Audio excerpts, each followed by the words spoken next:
Welcome to Hearthstone Legends, where we look back at the most iconic moments and matches that made the players we know today legends. This episode, we focus on a player who has provided some of the most memorable moments in competitive Hearthstone history, 2016 World Champion, Pavel. For many, the 2015 European Championship was the first introduction of Pavel. His match versus Life Coach became iconic as a single misstep cost Pavel not only the game, but the series as a whole, and put an end to his 2015 World Championship hopes. Although Pavel didn't quite make it this time, it was the beginning of a journey that quickly made him one of the most recognizable faces in Hearthstone. Hello everyone and welcome to the European Championship. We are still waiting for Life Coach a bit, but somebody handed him a rope, so I'm sure he's going to be ready pretty soon. He is going to play versus Pavel, and one of them is going to advance to BlizzCon. One of them is going to BlizzCon and is going to represent Europe next to Nyria. Who are the other guys? There's Tice. So we had Tice qualify first, then we had Nyria be able to qualify over Pavel, and then we just saw Osaka defeat Hoy. Are you guys happy with the free we have? Oh yeah, absolutely. I think these three players are three of the best players in the world, not even just Europe. Of course, you can always just transpose the idea that Europe's one of the best regions and therefore the best players are automatically in the best. But when you think about some of the top players out of the entire population of Hearthstone, I'm thinking about these three guys as definitely top contenders. So now the big question is, who is going to join him? Is it Life Coach or Pavel? Lothar, who do you think is going to take it? Well, no bias. I mean, even if you take into account that I'm in the same team as Life Coach, I think Life Coach is the favorite here. He has a lot of titles. We know how much he prepares, and well, the experience should matter here, right? So I would put my money here on Life Coach. And Frodan, do you think Pavel can overtake Life Coach? Pavel was really composed when he was playing before, and he was actually having a lot of fun. He was just smiling, BMing a bit. Certainly. I think Pavel is really underrated by a lot of people. I think they're sleeping on him, and they shouldn't be. From every single time I've seen Pavel play, he's kind of like a younger and less developed version of Kolento, and the way he looks at the game is he's learned through playing thousands of times. He's very it's almost kind of like insane if you think about how many times he's played some of these decks. And I was talking about with Savitz, and we're like, wow, yeah, he does remind me of Kolento, just the way his personality is, the way his play style is. But at the same time, there is a little bit of some inexperience, I think, showing. For example, one of the series, he played really, really quick, almost like back when Dog was first competing. Dog was a really quick player too, and even then he slowed down some because it's good to just think about things through. So I think one of those things that might end up being a factor is, can Pavel continue to play his game and make sure he doesn't get suckered into the pace of other people's tempo, or is it the opposite? Maybe he plays fast and then Life Coach takes forever, and then he wants to play even faster, and then Life Coach takes another rope turn, and then it just becomes this weird erratic pace where you can't really get into the zone of this is the decisions that I want, these are the things that I'm trying to do. Yeah, that will be really interesting to see how is Pavel going to behave in that match. You touched upon he did play very fast in the previous matches, so I want to ask you, both of you guys, Lothar first, what are the favorite moments from the day for you? What was the key moment during the matches? Maybe you have a specific match that you really liked. It's not about a specific play in any of the matches, but I love the atmosphere when someone actually qualifies for BlizzCon, when everyone is cheering and the players are smiling, even if they don't want to, the smile appears, and this is really cool to watch the emotions of the players just on display here, and this is my favorite moment. All right, that's pretty good. Frodan, we are here in Prague, in Czech Republic. Do you have something Hearthstone related or overall atmosphere? Well, almost everything I've done has been Hearthstone related, Nimsh. So it's very hard to pick a non-Hearthstone related moment. Are you asking me to pick something that's not Hearthstone related? No, should just okay. be Hearthstone. I was well, it's very hard because it's just been such a good day so far. I think one of the things that I've actually enjoyed the most is just being able to interact with some of the people here. I actually met someone who flew all the way from South Africa just to be here. And really? Yeah, because he can't go to a North America event as easily. So it's Europe's the closest, I guess. That's some passion, man. And I was like, yeah, well, did you wait in line for Overwatch or, meet some of the other people? I was like, no, actually, I really like Hearthstone. I came here to meet you guys. And I was like, wow, that's amazing. Yeah. So, shout out to him. That's like just really cool to see some people, some fans be extremely loving towards what Blizzard's create here and be supportive of some of their favorite players. And I mean, if you see him on screen, I mean, there's very few players as loved within this region of the world than Life Coach. Absolutely. Life Coach is a great personality and a great player. But with his lineup, he is bringing Hunter. So what do you guys think about that, Lothar? When I talked with Thijs and Life Coach about the preparations, and they basically bootcamped for 1 week, this lineup that they created for both of them is tailored against the power trio. So, the Warlock, the Druid, and the Warrior. And I think because of that, because of how they tailored the decks, it's really favoring Life Coach. Again, it's not only experience now, but also how the lineup is built. But at the same time, and I talked about it too with Thijs, that Pavel is really consistent. I mean, when I'm watching his games, I don't see anything. There's like almost everything is being flawlessly played, and that's really impressive for such a young player.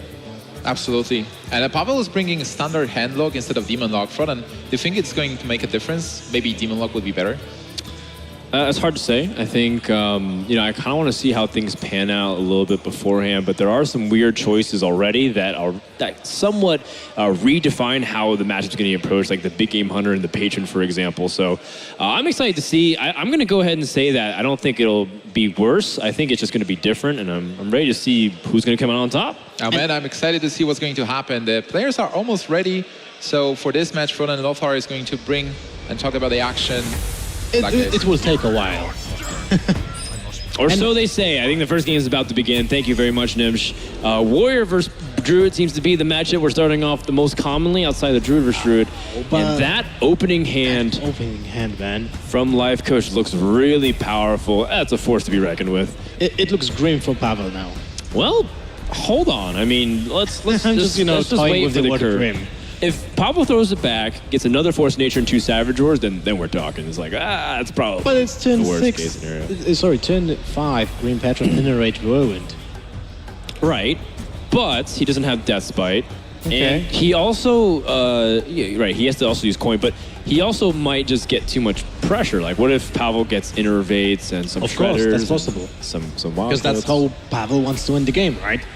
Play Innervate, Pulse Shredder into just infinite pressure from the Death Rattles, always having something on board, always dealing at least few damage per turn, and just finishing off with that constant pile of damage.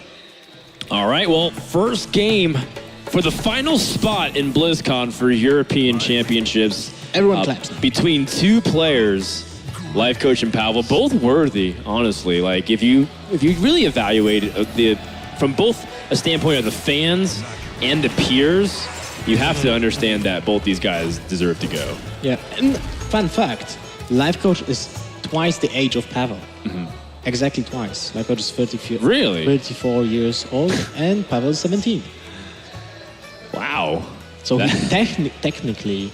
Oh, never mind. It's kind of like it could be father versus son type of I just wanted to gap. say that, but maybe I was just jumping overboard. But yeah. No worries. So already a couple of interesting things. The first, of course, Pavel jokingly says that was a mistake, that he didn't draw Wild Growth or Dynastasis Aspirin, but followed by an opportunity to attack his opponent. Exactly. I was thinking that was the mistake. Oh, to was attack, he? to deal the damage. Oh, I thought he actually emoted before he hero powered. Oh, no, it's spectator, and so then, sometimes it's twisted, right? It's true, but the important thing is that if you attack into the warrior, you activate his ability to get battle rage. Mm-hmm. And that's something you don't really want to do, especially in this matchup before, like, the warrior can just go for battle rages before turn 5-6. Right. To get those cards for the Emperor, get those cards for the combo with Patron on turn 5 or on turn 6, depends on how it, of course, will pan out with the draws. But it doesn't look bad for Life Coach, especially with 2 missed turns from Pavel. Yeah, and this gives Life Coach a couple of really big information. Just like, first, he doesn't have ramp, but second of all, does he take the opportunity to seize the board? We've seen some Patron Warriors opt to go for Frothing Berserkers very early on to control the state of the board, but that's usually when they don't have many options. Now he has Acolytes to potentially set up draws, and then maybe have it like Acolytes drawing off the whirlwinds of the Patrons, and it's like all of a sudden it gets that way out of control. Yeah, I think you should just go for the Acolyte of Pain, because the Frothing Berserker, as you said, when he has the patron when he has the patrons, you have one win condition. Why would you throw away the second win condition as a tempo play? Yeah, it doesn't generally feel good, but it's something that's almost necessary to stop the pressure in the very early stages of the game. But that's not the case in this situation, so... Not at all. No. Okay, well, they used one Keeper of the Grove, which is slightly unfortunate. You generally want to be able to at least draw one, otherwise you're going to be held straight in your tracks. But Life Coach has another Acolyte. The only question is how he kind of balances turns this turn, and because next turn he definitely wants to go for the Patron. Yes, the Patron, I mean, you don't have to be a mana efficient in this particular turn, because you know what you're gonna do next turn, and having about it, you know you will not play Acolyte after. You will not have enough time to play Acolyte after you play Patrons, right? Wow. So you need those card draws right now, and look at how important was that, because that Death Pipe, I mean, this is just game defining right here. There's no Harrison Jones for Pavel, but I think that Life Coach might be thinking about just patroning right now. You think so? Well, does he have a way? No, he will want to clear any of the minions. No, so you have to go for the Death Spite and just kill the Druid of the Claw. So there's the problem with Patron is twofold. The first, right now on this turn, the first is that your opponent won't lose his minions. The second is that he's coming up on a turn where he probably could remove it with a series of Force of Natures and be able to deal with it very effectively. And you have to give up a coin for something for board that you might not have immediate results. That said, if your opponent didn't have the perfect response, you could just win the game. I generally like the Death Spite on a lot of levels here to set up for a potential Whirlwind ×2, and you can save one of the Whirlwinds. I mean, 6 Patrons on board next turn is pretty intense. I was just thinking about which target do you attack. It makes sense to not attack the Druid of the Claw, because it will die next turn most likely anyway. Yep. Because of the Whirlwinds. Or so he thinks. Oh no! Lotheb stops at least the Whirlwinds from being played, and the Inner Rage. Pretty big moment there. So this might be the turn where Life Coach is pushed to play the Frothing Berserker on the board. Right. It's just so he can stem the bleeding, because the Frothing Berserker is such a huge deal to deal with that Druid has to sacrifice some damage. Would you play Armor Smith with that at all? Or do you feel like it's just better to armor up, or even Unstable Ghoul to preemptively set up defenses? But I think Unstable Ghoul with Frothing Berserker might be the best, or just Unstable Ghoul, Armor Smith, armor up. Because if you play Unstable Ghoul, Frothing Berserker, it set up like 2 attacks into your minions instead of your character, right? So it basically says Unstable Ghoul and Frothing Berserker heal 8 or 9, something like that, right? But then if you play Ghoul, Armor Smith, and Hero Power, the result will be very similar, and you don't lose your win condition. yeah, I kind of like Unstable Ghoul with the Hero Power here, because, like you said, it really challenges the board effectively, and you really actually play around the Innervate combo too by doing this, I believe. Yeah, well, can you play around the Innervate combo? I don't think you can. You certainly can when your opponent hasn't played a lot of cards in the early game. He Hero Powered twice on turns 2 and 3. Yeah, so there was no Innervate at all in his hand. Right, but he could have the combo, which he actually incidentally does have. And you have a position where you're like, okay, I definitely don't want to lose from here. Just be careful. Okay. Just be careful, Lothar. I'm the reckless type, man. I can tell. I should straight. I can tell. You work out. You definitely are that type of guy. Emperor Thorsten going to put down a lot of pressure here because he reduces the combo just to 7 mana. And that's a lot of damage. Oh, look at that. I mean, Life Coach is missing a Warzone commander for his combo, but I think this is the turn when he just dropped the Patrons and hope for the best that you don't die from a double combo next turn? You can, because that's 9 mana. Never mind. It would be 9 mana, correct? So you had 8. So it's an Innervate double combo, but that's still pretty unlikely. So we're about to go to Patron Town, Lothar, and seeing if Life Coach can fight back pretty appropriately. Sorry to interrupt you, but you can use double wins to clear the board, so that's very attractive for Life Coach. Yes, although one thing to consider is that if he doesn't have enough patrons for, basically you can use the combo to clear the patrons, and that's usually something a Druid has to do because you can rely on the quality of your minions. You don't have to rely on the combo to finish the game. A lot of people look at combo and be like, yeah, of course, that's how Druid wins. But you don't have to use a combo to win. You can just sometimes run the patron out of resources. Yeah, that's true. This is, as you said, this is very important to spawn as many patrons as possible. 6. That's 6 people at the party. And a very full board. Here. Yeah, too bad the first patron ends up dying for 5 attack, but Pavel picks up this swipe, but swipe is very problematic with so many full health patrons. I mean, the Belcher is not really helpful either.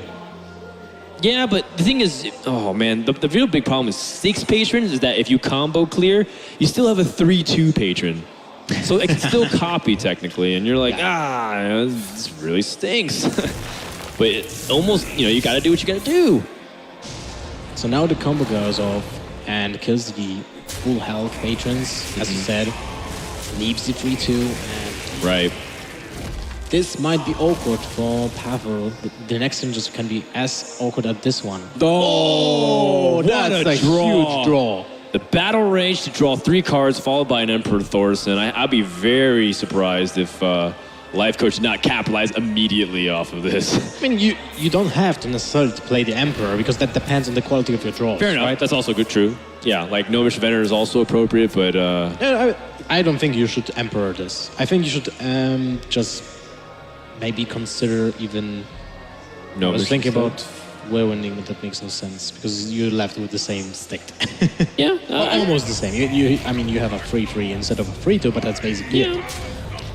You know what I don't mind about Emperors? That's the 5/5. That's true. That's true. Most likely whatever comes out next. Oh, well, the swipe is still kind of useless, and you have no way of clearing that 3-2 patron. Well, you can swipe the 3-2 first and then swipe the Emperor, but that costs your entire turn, and that's not exactly what he wanted to see. Well, it's 1-for-1, so it's not that bad of a trade. Yeah. Oh, he leaves up Emperor Thorson with no fear at all. No fear. It feels like there's not a lot of respect for Emperor Thorson these days. And the Warzone command, that's very true. People are like, well, he got 1 tick off it, right? So why would I care? Because he already has like such a huge array of possible combos by just decreasing the cost by 1, right? So it is decreased the cost by 2. Most of the cards are on 0 anyway. So it makes almost no difference. And I can see that. There's almost no difference here by the 1 tick or 2 ticks. I'm trying to see if there was lethal, and I believe the most that Life Coach would do is 18 or 19 damage. Oh, that's kind of awkward because, the Narubar Weblord actually blocks Nomish and Venom from coming down very cheaply. Shouldn't you just attack the face with the Emperor? What do you think? It's 5 damage. 5 damage, and you have Warzone Commander and Berserker in your hand. And he doesn't play around combo this way. The second Force of Nature Savage Roar. And the Druid is not really punished by the Narubar Weblord because there's almost no Battlecry minions in the deck. Yeah, it's true. Second Warzone Commander, not really helpful. I mean, you can just go and play 1, right? Well, the whole point is that it's going to get reduced in cost anyways. So you're going to be able to play your whole hand regardless of what happens next turn. Good point. Yeah, everything. There's so many 0-cost spells.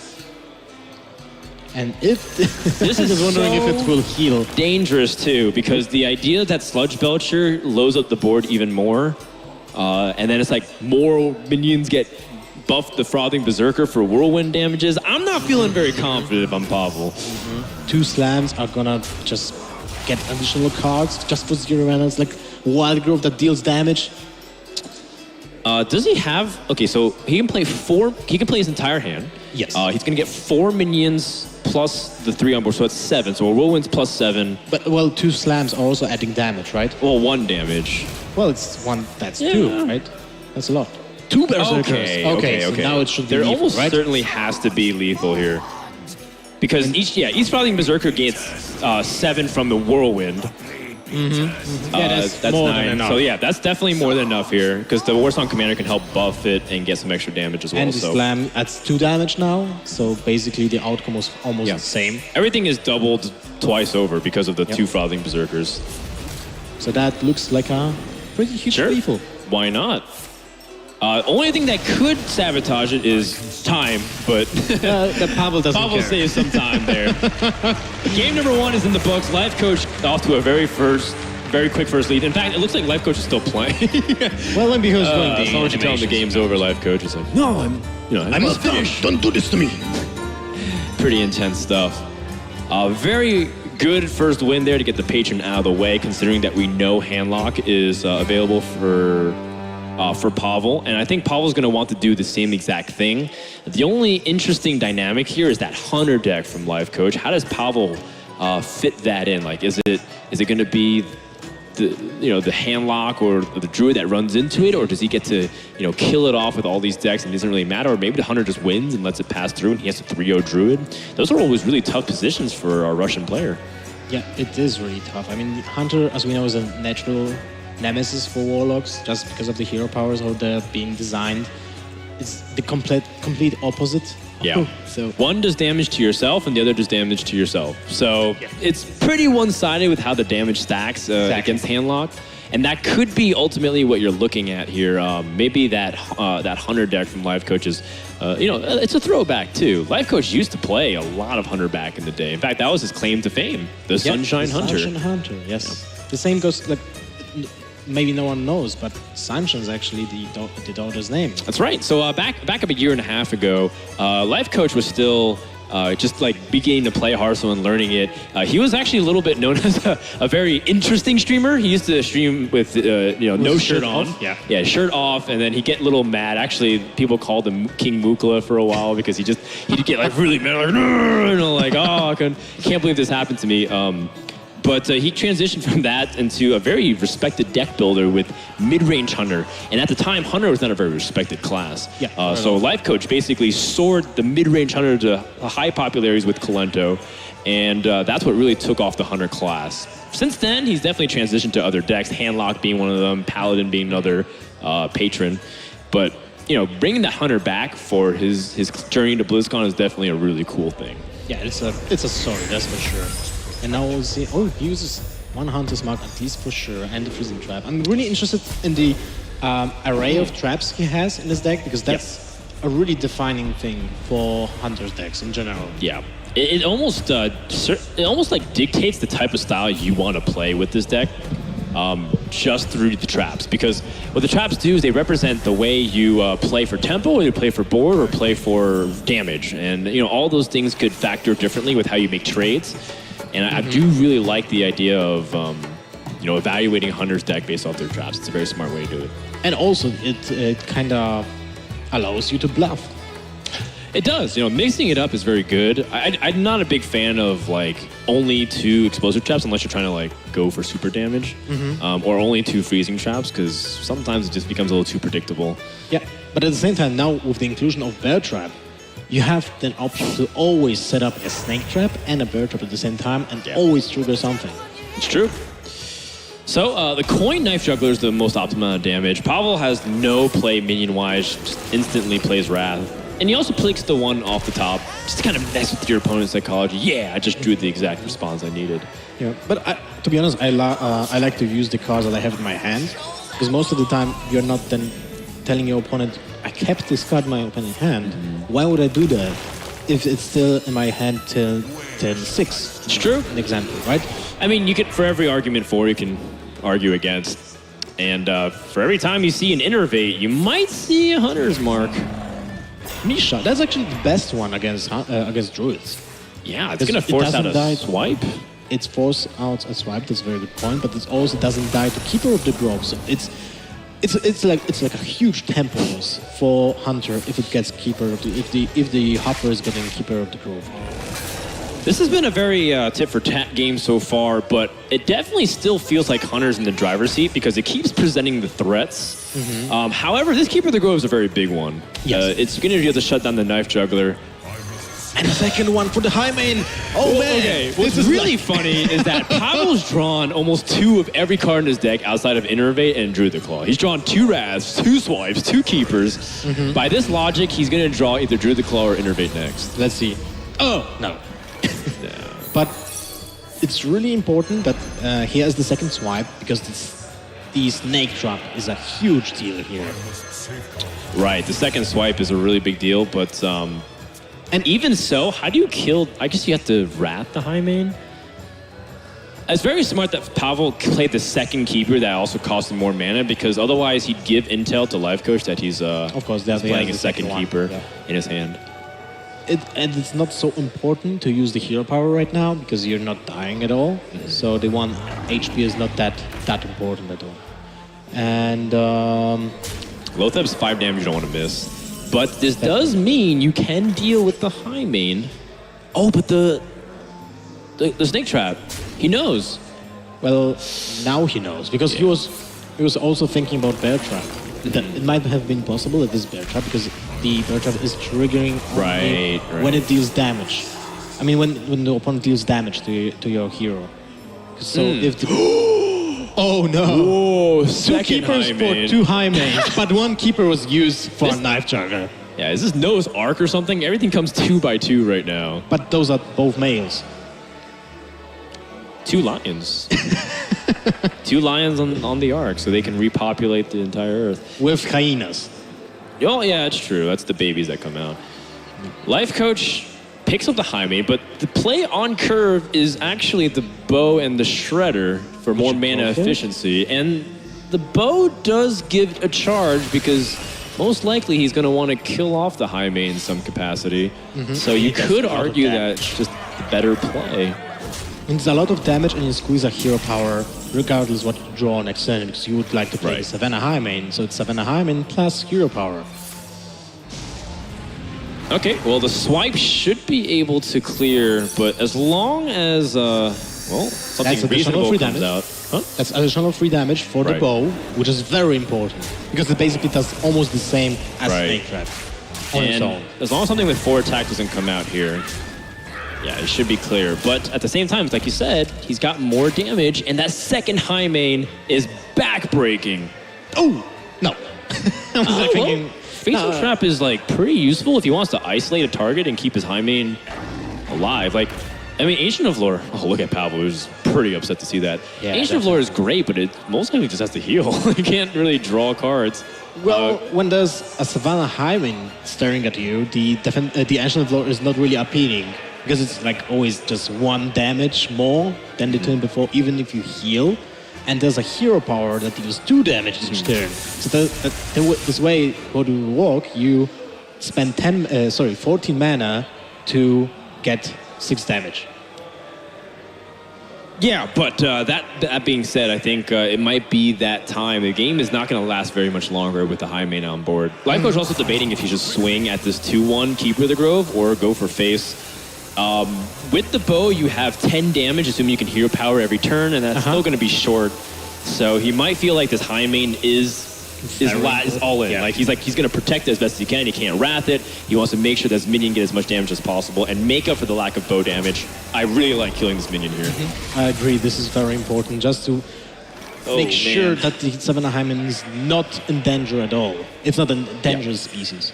Poor Pavel, just a little bit off this entire game, even though he's got like a lot of the pieces correct, right? He's got like the Wrath for the answers, he's got the Keeper for the Juggler, he's got the Innervates, but he just keeps getting responded perfectly by Hunter, right? He got the Hunter's mark when he needed, he got the second Savannah high main, so a good draw got met by even better outcome on your opponent's side. Well, the double pair is not enough. Wow, he's saying, you know what, I can't win by playing defensively. I am going to go on the offensive, but I've seen this many times.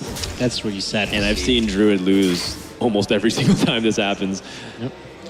Web spinner draw is something we saw when Hoy was playing. Right. And he wasn't really fond of it, and I'm sure Life Coach isn't fond of it either, but He can get like King Crush, an example, if the... I mean, it's a beast. So most likely you'll have Kill Command live next turn because he can't silence this. So even if Web Spinner died in the worst case scenario, it would definitely still pay a trigger for Kill Command. So is Pavel looking for a taunt, a heal, let's say, what does he have left? He used both swipes. He used both refs. So he has no Both immediate keepers. response to a minion on board. Yeah. And he knows there's a trap also. I just feel like sorry for Pavel because that's really tough spot. The real big problem is the freezing trap because Force of Nature will bounce it back and he's going to be able to clear every minion, but then he's more damage with the bow. Yeah. So he's going to need to draw his second Ancient of Lore. Because the problem with just even stabilizing is that Hunter's hero power will outrace your hero power. And they want the Web Spinner, funnily enough. Web Spinner might actually just does draw damage. Because right now he's going to be 2 damage off, and Life Coach just need to pick up one thing. In fact, Pavel's like, do I even kill this Web Spinner? I just want to say, maybe you just leave it, but then there's the Huntmaster. Yeah, but come on. At this point, you're like, I just don't want to give him any outs. I'm going to play to what I can. Life Coach just needs a little bit of damage. And Quick that's it. shot! Whoa, man, that's like a big draw from the top of the deck. Into Huntmaster, look at that! Somehow you knew. That's a 2-0 lead for Life Coach. And now all he has to do is grab a win with the Druid, which seems to be struggling this series. I mean, Pavel's been suffocating under the pressure that Life Coach has been able to put him under. You were just talking, like, in the break about live growth matches going too fast. Yeah, like it's uncharacteristically fast a lot of the times. And even though he's had some ropes, but this series has been, 10 minutes long, 15 minutes long? Yep.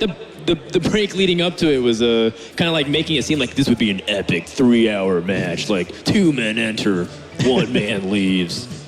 But right now it's just 1 man enters and 1 man's crushing a poor young 17-year-old boy's dream for BlizzCon. That's really sad to see. I mean, I'm rooting for Pavel because he's so young. That's really like a dream to go to the BlizzCon. But at the same time, Life Coach, like, he really worked for it. Like, Yeah, I mean, he worked a lot to be here. And he even like just insanely focused on playing Hearthstone in general. So I'd really love to see him winning this. I mean, if you like make a list of players of the year for 2015 in terms of performance, contributions to the community, and being able to represent Hearthstone as well as like deck innovation, everything, etc. You definitely put Life Coach on that list. I mean, Pavel doesn't immediately jump out as a player like that, but Life Coach is, and therefore, when you think of BlizzCon, you think of it not only as a tournament but a celebration of 2015. It almost feels right that Life Coach goes there. But that said, not every person deserves to go. They have to earn it, and therefore, like Pavel, he's not out of it yet. He's earned his right to be here to challenge Life Coach, and what a statement it would be to be down 0-2, 1 step away from BlizzCon, and reverse sweep your way in order to go to Anaheim in November. So Pavel will need a lot of help, and it's definitely doable. Druid versus Druid is not exactly a matchup that's sometimes controllable on your side of things. You're just going to have to play your best and hope for the best. And Life Coach kept Pilot the Shredder. That's very interesting, and I heard him talk about it. That this is one of the strategies that Thijs convinced him to do, just to always keep the Pilot Shredder, even if you don't have the Wild Growth. And believe in the Wild Growth. Oh, Pavel just hit the jackpot, I would say. Do you need the Wild Growth I mean, next you can turn? coin, innervate Pilot Shredder into Wild Growth, seems appealing. Yeah. It also disrupts his turn for Darnassus Aspirant, but looks like Life Coach, he's running dry here in terms of being able to hit the mana crystals he needs. And Pavel getting Wild Growth this early on is huge. It's such a big deal. Unfortunately for Life Coach, he didn't hit any of the 6 cards that give him the mana acceleration he needs, and he still misses. I mean, now he will just have bigger minions each turn, right? Right, but Pavel takes the initiative now, so... And he also has the potential to explode into whatever he draws next, like Dr. Boom or Ancient of Lore. Like Life Coach's chance to make a comeback here this turn would be an Innervate. To just Innervate Emperor. Right? Yeah, That would be Innervate perfect, Dr. Boom on the next turn but as of well. course, he It's can't do that. definitely not over by any means. You might look like, oh, one player has Wild Growth, one player doesn't, but initiative on the board is also a very powerful tool, as well as like life totals. So I'm really interested in if Pavel will be doing a Keeper of the Grove this turn. I mean, if there will be a free 2 minion popping out of the Shredder, I would definitely like to see that. Yeah, that's a very bad outcome here. Life Coach gets a 1-attack minion, and Pavel ends up having a really pretty good spot. Although the one thing that is worrying for Pavel is, does he have minions to play after this? I mean, if he just has Keeper of the Grove, that's not a very strong minion for his follow-up. So he's going to really hope that he either picks up a minion or that he has really good board momentum and doesn't necessarily need to. He can use Swipe to remove minions and do damage, for example. Yep.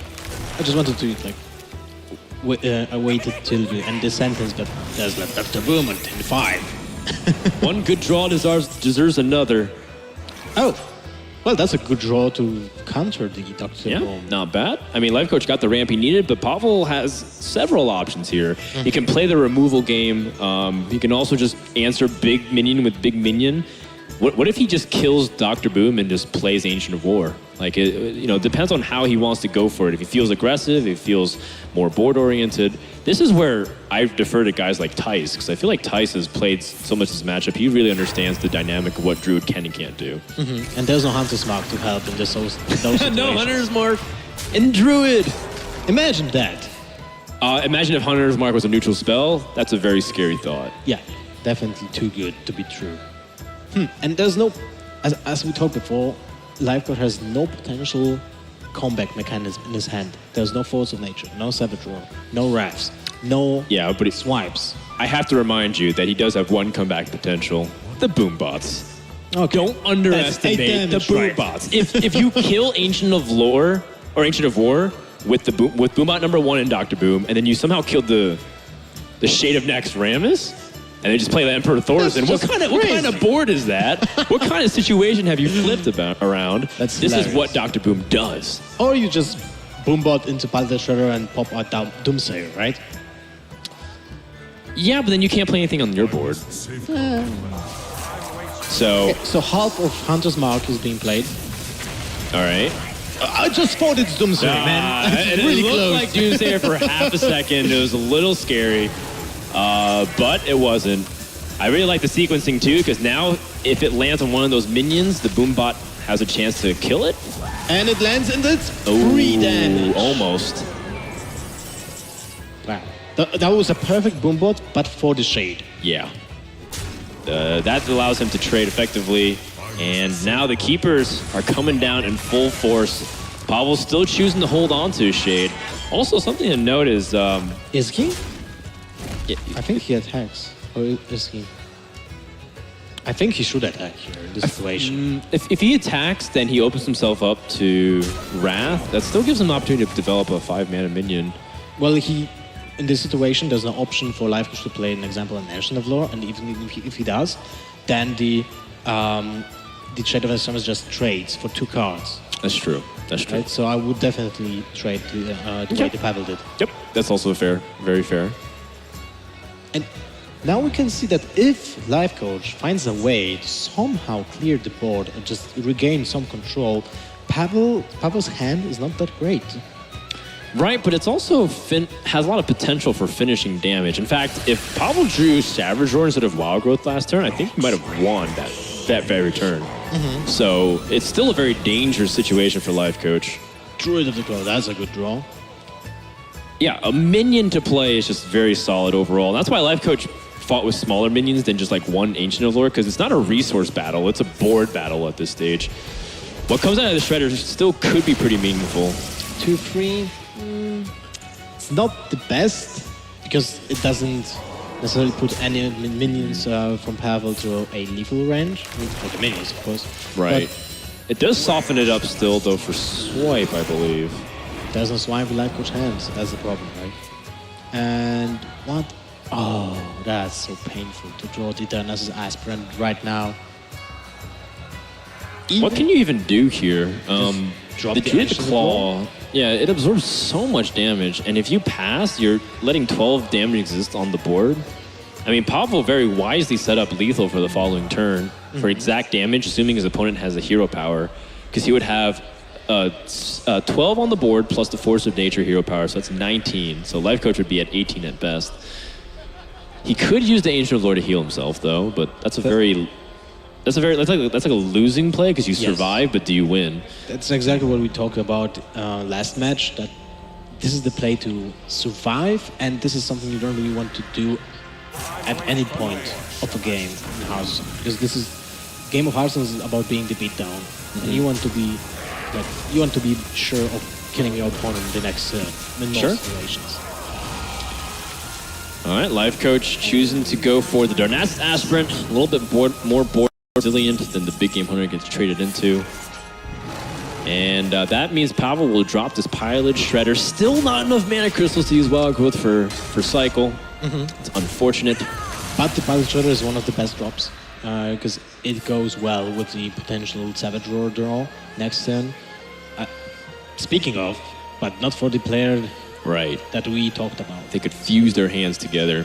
Now, Life Coach has a couple of options here, but Ancient of Lore seems to be the best one because he needs to dig deeper into his deck. Emperor Thor's reducing the cost of these cards is not exactly what you want. He needs the draft, clear one of the minions, and there it is. But now it's the question, do you clear the Pilot Shredder?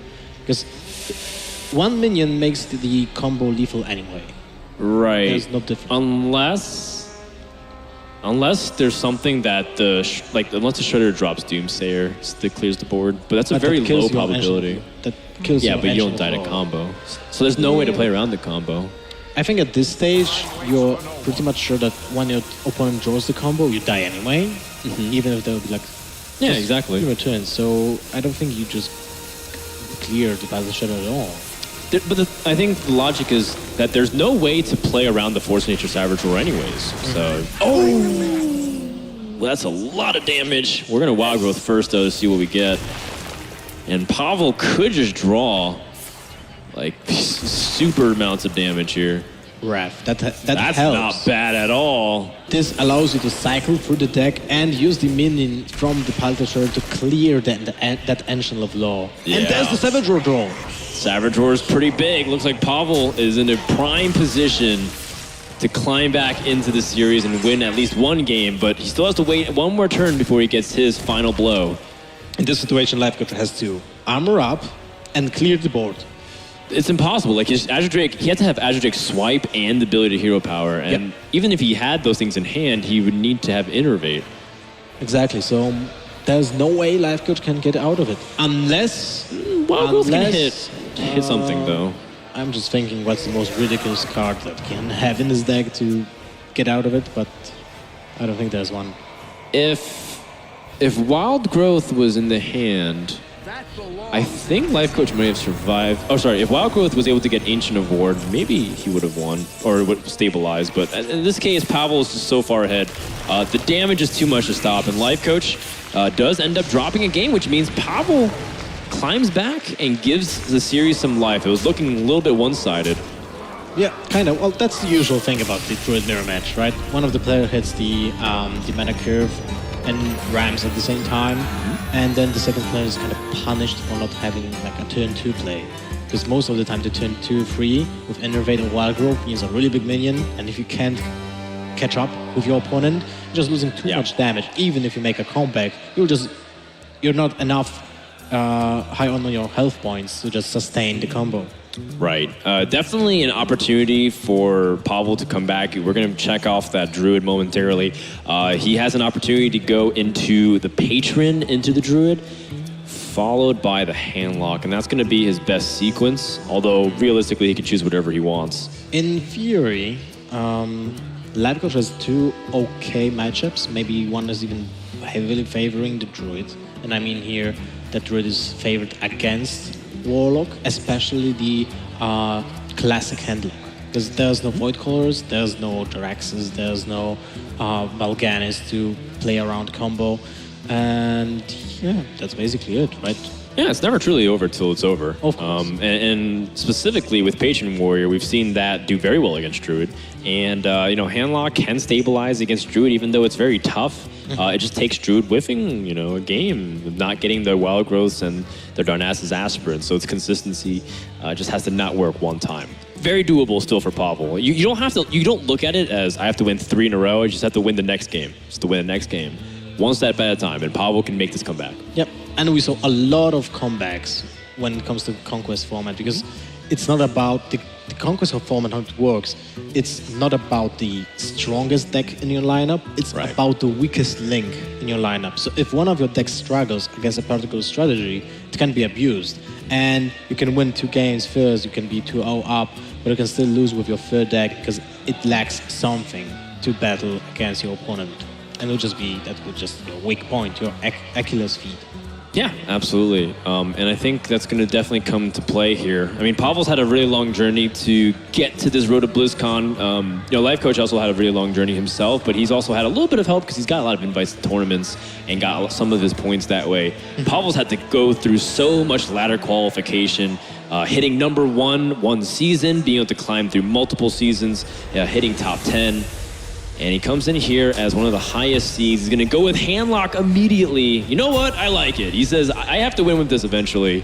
Why not dance around the topic when I can just go for it? Sure, I'm not the fan of that, but I can definitely understand how you want to play that type. Ooh, Life Coach fist pumps. He gets the Wild Growth, but Pavel has 2 Mountain Giants.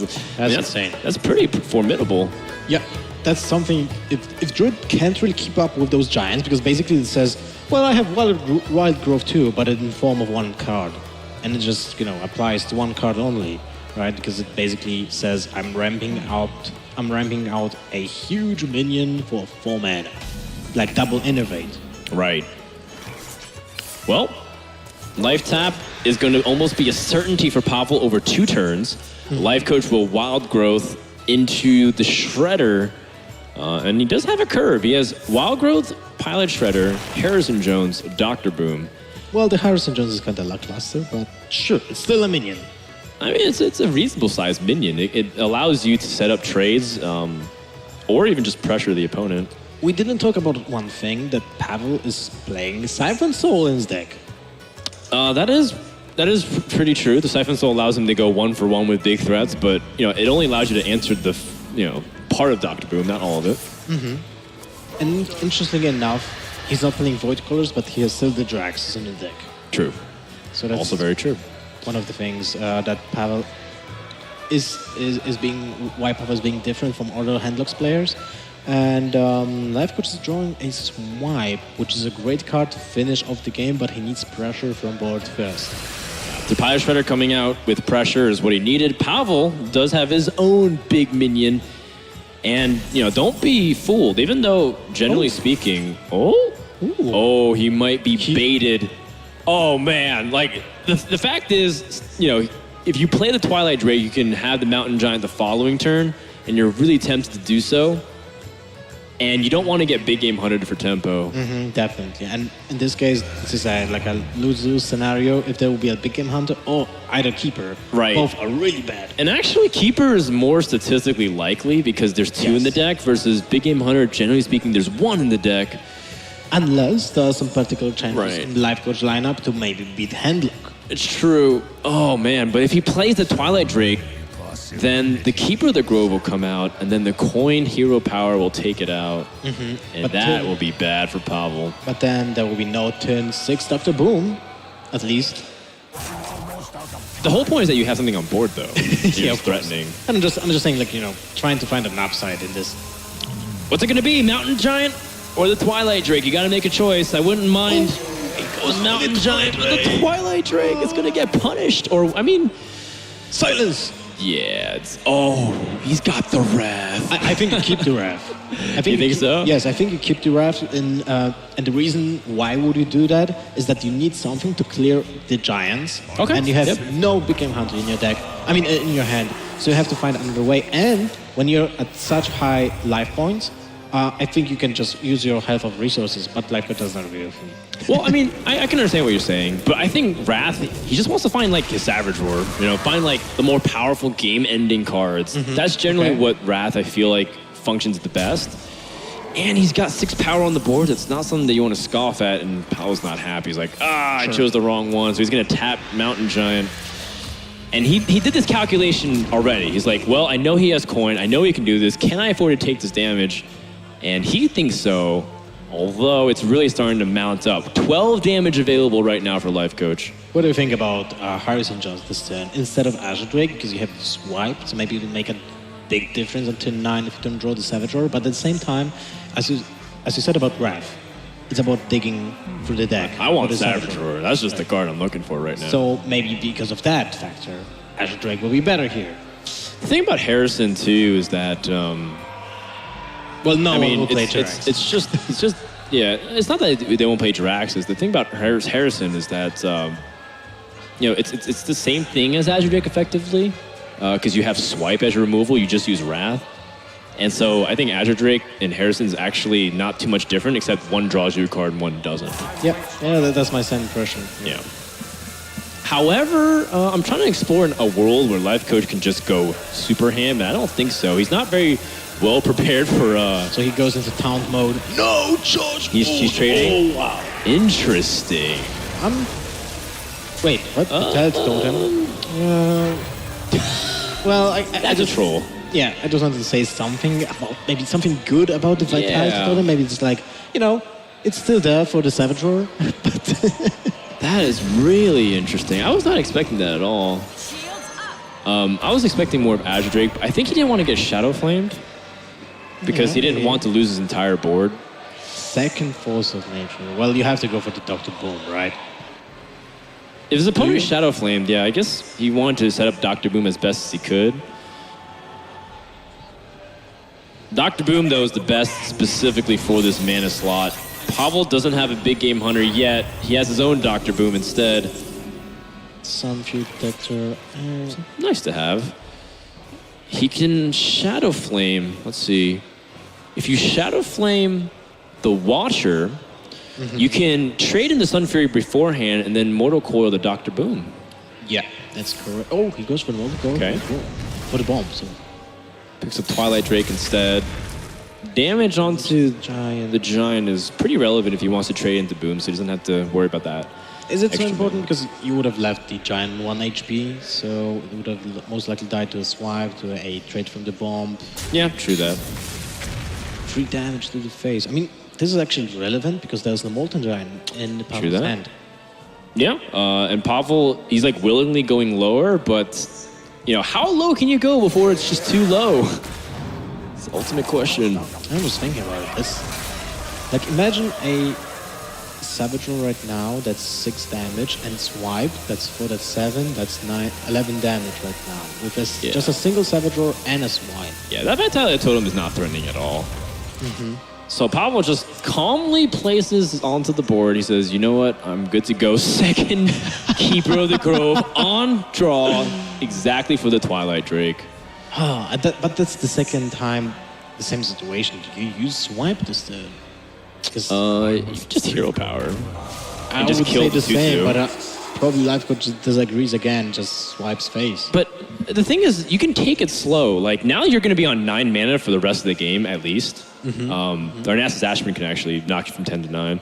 But no matter what, Life Coach will have enough mana to threaten combos. So if you just, trade onto the board and says, look, I have 3 minions. I could just Savage Roar and Force of Nature you down.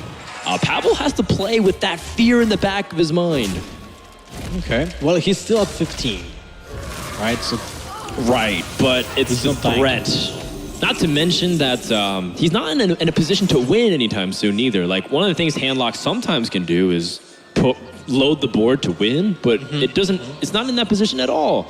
Pavel's not in any kind of position to demand right now. Yes, that's very true. And if he wants to just play at Taunters, he's pushed to use both Ancient Watchers with the Sunfury Protector. And I think that's a necessity that you have to do. It's just, without that, you die instantly in most scenarios.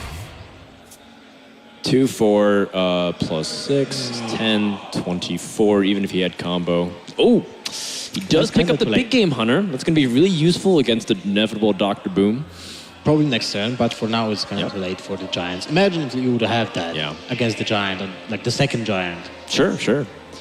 Life Coach does have some plays here, but here's the problem. Those Ancient Watchers are also very devastating Shadow Flame targets. They are, but what about Azure Drake Swipe this turn? can deal 5 damage to one of the Watchers, and then 2 damage to the other one. You can double swipe. I mean, you definitely swipe one of the Watchers and kill the other one with your Keepers, and you leave like 2 minions on board. Yeah, very weak too to another swipe. You have also a big game hunter, so you can deal with. Yeah, you can definitely deal with one of the giants pretty effectively. This Vitality Totem is so troll. It's been alive for so long. Well, at least it healed the damage from the Twilight Drake. Yeah, I know, but it's just like if it was a minion that could attack, maybe it's a different story. Yep, probably. Lotheb to shut down with Shadow Flame. This is what Pavel wanted to do to swing back the board, but and he needs the anti-Q-bot next turn. Yeah, he still has no Molten Giant. Yep, that's true. This turn, Sylvanas is interesting too, but I think Harrison also challenges the Lotheb, and it does almost the same exact thing. Yeah, I agree with you. The only problem is if he Dark Bombs and Mortal Coils, and he has used 1 coil. But he Life Coach knows that there's a Siphon Soul, and it's Correct. usual handlock, so there might be no second Mortal Coil in the deck. Because what would you cut for the Siphon Soul, right? That's a very good point. So if he's afraid of just direct removal, he might play Sylvanas to try to force him to clear the board. But then you lose this Sylvanas, which is just a huge minion, right? And Harrison Jones feels like just a filler here. Goes for the Sylvanas. Will he do damage, or will he probably will just go face with the damage? Oh, you know what I do like about this is going face with the damage means hypothetically Force of Nature and Swipe could kill. Oh yeah, that's a very good point. There's a second Mortal Coil. Second Mortal Coil does come in the hand, so Pavel did have a way to kill off Harrison pretty easily, but you know, if he had Hellfire, Mortal Coil, that kind of stuff, be interesting. Like this little move, that's a very clever thing. Whoa! Oh, Pavel played too fast. He's supposed to train until Sylvanas first. Oh no! This could be a disaster. What happened now? All of a sudden, everything has gone wrong. Pavel has lost Dr. Boom. That's game! And that's the game. There's What a no devastating way. loss. Man, what just happened? He is going to be able to swipe the face, Big Game Hunter, and that's going to do it. Life Coach is going to BlizzCon. Oh man, that was just such a... I don't know what to say. That's just so unfortunate for Pavel. Oh no.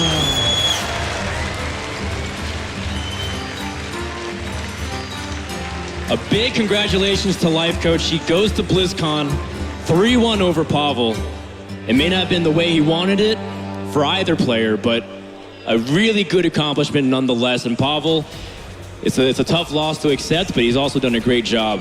The man of the moment is Life Coach, though. He did survive coming through the losers portion of the group. It was a very tough battle, as one of the matches off stream was 2 hours long, and he was able to weather the storm. What an intense, emotional series. Rachel is standing by for a few words. It's true. I'm down here with Life Coach, and you're taking a deep breath. I mean, you seemed as surprised as Pavel about that last move. How is that to end that match? Well, actually, I had my doubts that I would chip this game, and afterwards it would be against Patron. That's like 50-50, so I was really, really afraid to get reverse sweep for the BlizzCon qualifier game or match, yeah. So, I mean, these were like my biggest fears, like leading 2-0 and then getting reverse sweep, like. And I'm so happy. I'm just so happy that... I'm going to let you breathe for a minute there. Well, I'm so glad to see you're happy. I was going to ask you a question about what it's like to be one of the most famously patient and timely players going against Pavel, who likes to play very quickly. And I think we saw exactly how that can work out in a match.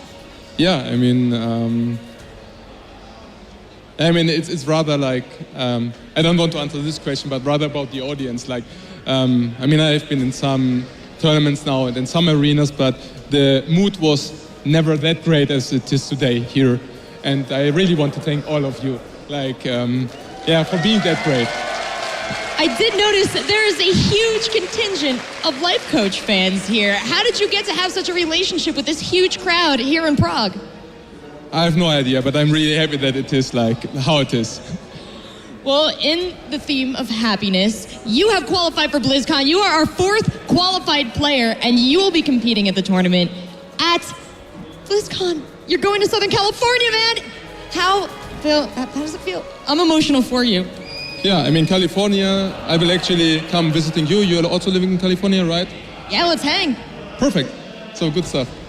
And I do want to ask, too, we talked about when you first came out on the stage, I mean, you are sort of the ultimate pro gamer in that you have a family, you have a life, you have so much going on, and you manage to juggle all the complications of being a father, being a husband, being a businessman, and being a pro player. How do you do it? It's pretty sick being a pro gamer and having a life, right? It's pretty awesome. I think that's why we're so impressed. Yeah, I guess. Well, I want to extend my congratulations to you, and I'm going to give it back to the casters when we come back on the stage. We're going to have a little surprise for all you guys.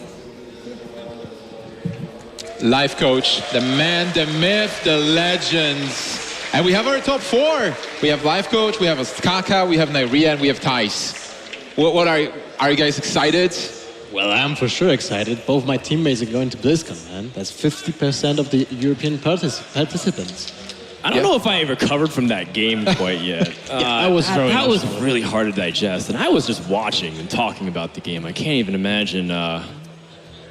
Oh my God, he was so close. Like he's one match away from going to BlizzCon, and Pavel. You know, it's a mistake that definitely cost him the game, but it was like on the verge of potential comeback too, because he drew his Molten.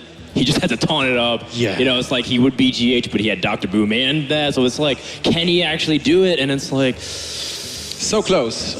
yet so far. Like, there's just now he has to wait till next year in order to try again. I mean, the moment does belong to life coach about these 4 players, but man, that series, I'm going to remember that one for a long, long time. Everybody's going to remember that series. And, well, hopefully Pavel will learn from that mistake and will grow even stronger. Because this year, he was amazing. He got here to Prague, to Czech Republic, to face players like Life Coach, and he did really well. Yeah. That one last moment, the pressure and everything at stake, maybe he got overwhelmed by that, and he played a bit too fast, but... Yeah, still, you're right. player. He comes in as the youngest player, but a great amount of experience. And we were talking about this during the series. It only feels kind of right that Life Coach goes to BlizzCon, at least from my perspective, based off of like players of the year that you kind of expect to be at the conclusion of it. So the fact that he's threatening as one of the top 16 players in the world is absolutely fitting, and you know, I couldn't be more happy for him. But also these other players, Thijs, also on G2. We also and we have Ostkaka, who was able to take out his teammate Hoy and be able to show he's very effective. And Nyria from Team Liquid, who had unfulfilled desires from the previous year. What an amazing top 4. And we're not even done yet, Nims. We still have to play out the European champion after it's all been said and done. Yeah, that's only part 1, because right now we're advancing to part 2, where those 4 players are going to fight for great monetary prizes and also for the European Champions title. That's the important thing. Now, I don't think that anyone from the pair cares about the money. It's all about the fame. They already at BlizzCon, they just want the title. And especially Nyria wants the title, right? He's like, oh, and Ostkaka too, because both of those players still lack the major win. They still lack that really important title, Champions title.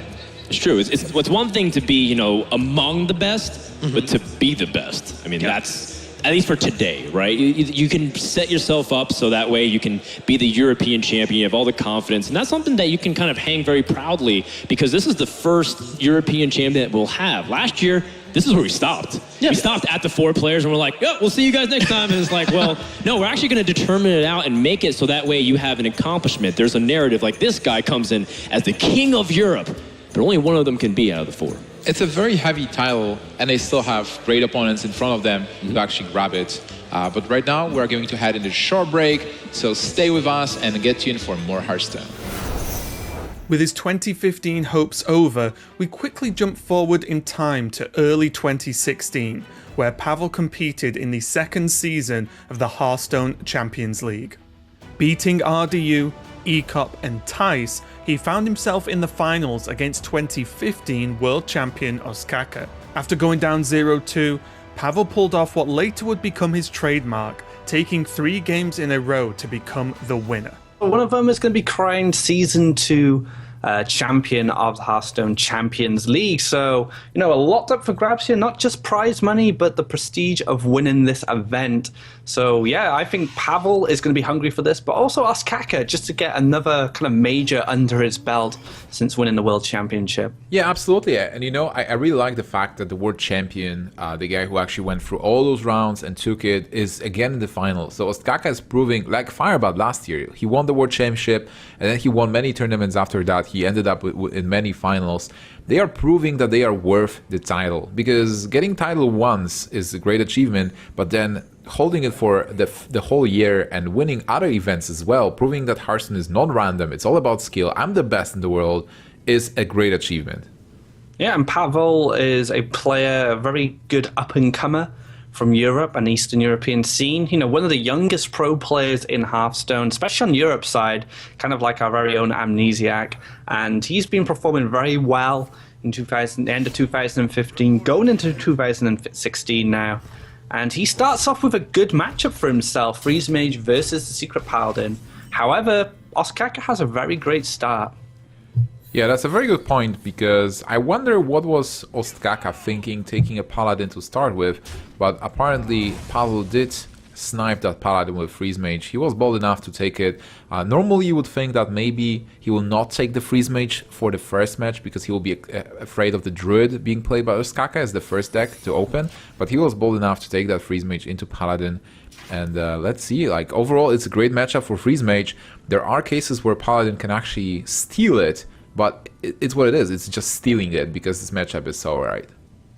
And I think Competitive Spirit's a good pickup for Ostkaka there, because right now, what he has on board isn't that threatening. But combine that board with Competitive Spirit and a Coghammer, or just another hero power, that board starts to become a little bit scary and represents a lot of damage over time. So this might actually force out a Frost Nova Doomsayer in the future once this Competitive Spirit pops. Yeah, maybe even right now, because you can throw Nova Doomsayer this board, and if that's a Competitive Spirit, it will be absolutely wasted. But on the other hand, looking at this board is only 5 to 6 damage, which is not a lot. You are at 21 as Pavel, so you feel pretty confident. And this matchup is also good because for Freeze Mage, just looking at those minions without Competitive Spirit, they are not dealing that much damage. So sometimes you just do not have to throw your removal cards up in the air, because you're like, alright, I'll just take 6 damage next turn. That's fine. I have my ice barriers. I have my heal bot. But this ain't 6 damage anymore. This is a lot more. This is pretty much double that. Gonna do 12 damage to the face. And now a board of 1/1s becomes incredibly threatening after that Competitive Spirit. And now Ostkaka doesn't have to commit much to the board until Pavel finds an answer to what's down already. And that's the Frost Nova Doomsayer. I wonder if there will be a Repentance. Ostkaka is not even playing it, but sometimes you can have those funny situations where there is Repentance, Doomsayer just gets 0/1 and you kill it with a weapon. Yeah, those are feel-bad moments for the Freeze Mage, but I think this is a great opportunity for Ostkaka, because he's invested a Frost Nova Doomsayer in 1/1s potentially. That's what they started out as. He had a very good value Competitive Spirit. His Spider's going to pop open and leave minions on the board. He'll still have a weapon. It does make this turn a little bit dead, but Pavel doesn't have a Forsen to follow up. Yeah, he doesn't have it yet. He does have Antonidas, but he'll probably not be able to play it next turn. So for now, next turn for Pavel doesn't look that great, but he will have an empty board from Ostkaka's perspective. So maybe Antonidas is actually a play for the next turn. Just coin Antonidas at 5/7. Alright, almost an empty board. Yeah, you could coin Antonidas. Quite a risky play, though. If Ostkaka has, say, a Blessing of Kings, it gets dealt with. Actually, be a little unfortunate. I'm thinking because there are the spiders, maybe Mad Scientist and a ping might be a bit better. Or is he gone? He's just expended the coin. All right. Drops the Antonidas, says Ostkaka. Do you have an answer to this? Because if you don't, I'm going to start throwing fireballs. Well, an answer would be what? Blessing of Kings, for example, right? Because that would be 5, 6, 7, 8 enough to kill him, but then it will still deal 5 damage to Ostkaka. And now Ostkaka is in a really tough spot. He can just slam Mist's Challenger.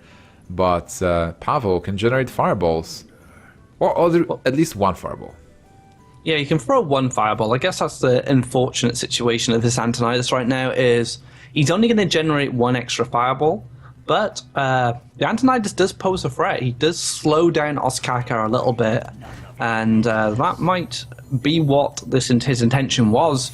Put something down on the board that Ostkaka will feel he needs to get rid of, and give him a bit more time to draw into what he needs. Also, again, the secrets of the Skaka is playing. He had to play Redemption from hand, I believe, after this Mysterious Challenger. So he has Redemption from hand, Avenge, and Noble Sacrifice that he played before. So this means that one Noble Sacrifice is still in the deck, and Mysterious Challenger was only able to pull one secret. So we could Fireball the Challenger now. It would get Redemptioned. Avenge would go on one of the spiders, and then he could ping the 6/1. Yeah. And then he could hit. Well, he could even just leave the Noble Sack there. There's no reason for him to attack. He generates that extra Fireball again, so he just recycles a Fireball essentially. But this puts him in a really good spot where Antonidas is still a threat, and he still needs to answer it. Yeah, that's absolutely right. But Antonidas can be answered with just a weapon attack and attack with the spiders. But still, if the weapon connects to Antonidas, that's 5 damage to face. And even if Antonidas dies, even the damage is not that important. The important part is that then Pavel is not taking damage from Ostkaka. He's still comfortable on 15. He's just slowing him down, and I think that's what Antonidas' main role was being played that turn. Let's see if I can slow Ostkaka down a bit, force him to use those minions, use that weapon to clear my Antonidas, protect my health pool, and let me dig deeper into my deck. And so far, Antonidas has done a fantastic job. He's cleared a challenger very cleanly, and he's slowed Ostkaka down. So this is opening up a lot of opportunities for Pavel to take this game. He has Alex ready. He has 2 fireballs ready. He only needs a little bit more to find a win. Yeah, he still cannot do much on the next turn, but I guess on the next turn, Pavel will be able to play Anti-Healbot and Mad Scientist, and he still draws a card. For Skaka, though, what do? Do you just kill Antonidas and then slam Tyrion? Like, this is Freeze Mage, so Tyrion is posing a threat still. Like, it can die to Fireball, but then you're getting a weapon. Alright, so Skaka decides that he really needs to get that Ice Block down and puts Pavel low enough to prevent an Alex Straza being played on 9 with the Ice Block on. Pyroblaster hand's a little slow. Probably would have rather the Frostbolt at this point, just to slow Ostkaka down. What could he do here? Flame Strike doesn't seem that great.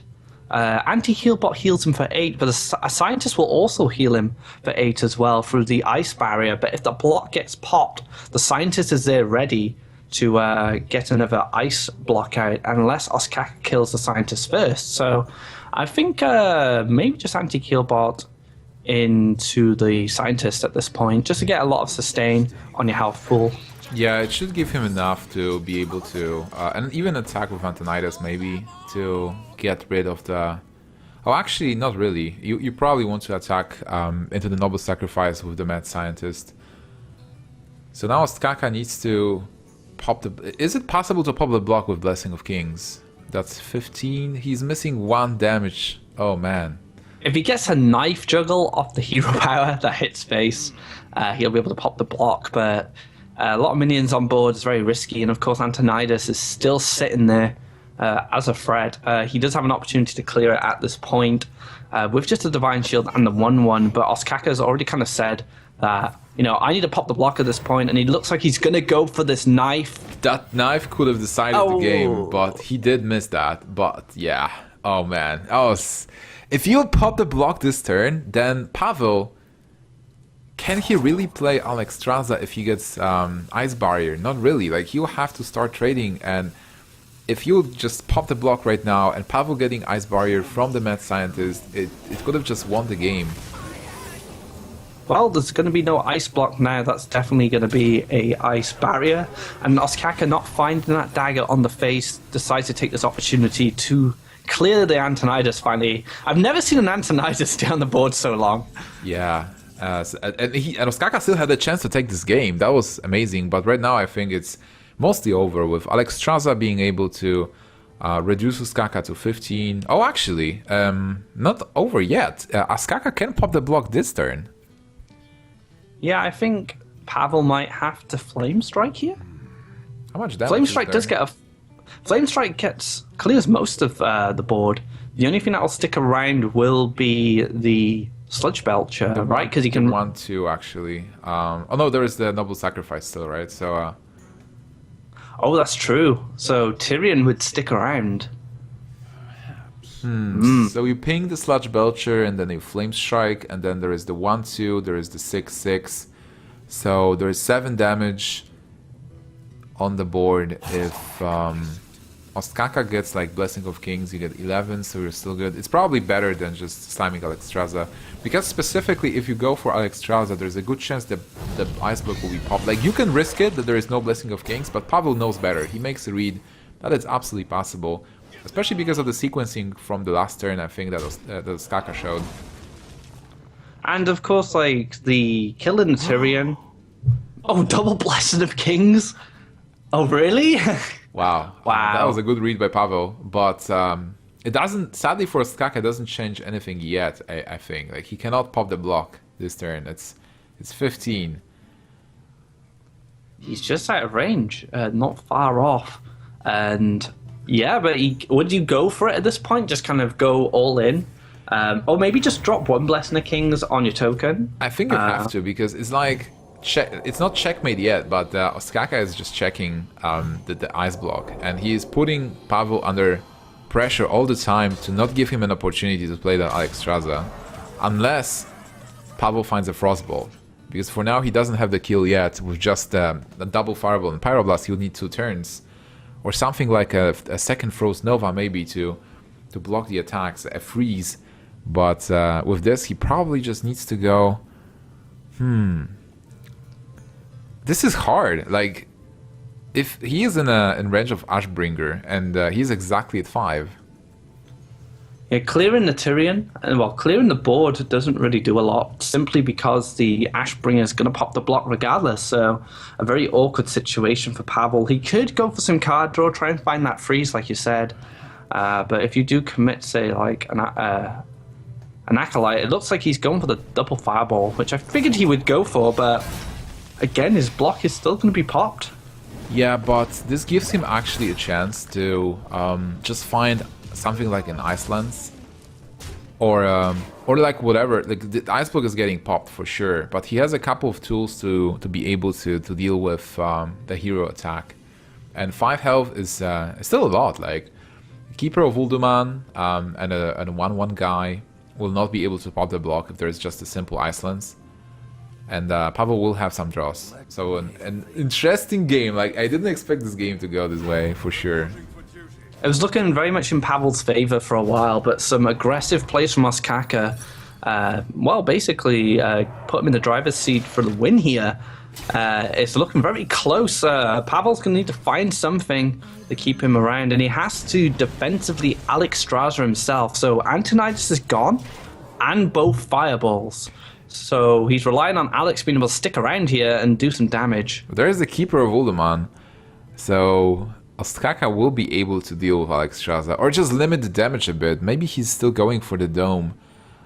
How much damage is there? 11. If he goes into the free one with the 1/1, goes for face, and goes for Mysterious Challenger, there is still one more Noble Sacrifice in the deck, I believe.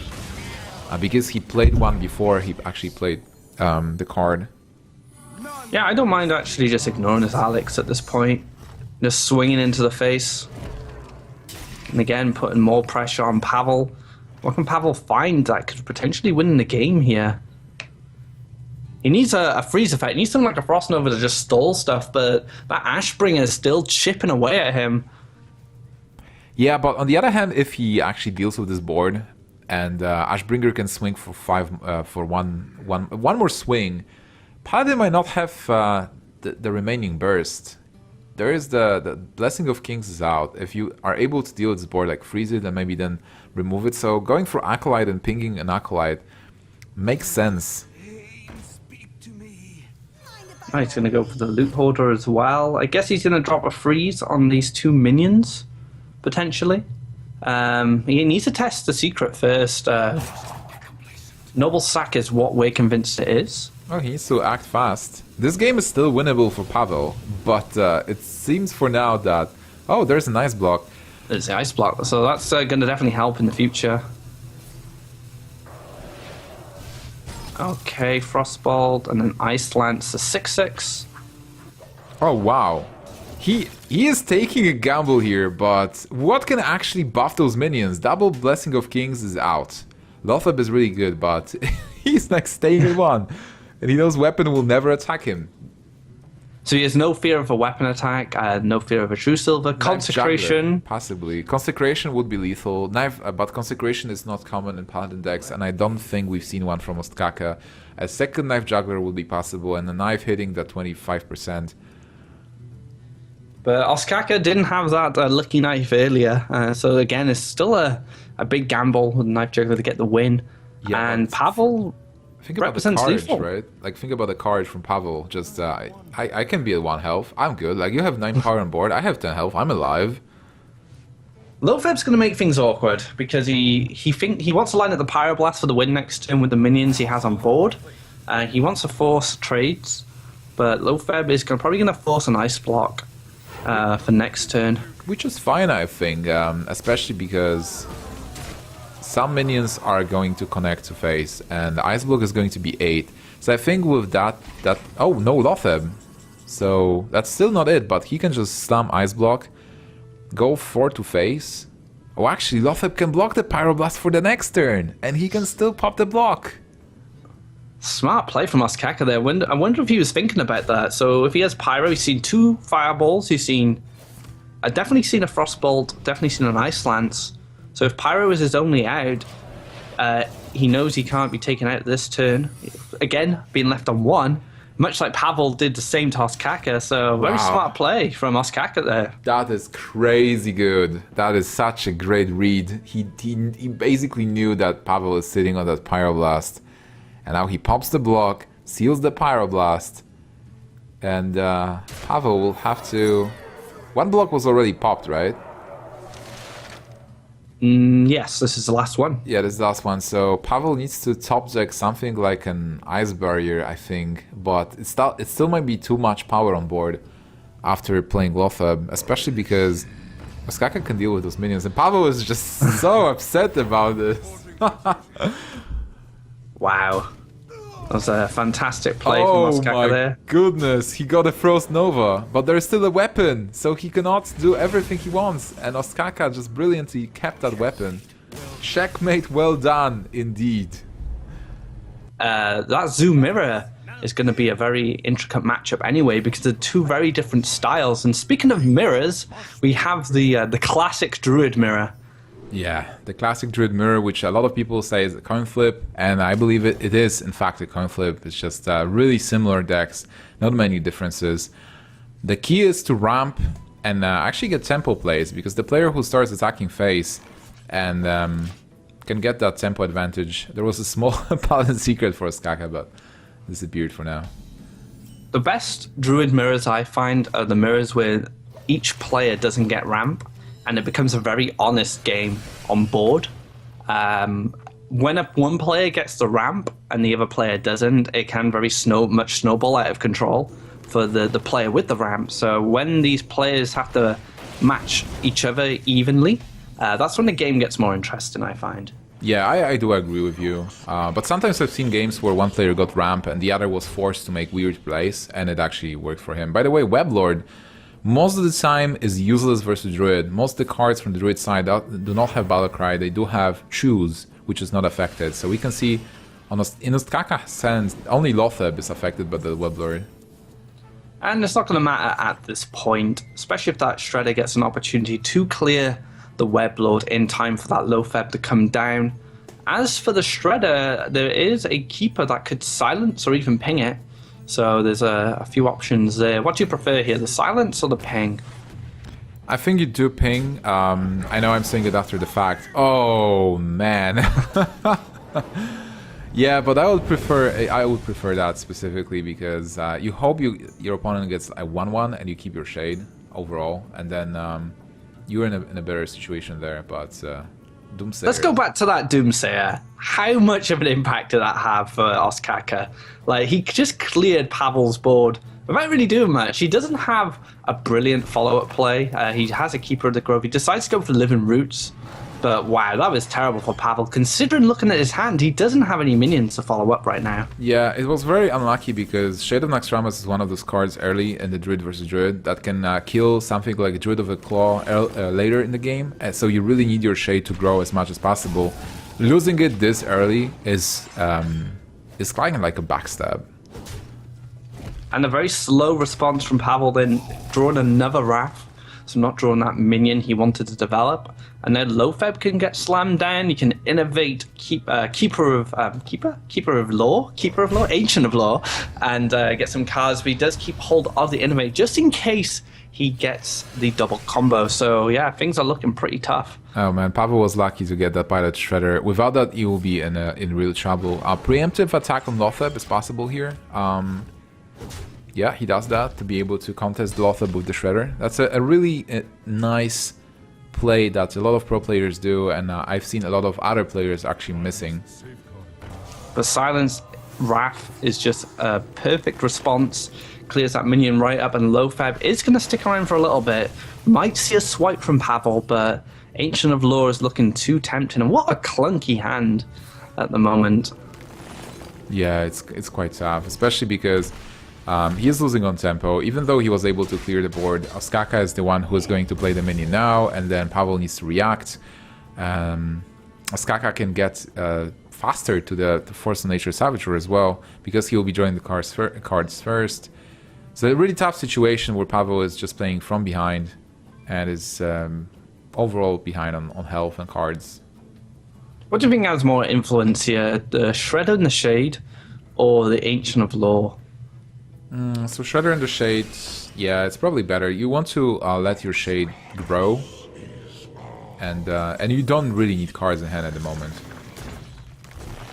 The Ancient of Law might actually replenish Pavel's hand here. Maybe he'll find some minions. Does find a Lofeb, so that can come down a little bit later. However, there is a response to this Ancient of Law. Innovate into swipe. A perfect clear up if he wants to, and it looks like he's going to go for it. And now this board is looking very dangerous from Ostkaka. Yeah, it's tough. It's really tough to come back from this, and Druid doesn't have many comeback mechanisms. There is this swipe and Living Roots, or maybe Force of Nature and Living Roots that can help clear this board somehow. But it's still playing from behind, and you know your opponent has Force of Nature. You know your opponent has Druids of the Claw, or even a simple Dr. Boom that can overpower you easily. Swipe, I think it's going to have to come down with that Living Roots just to clear up the Shade and the Drake. He will leave the 4-3 on board, so it's very close to lethal. However, if Ostkaka does play Dr. Boom next turn, Big Game Hunter might be the swing he needs to kind of maybe get him back into this game, but I don't think Ostkaka is going to go for that. Yeah. Okay, he pops a Shredder first. Seems like he was going for a Doomsayer. Hoped for a second Doomsayer there. A second Doomsayer? That's very ambitious, Pavel. Well, you know, he is so behind that he has to make those tough choices. I was trying to get 1 damage on the treants. Alright, that's something. He's not dead yet, but pretty soon. And even with the Dr. Boom being sniped by the Big Game Hunter, Ostkaka doesn't really have to play Dr. Boom. He might just Ancient of Law and draw cards. Ancient of Law and the Shade seems pretty nice. Plays around Big Game Hunter.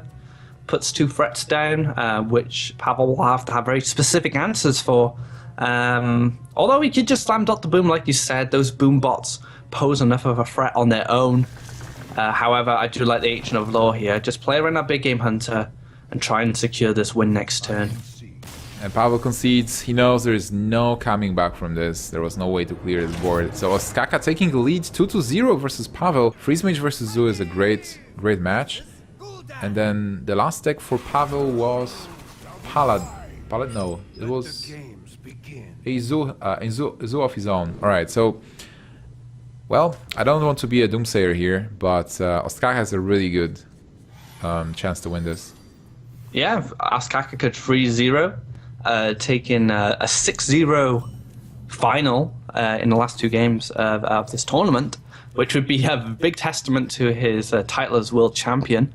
However, Pavel is definitely a player who can take games off Ostkaka. I think he showed a very strong performance against Tice as well as against Orange. So I believe Pavel can definitely take this. And with this hand, this is definitely a hand you want to have against Zoo. Early stuff, you got some freeze, you got some card draw, you got some heal. So a bit of everything you need to fight a Zoo player. Yeah, absolutely. I mean, the match is not over till it's over, and Pavel still has a chance to take the whole match. A reverse sweep would be even more impressive than just, a head-to-head battle. So Freeze Mage definitely has a good matchup versus Zoo, and I believe Pavel will take this without problems. If Ostkaka takes this game, Zoo versus Freeze Mage, that demands even more respect. Yeah, of course. I mean, this is a bad matchup, but we saw Ostkaka win 2 bad matchups against ECOP. So he has done it in this tournament, and he has done it today. So, I'm pretty convinced he could do it again if he wants to. And honestly, this version of Zoo might be even better versus Freeze Mage. It's still a bad matchup, I feel, but the fact that you're having Sea Giants and... have we seen Enhanced Mechano from Ostkaka? I think we had. He still has Gormok, so he might have enough burst and big creatures to actually be problematic for the Freeze Mage on those key turns. And let's not forget Leroy. Yeah, exactly. That's look at his hand. He already has PO Soulfire. That's a lot of burst damage already. He just needs a Leroy to back that up, and then he has tremendous reach with this deck. Something Zoo hasn't had in its history. Being able to do a lot of burst damage from hand outside of, say, a PO on a minion and a Doom Guard. So, yeah, this is pretty dangerous for Pavel already, but his hand is pretty decent. Like I said, he has a bit of everything he needs to stay in this game. But Ostkaka has another egg, AoE insurance, those AoE clears, pop up with eggs and leave 4/4s on the board. And you never want to leave 4/4s on the board when you do those clears. Do you like the second Nerubian Egg, or do you like the life tap? Because sometimes Nerubian Eggs can be not that useful for you, mostly because it just takes the spot on the board. And if your opponent goes for the freezes, sometimes you just have many minions on board, but you only deal 4 to 6 damage. So Freeze Mage doesn't even need to freeze your board or do anything. He's like, fine, just attack me for those slow numbers or low numbers. I think it's fine keeping the egg in your hand, because you have an egg out, so if a blizzard does come down next turn, it'll pop the 1 egg. And like you said, it doesn't take too much space on the board at that point, and once that egg has been popped, you can drop another egg, so it kind of gives you insurance once again. Low Feb to Ostkaka's hand is a big card.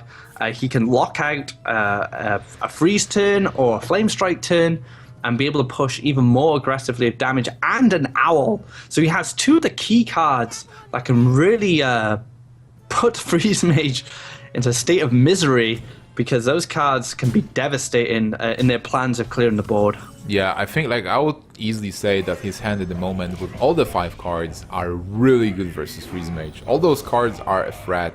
Burst, Spell Lock, Silence, and a big dude. That's great. How'd you go about this turn?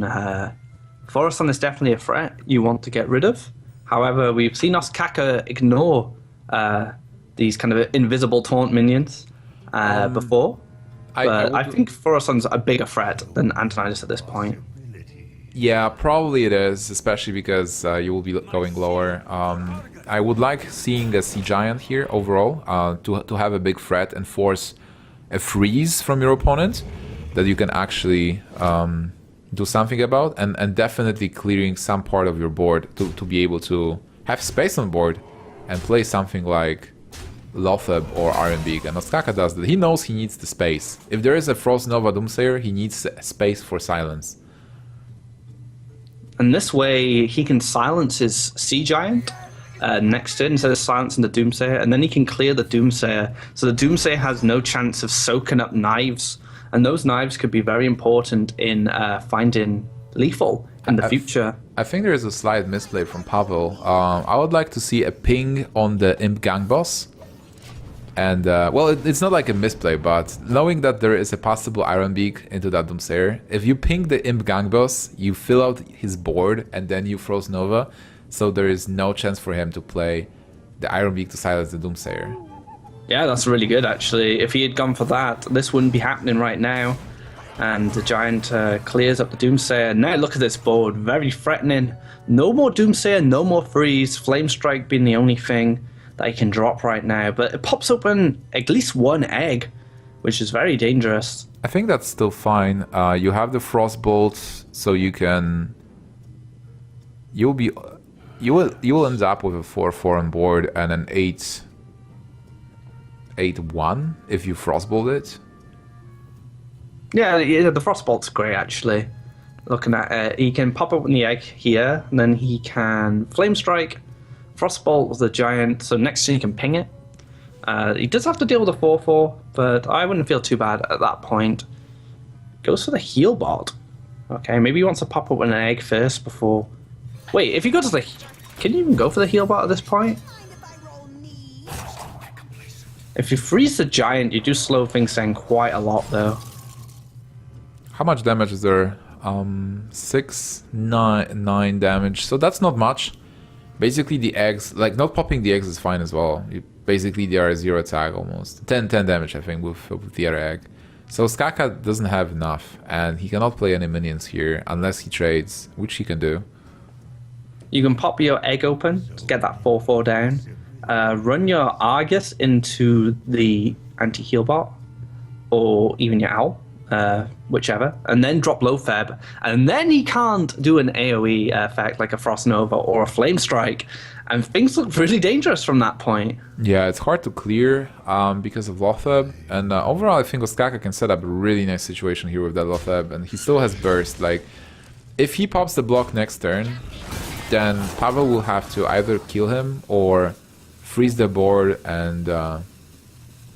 I don't know what to do, block the spells, because there might be a Soulfire just waiting to win the game. Is he going to hold off at this point? Interesting. He's demanded an answer at this point. He could have dropped a Low-Feb to protect it from the AoE. Perhaps he feels a bit more secure having that egg down as well. What do you think of that play from Oskaka? I'm already thinking about Pavel's play, actually. With this, he is forcing AoE, and something can stay on board, and then if there's Lotheb, he still has Sunburst. Like, he can deal 12 with the Power of Whelming and Soulfire. It's hard to say. I don't know what exactly Oskaka was thinking there. I'm trying to find a way to win for Pavel. If he can maybe go Antonidas into Ice Block, into Frostbolts, getting 2 Fireballs, is that enough? No, not really. He was hovering over Blizzard there. If he goes for the Blizzard, he will leave the egg up, but he can go for the Frostbolt first. He will take a dagger to the face. He can Blizzard, and then he can Flame Strike. However, we know that there's a Low-Feb sat in the hand, so if the Blizzard might just make the Flame Strike... Oh, he goes for the Flame Strike instead, of course, yeah. So this is very clean. He only leaves 1/1/1 up. I forgot that was a discounted at that point. Yeah, he had enough mana. And Ice Block, obviously he couldn't play Ice Block this turn as well because he has an Ice Block already. Okay, so Pavel was able to clear the board. He still has a lot of freezes to stop Ostkaka, unless Lotheb is played somewhere along the way. And he has that Archmage Antonidas to find... Actually, Blizzard with Doomsayer might be quite good. Freeze the board and stop anything from being played by Ostkaka. And now he finds a spell that he can turn into Fireball. Yeah, I quite like that. Blizzard into Doomsayer. Because Low-Feb doesn't have any effect, really, unless he can clear the Doomsayer as well, which he won't be able to do.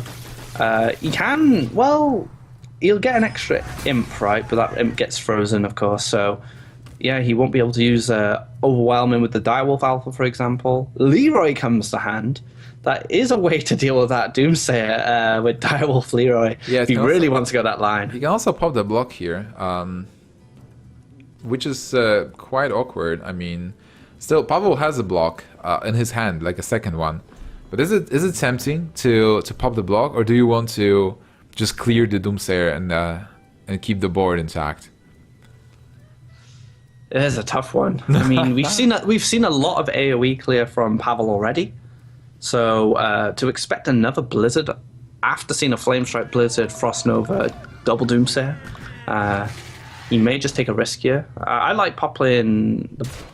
No, I like clearing actually. Thinking about it, just keep the board intact. Force him to have another answer. He does have the answer to it, unfortunately for Ostkaka. But there was a possibility he didn't have it, and then this board would become very threatening. Yeah, it was a good move overall, because even if you pop the block, you actually have nothing to follow up and kill Pavel. And if he has a second ice block with something like Antonidas, you're in a bad shape. So he was able to stall there, and he's still in the game and fighting. Pavel is getting lower and lower, you know. Implosion didn't hit, but Skaka still has those burst cards in hand. The only issue as well is Ostkaka's getting low as well, so that could be problematic. Alex Straza can be used as a defensive play in the future for Pavel. Here, things are a little bit awkward. Do you fireball the Loatheb? I think what you can do, you can ignore it maybe. Like, you have to consider going for face as well. You've seen Lothep, so what can Zu do after this? Maybe just go Arcane Intellect and attack face ping face. Get him to 14. Oh, he goes with the Fireball to face. That's fine as well. Because next turn, in theory, you will be able to Archmage, Ice Block. Yeah, just Archmage, Ice Block, Ice Lance. And you're good. You have 2 Fireballs. What can he do? You can also Intellect as well to find that Pyroblast. So you can have 3 draws for the Pyroblast, and then if the block does get popped and he finds a Pyroblast, he just plays another block, and then he's won the game. So yeah, I think that's a good play actually. Putting him in range of Pyroblast, putting him in range of potential lethal with all the draws he has coming up. Yeah. Alright, so it seems like Pavel won this, even though Ostkaka gave us some excitement. This is a bad matchup to begin with, right? But it seemed like he has an opening somewhere. He had the chance. Like maybe if he would play Lothep before, or if there would not be the second Blizzard. Yeah, it was a tough match to navigate. Like you said, it was already pretty bad to start with, but then it's also finding the right way to do things. Playing what can you play around? Can you play around all of the clears in the mage deck, like banking them on drawing them all? But Antonidas going to come down with the ice block, going to give him that fireball, frozen ice lance to the Doctor Boon to protect the Antonidas, putting 2 fireballs in hand, and this should be it now. Yeah, this should be enough. No second Lothep. Chasm Mystic can save him. Power Overwhelming. Oh wow, Power Overwhelming. Can Power Overwhelming save him at the end of the turn? So the bomb can not kill him. Alright. Just I was just thinking if there's... He doesn't know if it's an ice block, but he knows... Oh, actually... Wait, was there a way? No, there was no way. Okay, the bomb actually hits by the end of turn of Ostkaka. Game number 4 here, 2-1 to Ostkaka so far. 1 game away from winning $5,000 and being crowned your champion. But Pavel has not given up just yet. He's going to be fighting. Yeah, absolutely. Pavel got that win that he expected, and now he's going for a mirror match. But I think Ostkaka has an advantage with regards to decks. You mentioned that before. Ostkaka is running the Sea Giant, the Leroy version, and the Pavel is running a more stable, let's say, or standard Dark Iron Dwarf and Bran version. So obviously openings are openings, but in the grand scheme of things, if there is an early Sea Giant, then there might be not an answer for him. From Pavel's perspective, and if both get low on health, then Ostkaka can actually get an opportunity to Leroy for the win. But on the other hand, Pavel will be having a stable board, and if he keeps that board stable and extends it, does good trades, and takes Goldshire Footman. The good old Goldshire Footman. Ready for action, right? Yeah. Sometimes it's a good card, actually, in Zoo versus Zoo. But... what is in the board? On board, there's a 2-1, right, from Ostkaka? Yeah, there's a Abusive Sergeant. That goes around Footman seems like the card. He can defend against a 2-1. Well, in the future, it may not be as effective. It might block a couple of imps, but overall, Knife Juggler is going to be a nice minion to come down. 3-2 with the Knife Juggler effects. Egg's a good way to challenge it in the future, especially with that Power Overwhelming sitting in the background. Is he going to pop the egg open? Yeah, Wow. because the Power Overwhelming would give him too much value, and if the knife hits the 4-4, then Knife Juggler contests it. So already an interesting play and a great play by Skaka. And he had still a chance like to get something like a Soulfire and then just kill it right away. And this Knife Juggler poses quite a big threat, so I'd be surprised if we don't see the 4-3 go into it. He could have potentially ignored it there, maybe, because the knives don't interact with the Imp Gang boss, but is that a minion you ever want to leave up? Probably not. And now Skaka needs to... Oh, actually, he can slam Gormok as a 4-4. And because he is a bit ahead on board at the moment, just keep that initiative. Decides to go for Haunted Creeper. Gormok still presents a big threat if you're able to get 4 minions, and Haunted Creeper gives you that chance. I mean, Gormok could potentially help him get some extra burst damage in the future as well. If he goes for like a 9-mana Leroy Gormok, that could pose as a lethal threat as well. I like him clearing up this Imp Gang boss here because the Spider does clear the 2 tokens on its own. So very good play from Ostkaka so far. You know, definitely going for the board-centric line, not being too aggressive at this point, and forcing Pavel to kind of fight back. Yeah, this is something I was really waiting for because I always love to watch Ostkaka play Zoo. He makes some plays that are not really easy to see, and he has a different style and he wins with it. Right now he is a bit behind, unfortunately for him, because of that Knife Juggler, and Goldshire Footman you'll not be able to get into it, but he can slam Lothar being the biggest minion on board. So anything else he could do? I think Lothar's probably it here. Plays around Power Overwhelming, one of these small guys. So the 5-5 will need an honest response from the board. And but, you know, Pavel's looking pretty good now. He gets another taunt minion. Lots of little taunts. It's not very often you see this. Decides to go for the tap, just using that opportunity while he has board to maybe pick up some extra minions, but finds an Implosion, which is a great card as well.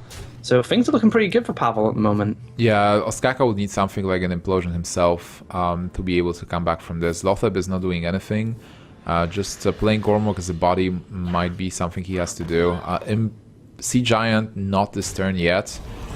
So with the power overwhelming, he can lose the big minions. And then Pavel can slam his own Lothar to block things. So I would not hate something like PO on... Actually, even Implosion maybe, because he has the Knife Juggler.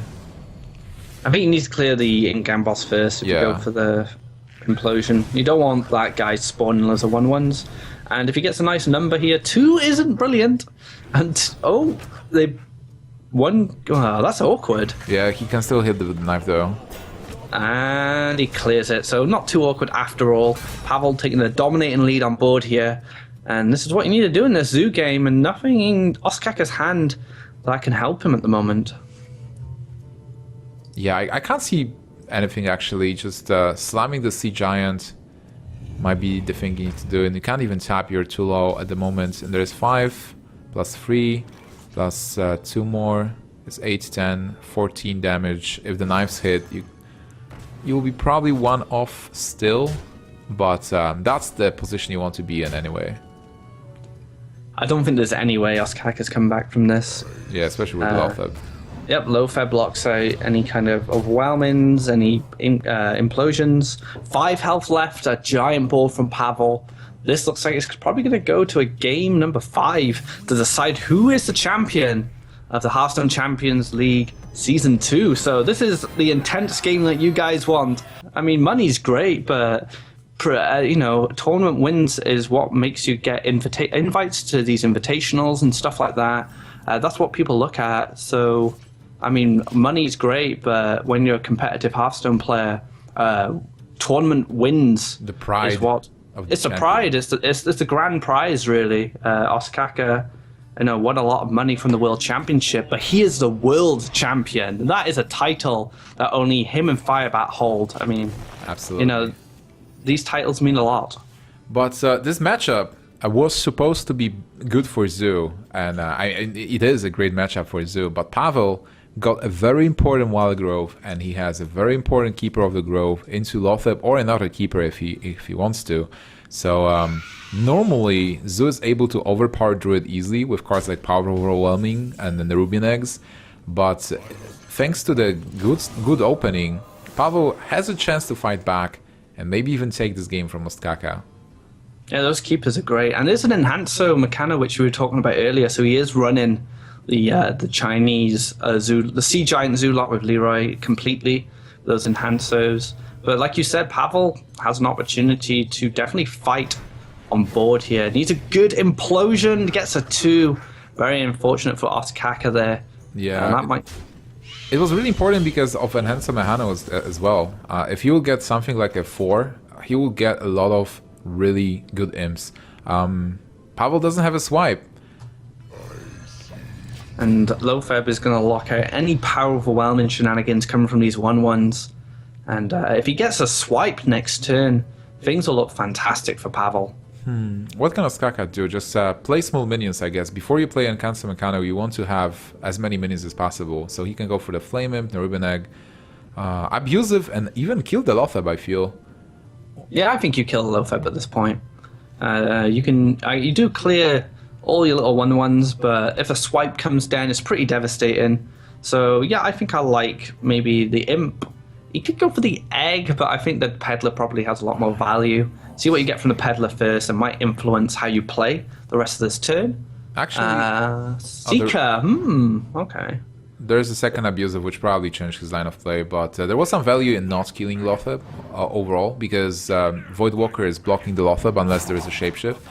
And if there is a Shapeshift, you know that Druid will only have 4 mana for his disposal, and you've seen one keeper already, so there's a chance that there is nothing to block it.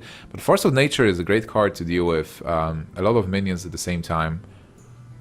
He can also... Swipe would have been beautiful, though. Yeah, Swipe would be the best. Like, Swipe is literally worth $1,500 right now, but... Yeah, so what would you do here? Is it worth using the Force of Nature on this? You can Keeper and Shapeshift, like Keeper the 2/1, or actually Keeper the 2/2 and Shapeshift into 1/1, and you have a 2/4 to challenge the rest of the minions on board. I think that's probably the best, but if you go for Force of Nature, you clear 3 minions and have nothing, so I think there is nothing better than Keeper overall. Yeah, he agrees. Simple ping and hero power to try and relieve some pressure off Pavel here. He still has a lot of good cards going into next turn. Ancient of Lore might find him something like a swipe going forward. Druid of the Claw, nice tanky minion. Ostkaka, on the other hand, is it still... Enhancer? Is it Enhancer time? I would like to see Flaming Enhancer. I think it might be. Like, if you get the Taunts or Divine Shields, it will be super annoying for Druids to deal with your board, especially if you have 4 minions with buffs. If you get Wind Fury on the 2/1s, they deal 4 damage suddenly. I mean, they will not be able to kill the 2/4, but you can start pressuring and asking yourself, is there that swipe somewhere or not? Yeah, I think Enhancer is definitely the play. Like you said, it can create such a nuisance for Pavel, where Enhancer would be a little bit less efficient, but I think he's just going to flood the board with less swipe vulnerable minions. All right. I think that's fine. That's probably a little bit better. We want to see some crazy Enhancer stuff, but Ostkaka's going to hold back and wait for the moment that he feels is the best. Oh man, that Oh, giant Dr. Boom! It jumped on the board so fast, it didn't even land. It just bounced. He's just flying in the sky right now. Yeah, but this has to be the time for Enhancer Mechano. And what can Ostkaka get? Can he get Wind Fury on a 3/2? Can he get a taunt on the Ruben Egg? What? Oh, he gets the taunt as well. Wow. That's interesting. That's nice. And that's great for him. Yeah, it's really good. And the Wind Fury on the 1/2 is also interesting, because if he gets something like the PO in the near future, you'll be able to pack a lot of damage from it. Yeah, and the thing with having a Wind Fury on a Haunted Creeper, you know, it's a nuisance to deal with, because when you pop it open, it's going to just spawn more minions anyway. And like you said, if you do decide to kind of just leave it alone, a PO will make it really crazy. Did he miss an attack from the spider? No, he attacked twice, okay. Yeah, he attacked twice. For once face and once for the bomb. Alright. Okay, so what do? You can pop the egg. You can pop the egg with 11 roots, which is pretty decent, and then you can Well, you can force a nature as well at this point. You can pop the egg and... Okay, so he's going for the imp first.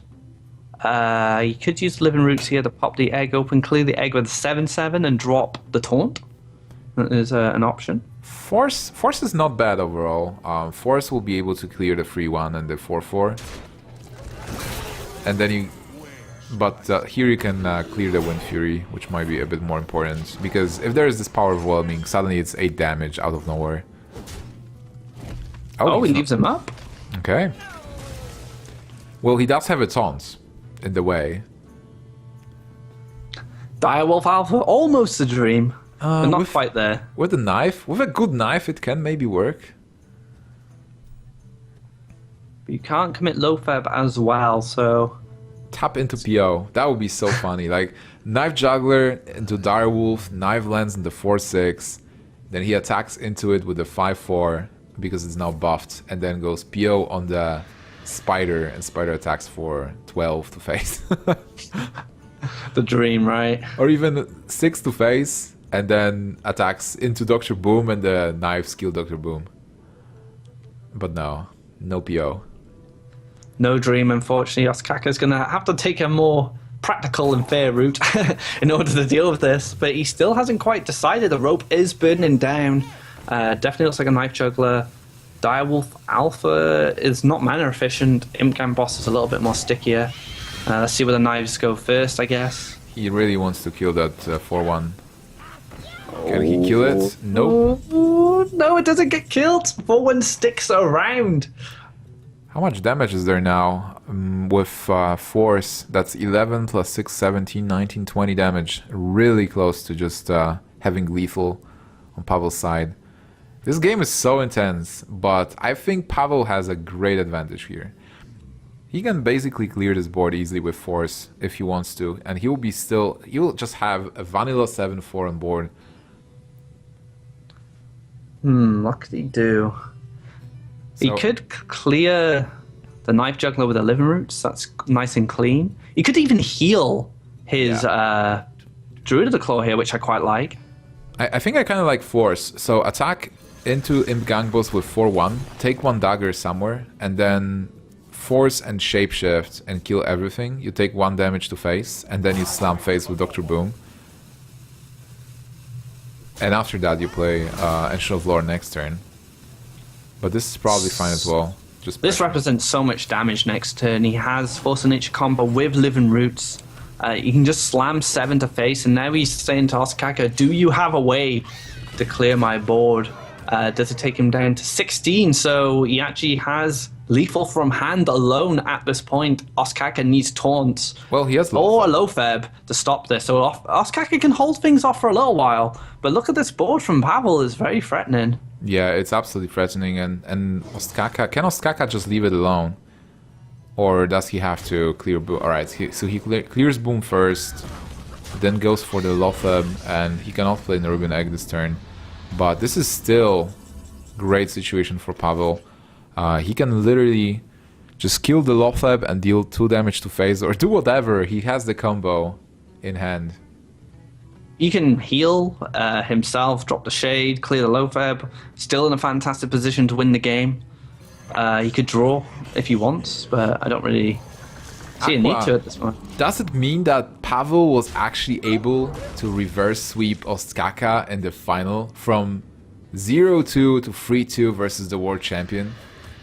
It does. I mean, we were seeing Ostkaka kind of on a streak up to this point. He hadn't lost a game until the complete reverse sweep from Pavel. Is it anything Ostkaka can do at this point? Not really, even though he got Leroy, he has a lot of bursts, but Ostkaka concedes and Pavel is your Hearthstone Champions League champion. Before the 2016 World Championship, there was the Last Call Invitational, a tournament series made up of 3 regions with 8 of the best players from each region competing for a World Championship spot. In the European Last Call, Pavel faced RDU in the finals. RDU was a crowd favourite, but Pavel managed to dominate, winning the series 4-1 and gaining that fated place at the World Championship. So there we have it. Tice, Neyman, Dr. Hippie, these are our Europe representatives for BlizzCon so far. While those guys have been showing up to championships and winning these high-profile events, the 8 guys in this tournament have been grinding away behind the scenes, and they now have to fight it out for the one last spot. More specifically, these 2 guys you see in front of you, Pavel and RDU. One final look at the lineups here. Yep. Anything that stands out to you in particular about the matchups? Not really. The ban's no surprise here. RDU's a rogue getting banned away again, and RDU banning Pavel's shaman. That tempo mage is going to be free, and I'm really interested to see how it works out, because it is so different from the other tempo mage that we are used to seeing after Yoxeron got introduced, because it has kind of been like the centerpiece of that deck. That's your end game in case you don't finish your opponent early enough, and having those Kabbalist Tomes kind of to sustain yourself. He is not playing any Kabbalist Tomes, so he has to make something else happen. Yeah, it seems like a natural response, right? If you want to continue playing Tempo Mage, he's cut out a lot of the mid-game spell stuff with the Kabbalist Tome, and he's packing in more minions. He's playing Water Elementals and Faceless Summoners. Yeah. So if you're not going to be relying so heavily on spells, then suddenly packing in all these value minions seem like a good strategy moving forward. But it remains to be seen how powerful that build is moving forward. But definitely a lot more aggressive, a lot more focused than we've seen some of the Tempo Mage builds coming out. But I also want to talk about RDU's Zoo deck, and I think since the nerf came out, not really that Zoo lost a lot of power level. Sure, it had one of its best cards nerfed in Abusive Sergeant, but not to the point where it's unplayable. Abusive Sergeant's still a very strong card, but I think a lot of the trickle-down effect of the meta of Freeze Mage becoming powerful because they prey on the new slower Shamans, for example. Like, lots of byproducts like that have made Zoo a lot weaker than it once was. Are you surprised to see a Zoo in the grand finals? Do you think it could be a weak link for RDU? I think it might be. There's a good matchup for it too. If he gets it against the Warrior maybe doesn't have a Fiery War Axe. If he gets it up against the Druid, maybe a Druid has a slow start. Druid AoE tends to be very weak, so he might be able to flood the board in a way where Druid cannot answer that. Against the Rogue, it's going to be a little bit tricky. Against the Mage, anything can happen. It depends who has the early tempo, and the early turns especially are going to be key in that one. Yeah, it remains to be seen. I think if anything, maybe the minion-heavy Tempo Mage deck is a little bit weaker against Zoo even, because you don't consistently get those blowout turns with the removal spells, because generally the way Tempo Mage would win that matchup is just kind of stall, and then one big swing turn with a Cult Sorcerer or a Flame Waker in the mid-game. So they've just got a handful of like Water Elementals and Faceless Summoners. It might not work out too well, but yeah, RDU obviously a ton of faith in Zoo. He thinks, with very good reason, that he is one of the strongest Zoo players in the world. He plays that deck incredibly well. All the positional concerns, specifically knowing which particular one-drops he wants in his hand, in which matchups, how to play a curve with the coin, where to, use that mana for a quick burst. So if anyone can pilot Zoo successfully, I think it's going to be Radu. I completely agree. I couldn't name a better Zoo player in the world. The RDU, if not the best, he's definitely up there. He's a great Zoo player. He knows exactly what he needs to do in every single matchup. And that's also something for maybe some viewers back at home. Like that deck is extremely cheap. There's not even a single legendary. So if you wanna try to craft a really strong deck, that might be an option. Even if you don't have all the cards. And RDU is going to be the player to learn it from. So it's going to be very educational also to be watching him play that. I sure hope so, but we're looking one more time at how these players reached here, or how the road brought them here. Pavel, again, huge chunk of points from ladder. A little splash into the open cup scene, picking up 20 points there as well, but primarily a ladder monster, as we've all talked about at length. A top 10 and just outside the top 10 finish consecutively in April and May, which is pretty incredible when you consider how competitive these ladder seasons have been. I remember seeing Pavel, taking rank 1 at ease, or honestly, several years ago, but that was during a point where the ladder wasn't quite as competitive as it is now, because there wasn't really any end-game reward to doing well on ladder. So still being able to compete in the top 10 is a huge achievement. And there you see RDU with a much more balanced pie chart, with the splash of mages in there as well. Open Cup's about the same level, and then still those 71 ladder points, putting him far and away the points leader overall. And what's amazing, and what is a similar story when we get to the Americas Last Call Invitational later on next week, is that the points leaders have done it without that kind of artificial boost that you get from being in one of the championships. Exactly, and here we go. Game 1 underway of these finals.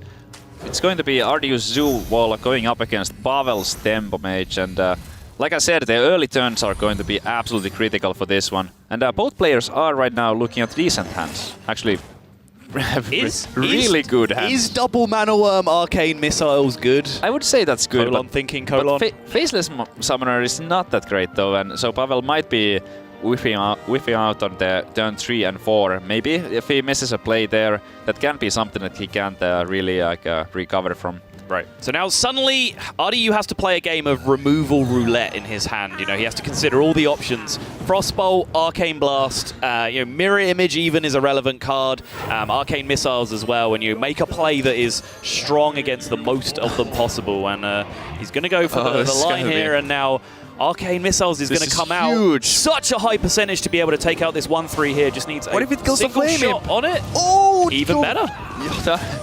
That was incredible. It actually took out the flaming, but now RDU. Oh no, he really wanted to have that alive and to be able to trade with at least one of the mana worms, but now he can't really find a trade. No Direwolf available, no abusives in the deck. I just want to pause proceedings for a second and ask, what kind of man is Pavel? Because he has 1 golden and 1 regular faceless summoner in his deck. This is an unforgivable sin, and I think we should disqualify him from this tournament immediately. I think it's a punishment enough to be drawing it in the starting hand of a finals. Yeah, so that's fair. Right now, Pavel does not have a play. Well, okay, there's a play. Maybe not the best one, but it does buff both of the mana worms, so that's something. There's no real reason to use it though, right? He can just ping and double trade, and Zoo doesn't really fight from off the board too well, so it doesn't really matter about the lost value on your mana worms. Like, the only thing that can affect this board is Knife Juggler, and even then it would have to be a lucky shot. So I would expect to see the Arcane Blast held onto in case there's no play available for Pavel next turn as well. I would just go for it, because it is 2 damage immediately through those mana worms, so that's quite a bit. And I was actually mistaken there by saying that Radu doesn't run any abusive Sergeant. There is 1 in the deck. Interesting. Pavel choosing to just take the really aggressive line here and, disrespect the possibility for RDU to trade. And I imagine a huge part of that is the fact that there is only 1 abusive in the deck, and abusive is the primary punish there in that situation. Whoops, there's 2. Okay. Savitz, please! Savitz! There are 2. Okay, but anyway, moving on. There's the Blood Mage coming down, and a hero power. Not what Pavel was hoping for turn 4, but again, at least he has a play, not just playing, waiting for that turn 6. Could have been worse. He could have drawn something like a Firelands Portal there. I trusted you, man. Yeah, I feel betrayed, honestly. I trusted me too. Yeah, Blood Mage not the greatest pickup, but it's all about kind of just filling turns at this point. If he can continue being aggressive and at least do something passable on each turn leading into these Faceless Summoners, then just the raw stats on the board is going to represent a very imposing situation for RDU to deal with. Yeah, this is looking like a nightmare for RDU right now. He's down to 14 HP already just from those mana worms. And Pavel is running a lot of burn. There's double Firelands Portal. There's obviously 2 Fireballs, 2 Frostbolts. All of that burn. I mean, if there was a Fireball, it would go extremely low already. Wow. Water Elemental. Okay, well, that's something to play, I suppose. Yeah, I mean, the problem is he traded into the Darkshire Councilman there with the likely intention of maybe taking a trade ping with the Mana Worm and looking for something to play alongside it, or drawing a spell and then getting the buff on the Mana Worm and trading in that way. Water Elemental does neither of those things, so from this point it looks like he's just going to try and play minions and hope that enough of them stick that he can dig in some damage to face here and finish out the game. Seems like it. RDU here. That Doom God looks quite tempting with the Silver Golem, but there is that tiny chance that if he went for that play, that the Silver Golem would not get on the board. And by playing the 2 Jugglers here, he makes sure that the Doom God will get the Silver on the board. And not only that, but he's getting 2 Juggles from that Imp Gang boss. Yep, needs a juggle to hit the War Elemental. That is not a good face from RDU. I think they've both gone face. They have. It means the Water Elemental lives here. That's another potential 3 damage to his face if Pavel's on the race plan. But now that he's lost the board against Zoo, a pile of minions is not what you want in this situation because Zoo is just able to chew them up one by one. That's what Zoo does when they've established a board presence. Yeah, like RDU did get back on the board, and he's going to be pulling even further ahead here. Soulfire, well, I can't play it. It gets discarded from the Doom God. You can't really risk it here. He could go for the Soulfire first if he was extremely greedy, and then play the Doom God, but I mean, that's a risk you can't take. Just no way. So if he Doom Guards here, he still has plenty of damage to be able to clear up this board, right? So I don't really see the risk reward working out in his favor in terms of the Soulfire. So I agree with you. I'd like to see Doom Guard just come down here, get your free 3/3 on the board, get 2 knives in the process. I guess he's just thinking about sequencing in terms of trades preemptively so that he can have greater control about where the knives go. If he wants to first trade into those minions, maybe with the Councilman. I guess that's the only consideration here. Right. And how much does he wanna go for face, and how much does he wanna trade for? Yeah, I think potentially trading into the Water Elemental with the Councilman is reasonable. The freeze won't matter too much when it's just a ping target. Anyway, he's going for it! So you get... Oh no! And the punish is enormous. Pavel gets the news of just how big that 50-50 was as the Silverware Golem is played from hand. That is a huge risk from RDU. Did he need to take that, Savitz? I don't know. I felt like he didn't, but RDU, I guess, feels that he's so low on HP that he has to go for some kind of gamble. A little bit grumbling there. Is it the pressure getting to him or what? Because he played the Silverware Golem before live tapping. I don't really see the reason for that. He could have potentially picked up a better 3-mana card than the Silverware Golem to play instead of it. That is a Argent Horse Rider, which means this could be a potential pretty big clear here, but he'll take 3 to face as well. That's perfectly fine in this situation. It means he can just dig the damage, and now any fireball that is drawn at any point this game is going to be lethal for Pavel as long as he lives alive long enough to tell the tale. RDU has no answer to the board. He's going to give it up. From a man that's been playing so well this entire day, it's possible that he was just operating on a further plane of existence than I'm on there, and maybe we've missed something. If we have, please tweet at me, tell me what was going on, but it just looked like such an unnecessary risk. It really did, and I think it might be the pressure. There's so much on the line here. Ticket to BlizzCon to play for that $1 million prize pool is so huge. This is what he worked for all year long. So a little bit of a nervous play there from RDU, I feel like, and I hope that he won't be kicking himself and over that for the rest of the series, just thinking about it when it's already done. Just get over it as fast as possible and focus on the next game. It's not going to be easy, but I hope he can do it.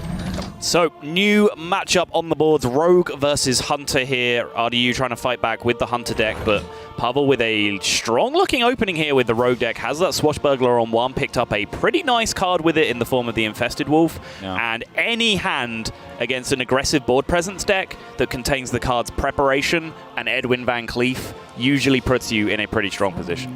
Yeah, but Pavel does know that RDU is running 2 copies of Deadly Shot in his Hunter, so that's very risky if he chooses to go for it.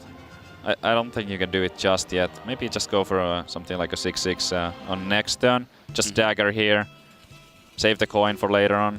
I think I like that a little bit more. Although we can see that there's no Deadly Shot, so if he just went for it, he would probably be doing quite well. Yep, it's very possible, but just that combination at some point could end up paying dividends. If he can get, say, the Infested Wolf down on the board and then prep together a huge Edwin to go alongside the Infested Wolf, that plays around Deadly Shot because of how sticky that minion is. So definitely has the potential to move forward with that kind of line later on in the game. But as you said, playing into Deadly Shot on curve when there are 2 of them in a deck, a little bit risky. No. But RDU just going to happily continue developing here. Animal Companion comes down. That is a Huffer. And I think this is just 7 damage downtown. Do you really mind about protecting your Huffer from face tank and the 1/1 here if the Rogue wants to slap into it with her face again? I think you go face. I mean, how much do you care about that? Pavel is playing the Malygos Rogue too, so there won't be any Cold Blood punish coming. Right. So I would imagine that it's just going to be 7 to face. Yeah, it's such a minor difference in every world that clears this. Even Fan of Knives, for example, it's a difference of 1 damage if you do get punished. So yeah, just sending the damage to face definitely seems correct. Second prep would be so good here. Oh, just 0 mana. It costs 0. That's good enough. Yeah, I thought it was a preparation. But it's still going to be amazing. He can just go for the backstab, prep the fan, use the dagger, get that huge Van Cleef out there. And not only that, this time he is protected against the deadly shot. It is going to be only a 50-50, even if RDU had it. Oh, that is huge!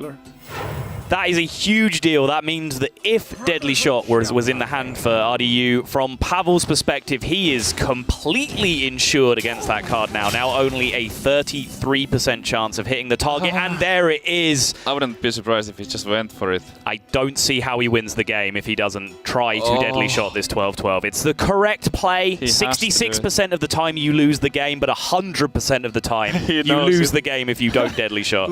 It's on his face. He's going for it. That's it. Is going for it. He knows he has to do it. It's only 1 in 3, but he has to try it. Does he get it? No. Unlucky. Far right instead of far left. RDU didn't quite calibrate his aiming system correctly there, and now Pavel is just going to run a train over RDU with this 12 damage now. Yeah, I don't think there's much RDU can do at this point. That deadly shot was all he had, and that high main not gonna do anything. And Animal Companion, even if it's a Misha, it's just Doom Blizzard will trade into it. It might buy another turn, but...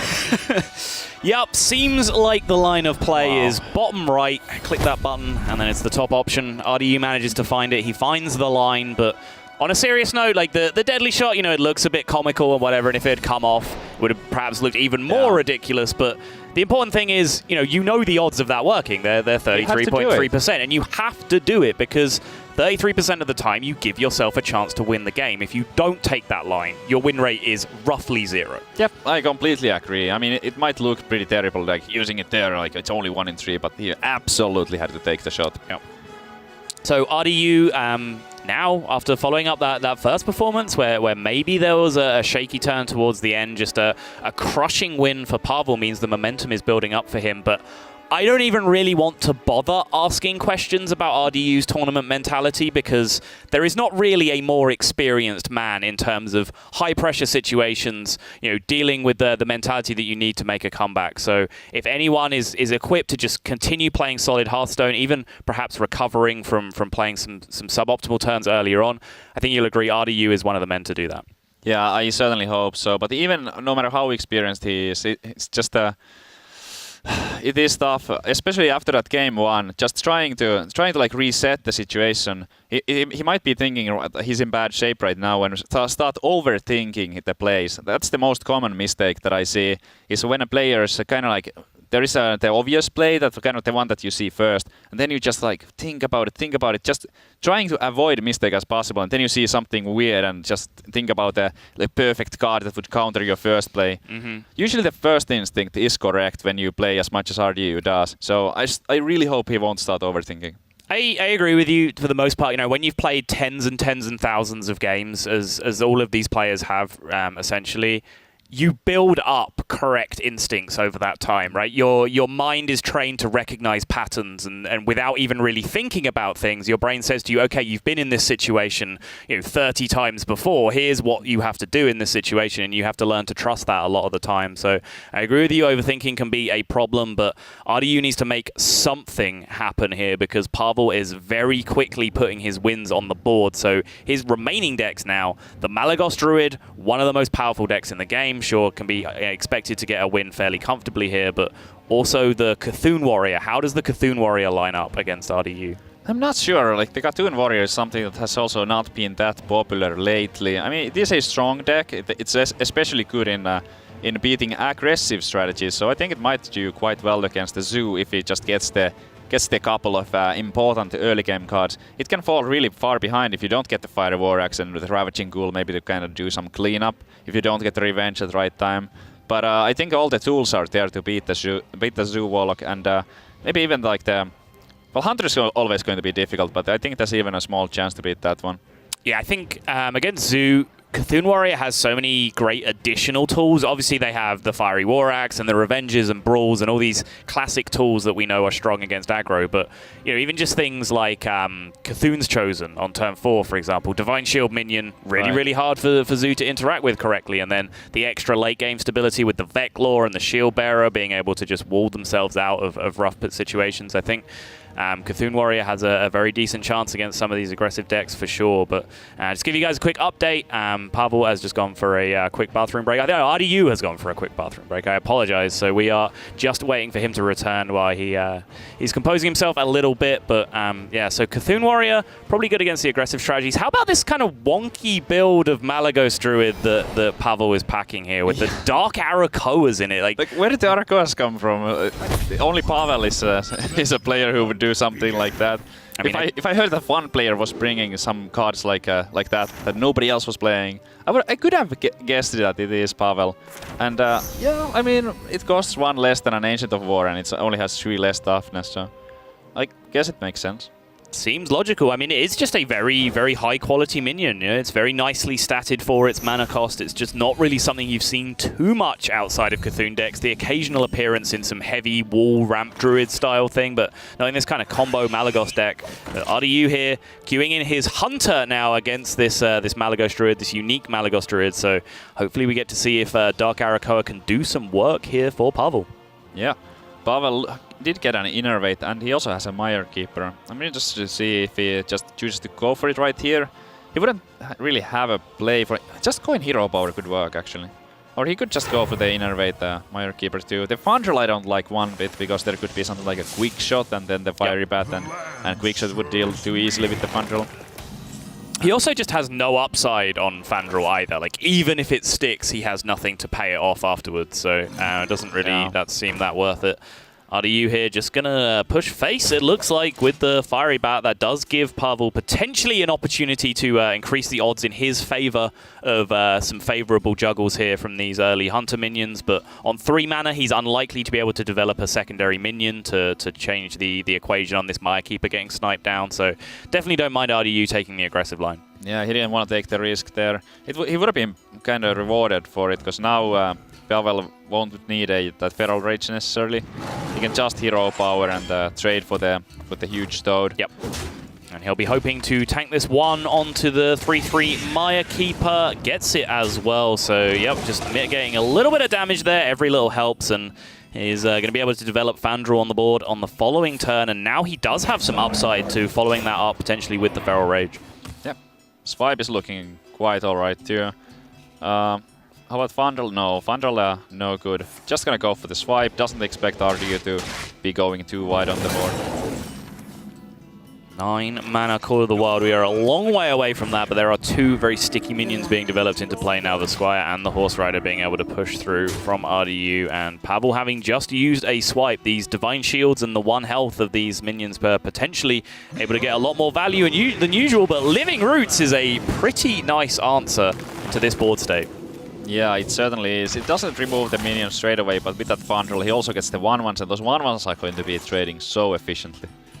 Sure are, and that Call of the Wild does have a even bigger impact being drawn this early than it looks like, because obviously it's a little ugly to draw a 9 mana card this early on in the game, but it's also blocking him from ever drawing a card from that quick shot, essentially, by just being sat in his hand for 9 mana. So wouldn't be surprised to just use it, see RDU use that for some initiative at some point if he doesn't, for example, pick up Savannah Highmane on the next turn. Yeah, that's kind of a weird combination of cards there. If he wants to draw a card with the quick shot, it won't be before turn 10.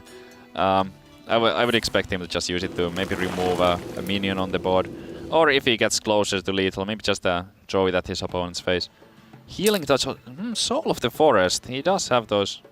I mean, Innovate plays an 8/8 this turn. I feel that's probably the strongest choice. But then there's the double Deadly Shot thing again. So I don't hate this. That's a very good point. That is a very good point. He will still be able to play that Giant next turn with this, and kind of like upgrades his saplings into 2/2s.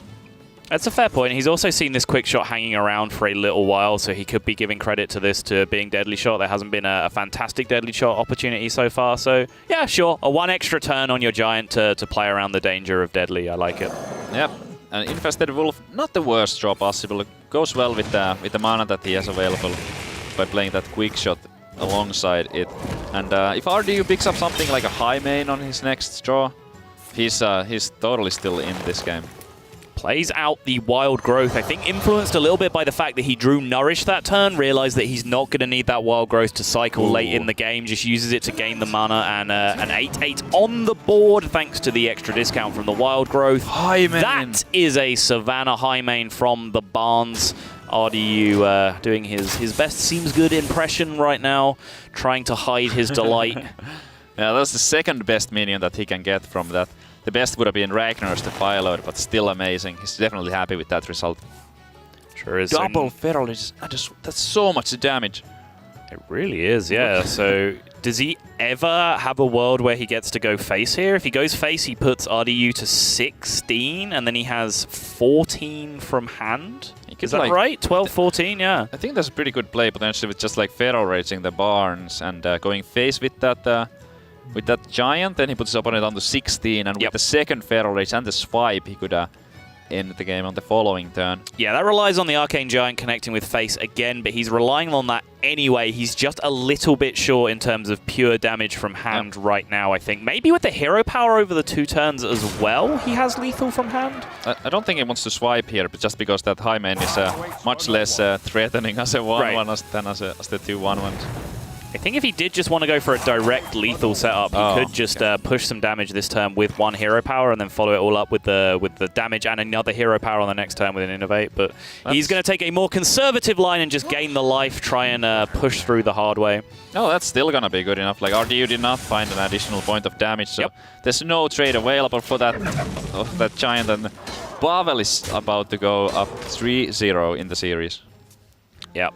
No hesitation from Pavel. This is a huge amassed pile of damage in the hand from the Malygos combo Druid. Not in the fashion you normally see him getting burst down. And normally it's Malygos in combinations of Moonfires and Living Roots, but Feral Rages and Swipes with an 8/8 on the board do the job just fine as well. And now 2 players in the grand finals going through drastically different emotions right now. For RDU, he is seeing 9 months of hard work, as has been mentioned by so many people, perhaps more hard work than anyone else puts into the game. He's seeing it all crumble away for him, whereas from Pavel's perspective, that prospect of redemption is within reach. He can finally, maybe when people hear the name Pavel, they won't think about Dr. Boom and Sylvanas anymore. They'll think about the guy that qualified for BlizzCon in 2016. We will see. It's going to come down to Pavel picking up a win with his Cthulhu Warrior here. Saviz, I don't know about you.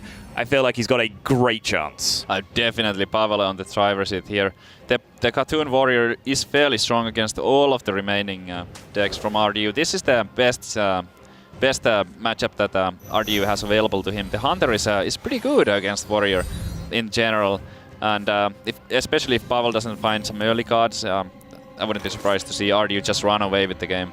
That is a brutal looking opening from RDU here. This is exactly what he needs. Just a nice, comfortable win in a favored matchup just to get him into this series so he can start operating. And Squire into Sticky Minion, into Bow, into Bar. Like, this is so much damage output here that he might just be able to run this matchup over. Yeah, and Pavel, no play for turn 2 there. He does have the Ghoul now, but it doesn't really do all that much. He might just have to, like, armor up and shield slam. I don't know. Feels so bad. It does feel terrible, but really, how long can you sit around taking 3 damage a turn from this huge Toad? I don't think it's a reasonable prospect, so he is just going to go ahead and shield slam here, but the hits are just going to keep on coming here from RDU. He can choose to develop this in any way he sees fit, and that is a perfect draw. Let's just play the Halfer. Wait, what? Halfer broke, and just going to have the stats instead, but looks like that is still going to get to connect with face right now, so no harm done in it not having the charge. He might as well take the extra stats in this situation, although there's a decent chance the Huffer would have got to hit twice if it was a Huffer. So. Oh yeah, it actually would have, as we can see Pavel's hand. RDU here with a bow, that's pretty good cleanup for that, and with those 2-drops and no high main to save the coin for, I think it's going to coin out on the 2-drop, just to like add some more pressure on the board. I like it. He's going into the Brawl turn, but there's definitely no disaster if Brawl was to come out this early. There is the Brawl being drawn. I would have liked to see the coin 2 drop there, I think, but RDU might just be holding on to the coin here. He does have a lot of high-cost drops in his deck, Ragnaros as well as double Call of the Wild, I believe. Still at 9 mana, he's one of the players in this tournament playing 2 of them. So. Yep, and even though he didn't have anything to coin out really, the next turn with it, no high main, no Ragnaros to save it for, no Call of the Wild to save it for. He might pick up one, it's very likely. And here, Houndmaster. It's a little bit of it's kind of a lot of eggs in one basket here. Execute would be pretty nice on that Misha, but still not too bad. Even if the execute was to happen, it does cost 2 mana nowadays. So there will still be a good amount of power remaining on the board. Yeah, and no secrets in RDU's list, so no danger in using the bow up there, no lost value in terms of generating extra charges. Pavel is just going to try and tank this game from behind, quite literally with the tank up, and he's going to take a ton of damage, but just hope he can bounce back in the late game, but it's not looking pretty for him right now. Not at all. RDU has to think about if he wants to play around revenge here or not. Because that is something, if he went face with everything and hero powered, Pavel would go down to 11 HP, and in that case it would be quite powerful. Oh, wow. So that's a good insurance against Brawl, I would say. Yeah, that means RDU can just go all in here if he wants to. This is a straight decision whether he values the 2 damage from the hero power or whether he wants another minion on the board. And RDU has decided it's straight up face hunter time, and he's going in there with the hero power. Pavel has to panic Brawl here, no choice, but it's not looking like it's going to be enough, especially not now. That is 19 health facing 10 damage straight away on the board. Call of the Wild now drawn that can be played next turn due to RDU saving that coin. This is exactly what RDU is going to need to get back into this series. Yep, and it's also going to build up a lot of confidence. Just getting that one, just take it one by one. It wouldn't be the first reverse sweep that we've seen on HCT. So Kindly Grandmother comes down again, playing around things like Revenge, like Brawl number 2, just to make sure that he's able to maintain the biggest board presence he possibly can. And with Call of the Wild coming down next turn now, every minion that sticks to the board is an extra point of damage getting amplified by that Leok. Yeah, kind of playing into Revenge here a little bit, I suppose, but there's still that Misha, he wouldn't even die to that, and there's still the Kindly Grandmother, so yep. I don't think there's anything that could go wrong, and we can see that Pavel's hand is not too great. Ooh, Shield Block. Shield Block takes him to 12, Tank Up takes him to 16, and the Execute on the Misha means that there will be 3, 6, 8, 10, 15. Yeah, that's just an enormous amount of damage. I think it's 20 damage. There's only room for 2 minions from the Call of the Wild, but the minions spawn alphabetically, so the Misha is going to be the one that does not get summoned. Yep. You get the ones that matter. Yep. So RDU just double-checking the maths here. Coin Call of the Wild. He's going to be plenty of damage with a board this wide. Leok buffing everything. Huffer getting in the charge attack as well. And Misha just left watching by the sidelines on this one. But Misha did his work earlier in the game after that turn 3 summon. I think he got to connect face every single turn after that turn 3. Yeah, that was incredible. That was a very one-sided game right there. And RDU needs some more of that. That was the first step. And now he needs to take down that same deck 3 more times. It's going to get a little bit harder every time. I would imagine that RDU is going to play his decks in order where he feels like he's going to take his best matchups first. Kind of maybe build up some confidence and make Pavel nervous. Well, here's my question then. What is the next best matchup for RDU? Because while we were on break, I said to you, these 3 matchups, Druid, Shaman, Warlock, there's no way Cthulhu Warrior loses to all 3 of these. So in this situation, if you're going with the best matchups, what are you picking? Yeah. Awkward. I guess Shaman. Yep. So here we go. Spirit Claws. Not like the greatest card against that, but likely still be a good card to keep. I mean, it is a 1-mana play, so pretty nice Hex. That'll be good later on, but not in the starting. And Pavel looking at a Fiery War Axe. Acolyte of Pain also not too bad. Yeah, staring at that Fiery War Axe, looking into its eyes, caressing it. This could be the Fiery War Axe that sends him to BlizzCon at this point. Such a huge card to have in your opening hand in any board-focused matchup, but against Shaman in particular, because they are so snowbally. Beyond any other deck in the game, they snowball early board presence into dominance better than anyone else. So Fiery War Axe to shut that down is huge. It certainly is. Something like a turn 1 tunnel drop can be so impactful. It is incredible. Bloodlust. I mean, it's not necessarily a card that you want in your starting hand, but I don't think it's a bad card to have either. The warrior tends to play a little bit greedy with those brawls and stuff like just the totems are not that threatening. I think RDU has a very good chance to maybe take this, even though there is a good starting hand from Pavel. Spell damage totem right off the bat. Pavel going to choose probably just to War Axe this down and reduce any threat of that Spirit Claws interacting too well with his minions going forward, especially as he has quite a board presence heavy, minion heavy hand, so that spell damage totem buffing up the Spirit Claws is potentially of detriment to him, but he decides not to. He's going to leave the spell damage totem up on the board. Yeah, that's a very interesting choice there. Now the Acolyte of Pain doesn't look so tempting because of that Spirit Claws. I guess he could play it anyway, just cycle that Acolyte. Just go for the Cthulhu's Chosen. Yeah, I don't hate this. Cthulhu's Chosen, classically another minion, another class that it is strong against in Shaman, but the Spirit Claws really change that a little bit, but still a 3 damage swing going to have to be used here if he wants to take care of the Divine Shield. But RDU might just choose to ignore it and operate on his own terms here, let the Cthulhu's Chosen trade into his minions slowly one by one. Good positioning there. In case that he got the Flame Tongue totem, he would have been able to trade both of his basic totems into that Cthulhu's Cultist. Yep, so it looks like RDU is considering the trade this turn, or at least the taking off the Divine Shield so it doesn't get full value out of that, but definitely some merit in pushing face here and being aggressive because it doesn't really reduce the... I mean, I guess if he leaves it like this, the War Axe can go into the Taunt Tome, the Divine Shield can go into the 3/4. That's more value than he has to give to the Cthulhu's Chosen. But RDU really considering what this charge of his weapon is worth to him right now. I mean, I would like to see him punch that, but I don't know. I think it might be a close decision. He doesn't have another one in his hand right now. It still really surprises me that Pavel allowed that spell damage totem to live early on. I understand the thinking that if you kill it now, he can just resummon it again and you've wasted your time, right? Like, if you wait and you deal with the spell damage totem on the exact turn you're scared of it being relevant, that minimizes your chances of it being around. But that opens you up to the world, which is exactly what happened, which is Taunt Totem coming down and blocking that from ever being an option. Yeah, I'm just thinking about that Totemic Might. Like, they got that Totem was going down anyway. This Ravaging Ghoul is going to be amazing for Pavel. It's going to finish off that.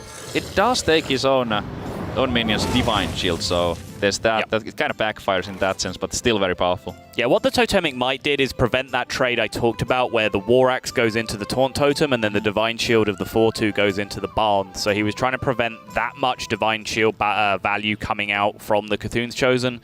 But Ravaging Ghoul is a nice clear up here anyway.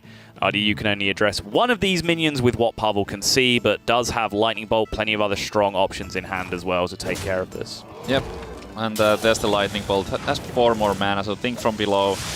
It's going to hit the board right now. Pavel has a Shield Slam for it, but no armor. Disciple of Cthulhu, however, that's probably going to be used. Oh, he does have Shield Block. He has Shield Block, Shield Slam, yeah. Yep. Disciple of Cthulhu into Execute is a far more universal activator. For example, Shield Block, Shield Slam doesn't take care of a Thunderbluff Valiant, whereas Disciple and Execute does, so I like him using that order. Also digs him 1 card deeper into a deck where his hand is looking a little bit suspect right now. Thunderbluff just dropped on the board, and Pavel's hand picks apart this 1-by-1 minion strategy of RDU right now. It gets picked apart very well by Pavel's hand. That's an easy Shield Slam right there. Even if there was a Ragnaros from RDU coming later, he still has that Execute. And not only that, but he has 3 more mana, so he can get his own Acolyte on the board right now. And RDU needs something like Mana Tide to keep himself sustained here on cards. Goes for the totem first, doesn't hit the spell damage, so he is going to have to commit the Blood Mage Thanos here. Probably needed to do it anyway because his hand is running dry, but takes care of the Acolyte to prevent any excessive draw there from the Acolyte. There's the first brawl. Those are huge cards in this matchup. You need to be as greedy as possible. The Ravaging Ghoul draw is enormous, though, paired with that Execute. Moving forward, he has so much removal to burn now. Bran, Disciple of Cthulhu, just another removal option, then curving into that Ancient Shield Bearer to gain him life. Yeah, and Totemic Might not going to help. Maelstrom Portal, is there a worse top deck for RDU? Maybe he gets at least a Spellpowered Totem. Nope. That is too useless, ineffectual card, and you're looking at the face of a potentially broken man here, a man on the brink of falling apart. He's worked so hard and he just feels this slipping away for him. He can't generate any pressure. Pavel has all the plays available to him. Disciple of Cthulhu, coming down for the double buff now, meaning that Shield Bearer is immediately active. It's gonna be 20 armor if RDU can't remove the Bran. Yep. And I don't think he can. Like, how are you supposed to remove that right now? Totem Golem not going to do it. I think he would have needed Lightning Bolt number 2. That would have been a reasonable turn. Bolt the 2/4 and Maelstrom Portal again. Well, that's good. At least they got the best totem. Sure. It might not be enough, but it was at least something. And here we go. 20 armor for Pavel. Unless he picks up something even better. Nope. Unless he draws a better card than 7 mana 6/6, gain 20. Yeah. That's pretty tough. Yeah, let's be real. And yeah, almost at 60 health right now.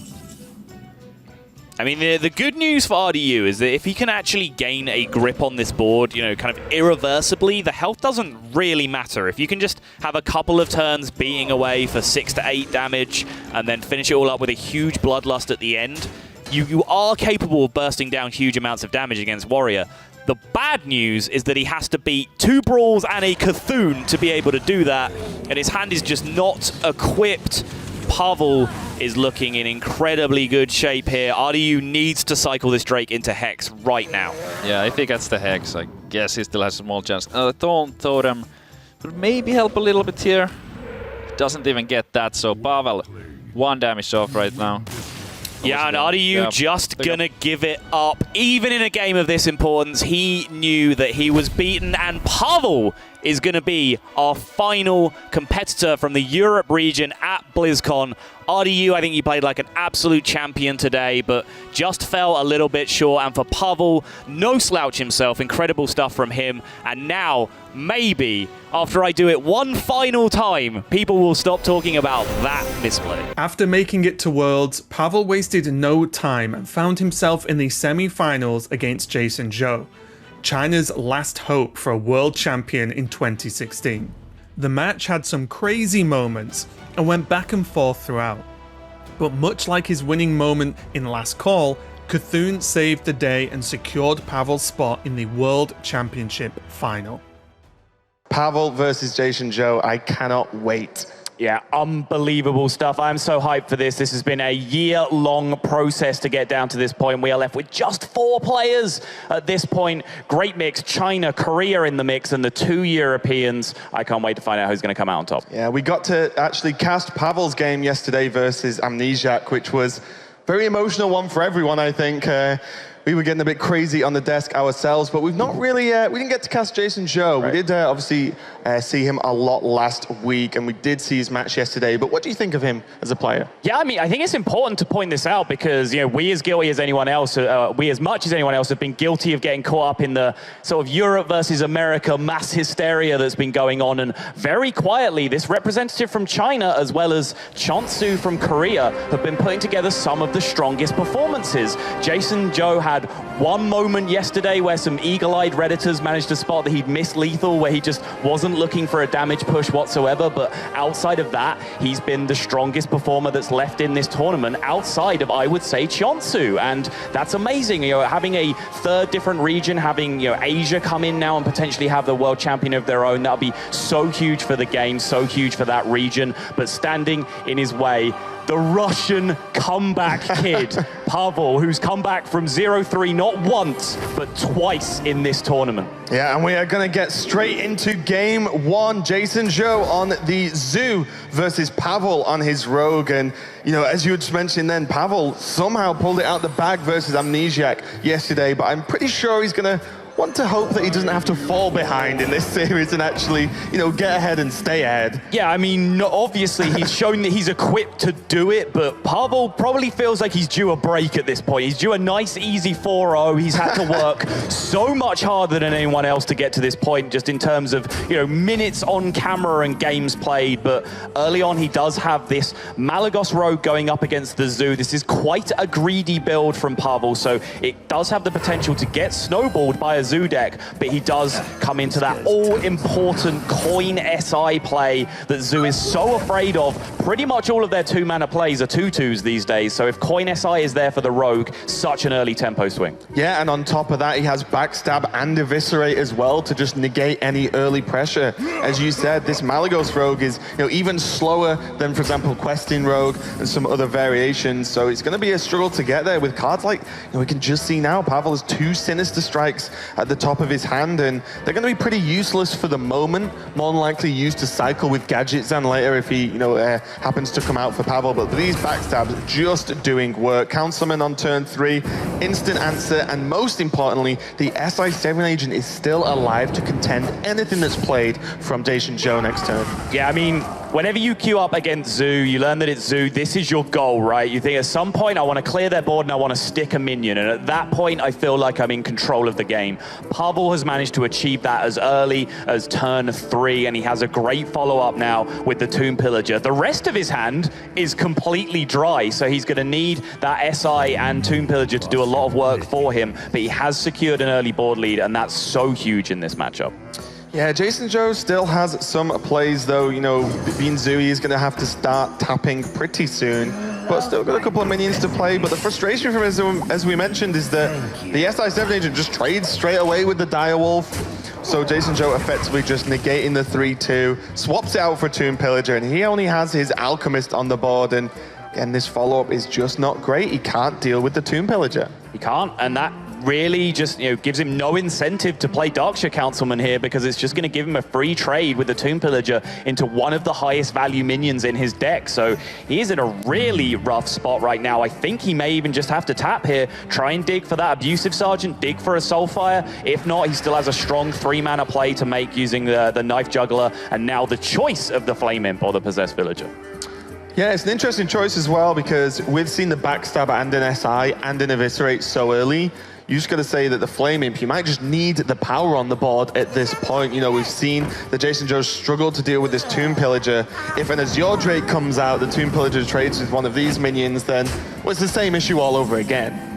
Pavel needs some help, and that is indeed help. Picks up the bombs. He has 1-mana spells available to him, so an Auctioneer or a Malagos would have been a nice outcome for him. Just the Edwin, though, one of the weakest pulls off the Barnes, but still, just drawing another minion there was huge for him, because now he's bridging the gap towards his Auctioneer turns. That helps him cycle through his deck a bit longer if he can pick up, you know, Backstab, Preparation, some of that stuff. Hold off for one more turn, maybe, before dropping the Auctioneer. Suddenly, everything coming together for him.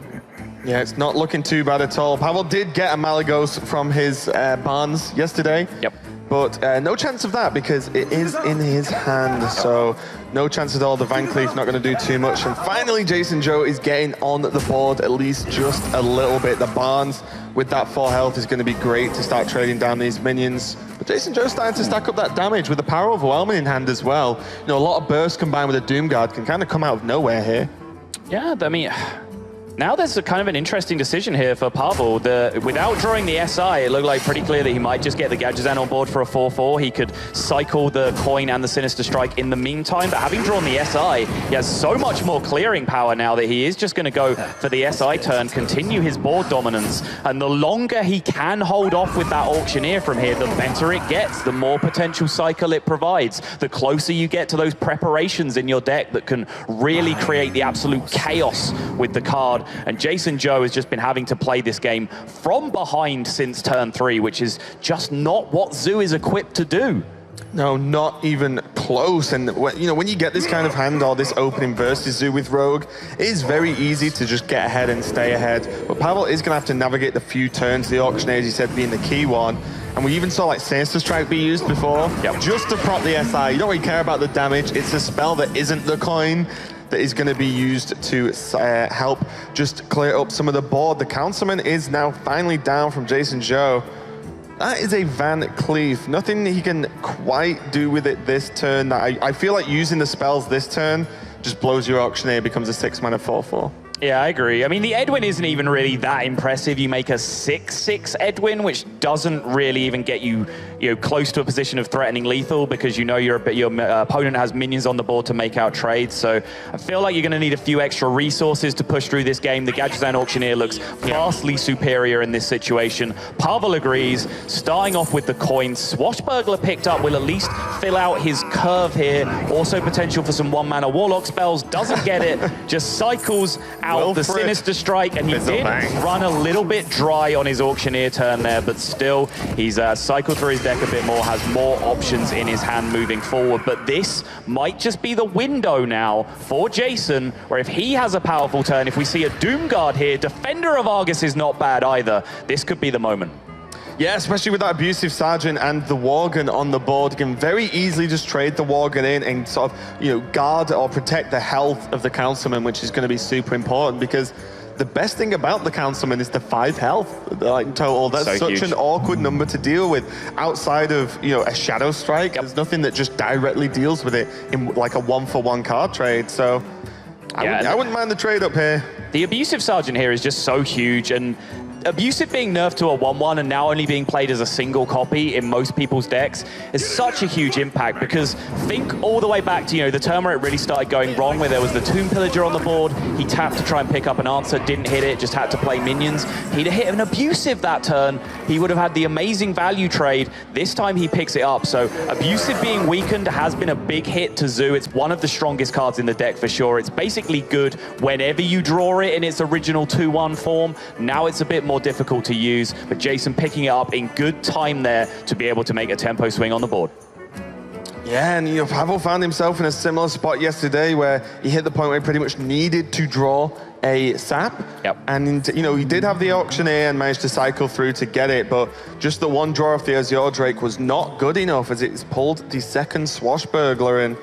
This is a tough one, because Pavel is facing down a hell of a lot of damage. It's if something Zoo can do, it's definitely help with more damage. Demon Wrath not going to be enough for now, as he simply doesn't have the mana to play it, as well as trade. Mana off, that would have been huge with the spell damage as well. He would have taken care of the Argus and the 2/2 on the board without taking any damage on his face. So he's left Jason now in a position where he's just digging for 3 extra damage, but he doesn't pick it up. The 2 minions will buff the Councilman, which means any additional damage, a Direwolf, an Argus, Abusive. Problem is, there's only one Abusive in the deck, there's only one Argus in this deck, so he's actually used a lot of his buffing minions already, and now you see him just drawing a little bit dry, but still, comfortable looking position from here. Yeah, so it's definitely worth the trade there being just one-off. There's not a lot of difference between 1 damage and 3. Zoo, the main thing being, say, Jugglers going to the face. This Demon Wrath is glorious. That is pretty nice, actually. It leaves up the Malchus. Oh, is Malchus Imp a demon? I'm actually not sure. Okay. It is. Oh, of course it is, because people started playing Demon Fire because of the 6/1 drop build. Yeah, of course. So it will leave up the Imp, but still, huge clear with the spell damage of the Drake. The Drake will survive it and still be able to make the trade afterwards into the Councilman. So Pavel has a chance here. He can put Jason back on a draw to win the game. This is so close. Jason Zhou not on a great health total himself, although he has seen 2 Sinister Strikes and an Eviscerate, so there's probably just not a lot of just direct burn from hand to end the game from Pavel. Pavel's main game plan is to just stabilize and give Jason Zhou as little opportunity as possible to draw into a victory, but Jason Zhou has actually seen no Doomguard so far this game, and that straight up is just 2 cards in the deck that just wins him this one straight off the bat. Darkshire Librarian is the card that's going to draw and effectively sort of cycling in its teammate as a 2-of in the deck. We will see. Just not good enough in this spot, though. He has all of his Soulfires and all of his Doom Guards remaining in the deck. That is 4 outs right off the bat. Imp Gang Boss is a cycle with this. Yet again, but like you said, he cycles the Councilman. Just the Imp again. This is just getting torturous for Jason. That's a Doom Guard! He gets it! He has not seen a single Doom Guard all game. It is about time, and he finishes that game up versus Pavel. That was getting pretty close. Yeah, and remember, Jason is making a habit of drawing those Doom Guards at the right time. We saw this yesterday as well. He got the timely Doom Guard, followed by the timely Moonfire in the very next game to be able to seal 2 games. And Jason, you can see emotions almost overwhelming him at this point. Head in his hands, just trying to compose himself. But that Doom Guard was needed and honestly well-deserved because all of his power cards were remaining in the deck, the Soulfires and the Doom Guards. Yeah, there was such a high chance for him to end that game in the next turn with the amount of cycle he got as well. But that is only 1-0 for him. He has got a long way to go to potentially close out this set. And we've got game 2 coming up shortly.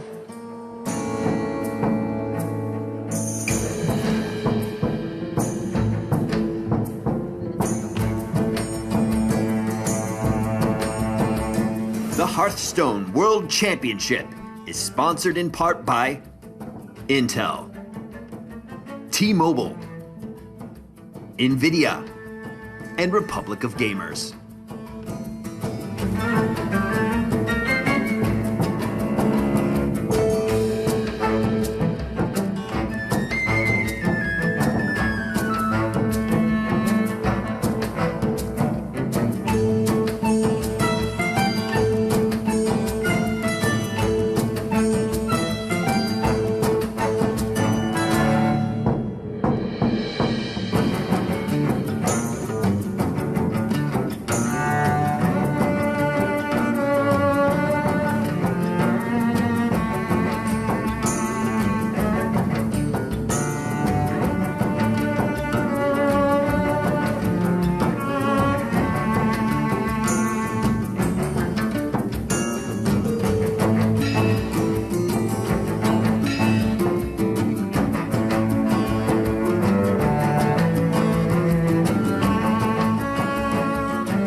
Where do you think China ranks in as far as the regions in competitive Hearthstone? Chinese player didn't play a lot of like international tournament. Basically, we play in our region, but we have a lot of talented players, and they all play very well. Let's see if we can get a good achievement this year. What's been the difference overall between the competitive scene in China and the competitive scene in the Americas? In NA, there are a lot of online tournaments, but in China, we have Golden Series. Every month, you have a like open tournament. Then you can travel and make friends and play Hearthstone. I think it's pretty cool. What initially made you like Control Warrior so much? Because I like Show. He's a very famous streamer on Twitch. I watch a lot of his stream, and I feel like, yeah, this guy played this deck pretty good, and then I want to try it, like just as a fan. That's why I always play Control Warrior. Yeah. Well, thanks to Show, he is a good metal. You play on both ladders? Yeah, both ladder. What is there big differences between the Chinese ladder and the America's ladder? America, they have like more counter players. In China, they have a lot of aggressive players. When I go back to China, I feel like Control Warrior is so top on China because they all like aggressive decks. Always Zoo, always like Shaman, something like that. So you need to change a bit. I think a good player need to like make the change based on the situation, right?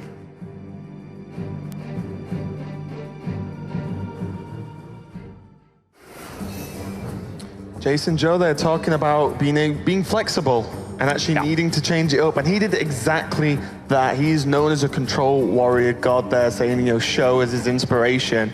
But he switched this up. Players could change their deck list between opening week and top 8, and he swapped out his warrior for a dragon warrior, much more aggressive list. Yeah, and you know, everyone naturally assumed, looking at that, okay, of course, he's coming up against the greedy priest and the greedy paladin in the opening round against Hamster, and yes, that was a huge factor. He didn't want that warrior exposed, but he'd also planned even further forward than that, and he was looking at Pavel as a potential semi-final opponent. And he said, you know what, that greedy Malagos rogue build that Pavel has, that's a problem for my control warrior as well. I'd much rather just have some dragons and just beat up that deck and rush them down before they can get there. So actually, that rogue not picking up a win in the first game is a big deal for Jason's strategic thinking coming into this weekend, because he's potentially trying to target that rogue deck just a little bit. Yeah, and we're going to see the warrior deck from Jason now, as he has locked it in for game 2. His dragon warrior is going to be Pavel's druid, and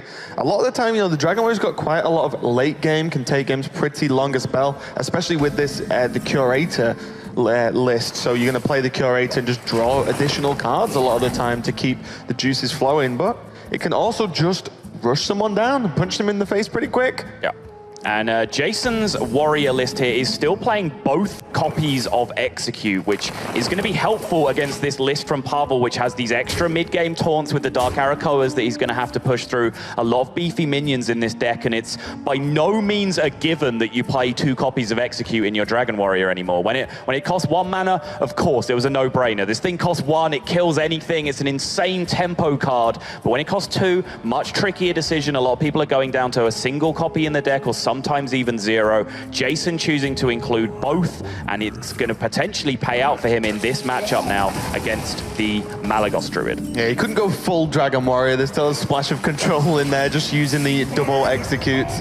Pavel, though, getting off to a relatively quick start. That innovate into the Emperor, although isn't going to get, you know, like a huge reduction on a huge hand size, but the actual effect on this is just means he can just curve straight into Dark Arakoa next turn. Yeah, I mean, based on the actual literal size of his hand, that's not a huge Emperor, but that is a huge Emperor because it fixes his curve so nicely here. The Execute gets pulled out of the hand. Dark Arakoa comes down. This is Pavel's unique twist on the Malagos Druid, and it's filling out his curve here perfectly. Yeah, and that 7 health being a real pain for Jason, as he just has nothing, you know, the Corcron was just 1 off being able to very cleanly clear up the Arakoa. I imagine we're going to be seeing this used to cycle. Yes, picks up the swipe, can continue to curve out with the Maya Keeper here. And this is around the time of the game where you actually have to make a decision. Early on in the game, you ramp literally every time. I don't care what anyone else says. Much later in the game, obviously, you take the token. But in this situation, tempo-based matchup, you have a play for next turn anyway with the Arcane Giant or the swipe if you want to take a removal turn. I like the extra 2/2 on the board in this spot. Yep, completely agree. I think as well, he doesn't have a lot of options to fill out with, so it's not as if the extra mana is going to do anything or even get him to a particular game plan quickly. He doesn't have a game plan at the moment, except for just get stuff on the board and start to really pressure Jason Joe down, because just having a swipe, all that's going to do is just leverage like the board even more. That Execute is so big. He doesn't have a great proc for it right now, but look at Pavel's hand. Jason doesn't really have information as to what this hand is. The Wrath was, of course, recently drawn. The swipe was recently drawn off the cycle of the Wrath on a previous turn as well, so he doesn't have too much of a read as to what's going on here, but I don't think he can let that 8/8 hang around, so I think Jason Joe assesses this situation correctly. He just has to answer this threat on board, hope the hand is dry, and he gets rewarded. The hand is dry. Are we going to see a self-cycle on the Wrath here just to try and pick up some pressure? He is going to go for it. Needs to hit some gas here. That's playable because the Moonfire takes it down to 6 and he just drops it down. Pavel with the snap play. 8/8 number 2. Your executes are gone. Pavel's looking comfortable again. Yeah, this is a serious issue now for Jason. He can put some speed bumps in the way, though. He does have the Twilight Guardian that he can play that's just very awkward to deal with a lot of the time. We can see that if Pavel really wanted to, if the Twilight Guardian came down, he can just swipe, trade in the 2/1. But he's still running a bit dry. They are, I mean, they're speed bumps, but they are speed bumps in the way of a bulldozer right now. They're not going to slow this thing down for long. Pavel has the power to push through, and with both executes gone, Jason Joe is going to have to deal with this 8-8 through board tension. He doesn't even have a face out in this situation. He's done 0 damage this game. He can't even start trying to push in the situation. There's just very little route to victory that I can see from Jason Joe, but he does just try and create some board tension, get some face damage in the meantime. Pavel is drawing, you know, a few dead cards here, but still, that single 8-8 on the board might just be enough to carry him. Yeah, he can still clear up the board here with the Moonfire and the Hero Power as well, and leave the 8-8 to attack face if he really wants to just start piling on that damage. It looks like that is going to be the plan. Yeah, again, both executes gone, so, you know, this Arcane Giant almost all the time gets to live. There's Ragnaros that can come down on curve this turn. That's a consideration to try and keep your 2-1 alive, but you can't really do that. And then if there's no Rag this turn, then your 8-8 is basically living until Deathwing, which, you know, by that time it's going to have got the job done. There is a Deathwing in Jason Joe's deck, but he needs to find some serious stalling mechanisms to get to that point. Yeah, there'll be pretty much Curator as an option, which has a great chance of drawing Deathwing as well. So, you know, Curator or exactly Ragnaros would be the key draws for Jason this turn. What is he going to get? That looked like a 10 mana. It's an Alex Strasser champion, yeah. Not going to be good enough. That only allows him to get 7 onto the Arcane Giant, but he can at least take care of the 2-1 on the board and armor up to get himself out of range of the 9 that Pavel can do with the Giant and the Hero Power next turn. Any form of damage, more or less, is going to take him out, though, and it's such a scary moment. He's used a lot of it, though. He's used 2 Feral Rages still left. Right, he's used 2 Moonfires. He used a Roots early. We've seen Swipe used as well, but the Feral Rages are in there. The Yogg is in there. The Ragnaros is in there. All of these things can make it happen. He does just draw minion presence here, so Jason Joe has another chance to get himself out of this, and he has been getting some very timely draws in clutch situations just like this. Yeah, we'll see. It's only going to be a Frothing Berserker, which is just not going to be enough. This is just going to be game, as he actually just, even if he armors up, Fandra will kill him along with the Hero Power. So Pavel evens this one up with a pretty good win versus the Dragon Warrior there. Yeah, and one thing we have just learned is Pavel is not going to have to come all the way back from 0-3 this game. He is on the board early, picks up a game win early, and Pavel is looking in much more comfortable spot, but this might be foreign territory for him at this point. Yep, so don't go anywhere, guys. We are going to be right back with Game 3.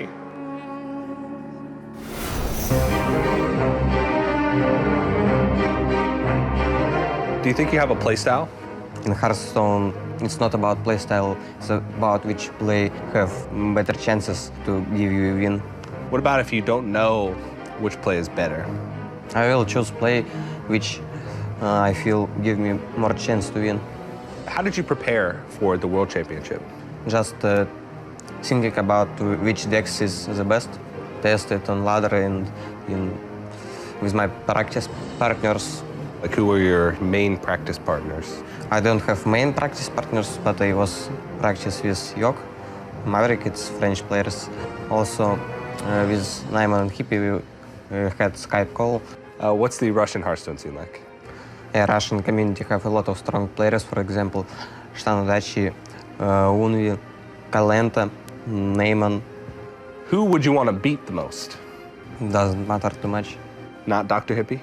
Yeah, it will be nice to beat Dr. Hippie. This little troll.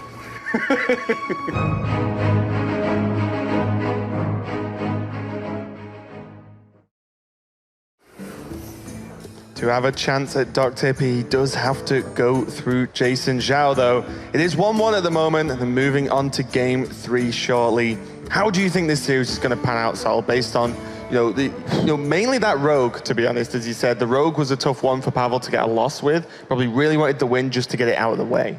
It's true. I have been incredibly impressed with Jason Joe's play throughout this tournament, but I can't bring myself to root against a guy whose Cardigan game is so on point as Pavel's is. So, I mean, Pavel's my boy just purely on dress code alone.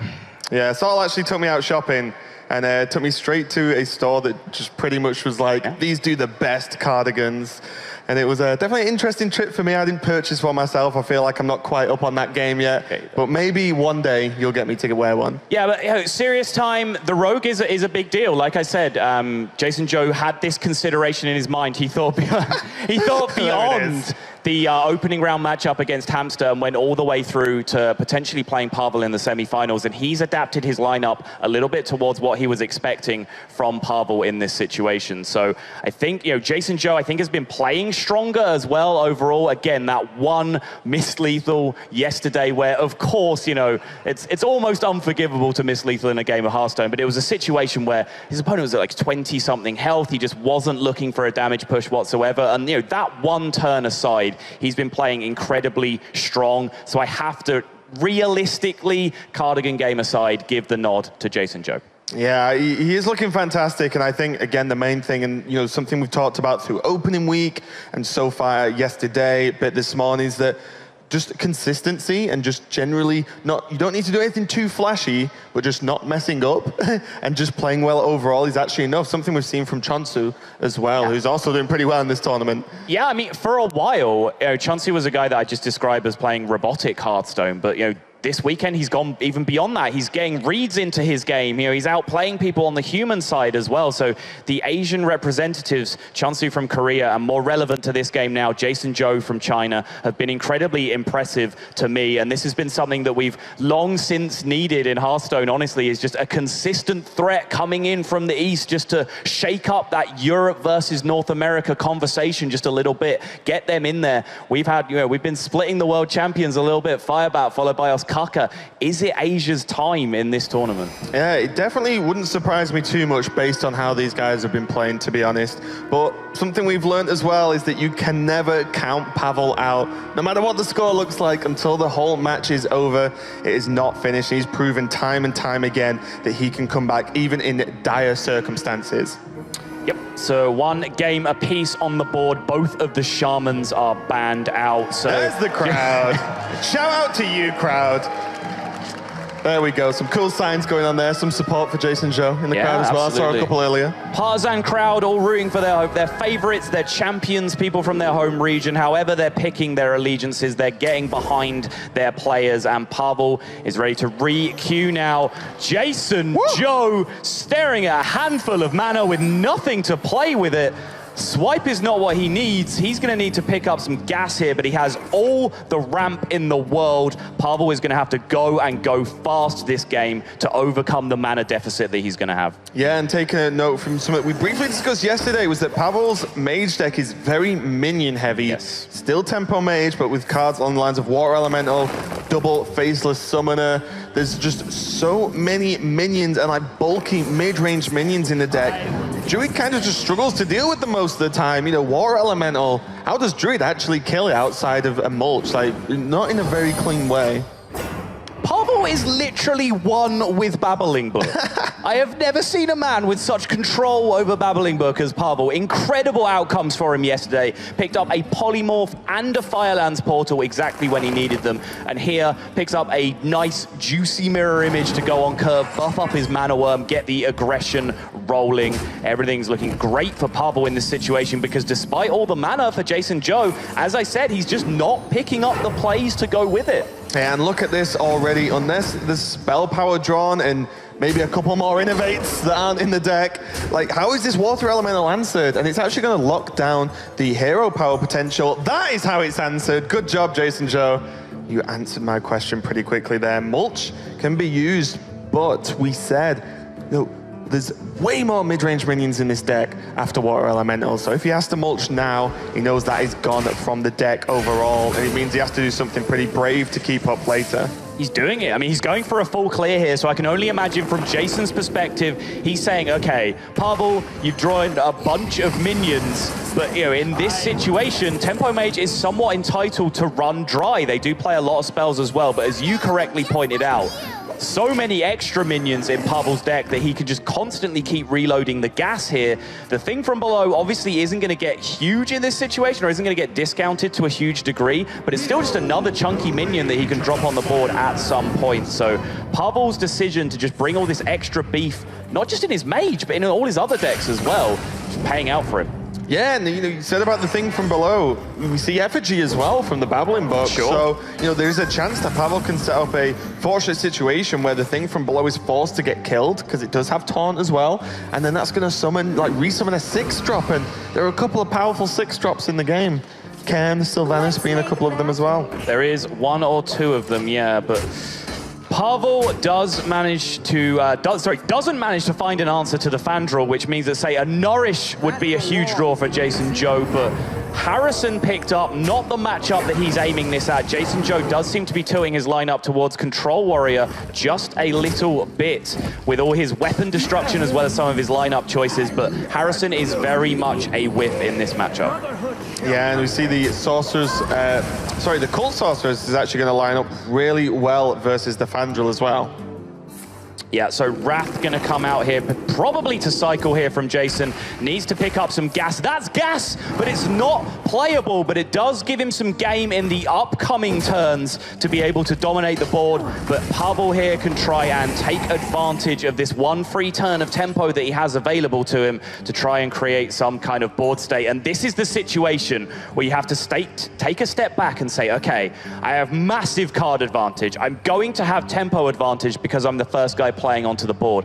What's the situation that I lose to here? So you have to think about the potential power cards. What could that one card be? It wasn't played with 5 mana available. Like, literally, what could that card be? Ragnaros is one of the reads, and just by playing the one big minion on the board, Pavel did leave himself a little bit open to that. Yeah, and we've seen Ragnaros has been very impactful in this tournament overall, and yet again kills the thing from below, and suddenly Pavel is the step behind. He still has massive card advantage, but has to deal with this Ragnaros. He cannot just leave it knocking around. We might even see the effigy come down this turn. Yeah, there we go. So even if the Ragnaros kills the Azure Drake, you get another 5-drop, and if it doesn't, well, you can then use the spell power to actually start helping deal with the Ragnaros. Okay, that Drake into the Nourish is actually potentially even more important than you might think, because remember, Jason didn't know what that secret was that was being played. He only had the Malagos available to him to play. For all he knew, that was Mirror Entity, so he picked up a minion and that was playable, but Pavel hits the Doom Guard off the effigy. This game is swinging back and forth so quickly. Yeah, I'm ready for the second Doom Guard off the Violence Portal at this rate. I mean, Sorcerer's Apprentice comes down. That gives him a little bit more flexibility in terms of his mana usage here. He's able to play the Firelance Portal and the Frostbolt. I mean, that's a lot of stats for sure, the 6/6 against Druid, but it is Pavel's job in this situation to be the aggressor. Yeah, he's definitely going to be able to use a lot of pressure here, just because the minion's very difficult to deal with, and at the moment, Jason has quite a lot of health anyway, so the death rattle from the 6/6 isn't really going to do too much, just going to help it on the board presence overall. Yep, so Jason Joe looking at his hand here. Now that the secret has been cleared, he is free to develop that Malagos if he wants to try and combine it with the Moonfire and take care of the 6/6 or the 5/3 on the board. And may want to try and get full value out of the 6/6's healing a bit later on. But for now, at least, yeah, the Moonfire is going to come down. He is just going to choose to take the maximum stats off the board, picks up his healing, and now with a Malagos in play, he's in a very comfortable position. Yeah, definitely looking pretty good. The Malagos surviving onto the board is a big deal. It's just going to be if Jason can survive and, really cash in. As he said, he's got the Wrath, but the Nourish into more removal, the Moonfire is what's going to be really important, just to really beat down what Pavel has left. Yeah, so, I mean, the Malagos on the board is such a huge deal for Jason right now. It just demands an answer. Blood Mage going to come down. He might even just be trying to cycle here, boy. He's just going to load up minions against it, use the Flame Strike to try and take care of the Malagos. Yeah, I think he pretty much has to, actually. Like this, you know, as he said, you just can't leave it up. If the Malygos survives, even like a single swipe is going to be a really big deal. Yeah, he hasn't seen any swipes. But I know he did see one swipe used early in combination with the mulch and the innovate turn, which means that Jason, he was just forced to play around it. I mean, the swipe would be an absolute blowout in that situation. Yeah, the Raven Idol is looking pretty good so far. He has another Nourish as well. As an option, as well as a mulch. Can't quite see the other one, though. Yeah, the Nourish being picked up is huge. Now the Arcane Giants in his hand enable him to just keep putting down pressure on the board. He spent the vast majority of this game just casting spells, so this is an absolutely huge outcome for him. Yeah, just being able to slam 2 Arcane Giants down, like what is Pavel even going to do at this point? Just a Flame Waker available for him. Blood Mage is going to draw into the Drake, which will definitely help out. But, you know, what can he do? He's not putting enough pressure on Jason. Jason's still at 30 health, and that is going to be the concede. Jason Zhou goes 2-0 up, and Pavel just was not enough there. Even with the huge hand advantage, it just wasn't enough. The huge turn with the Malygos, dropping those Giants, ending up that game pretty quickly. Yeah, and we saw, the opening hand had so much mana acceleration in it from Jason that he just needed to start picking up those huge threats to be able to use that mana advantage. Got the Rag, got the Malygos, the Arcane Giant into Nourish turn was huge, and then the Arcane Giants just finished the job. Yep, Jason Zhou 2-1 up versus Pavel. Gonna find out how this series continues straight after this.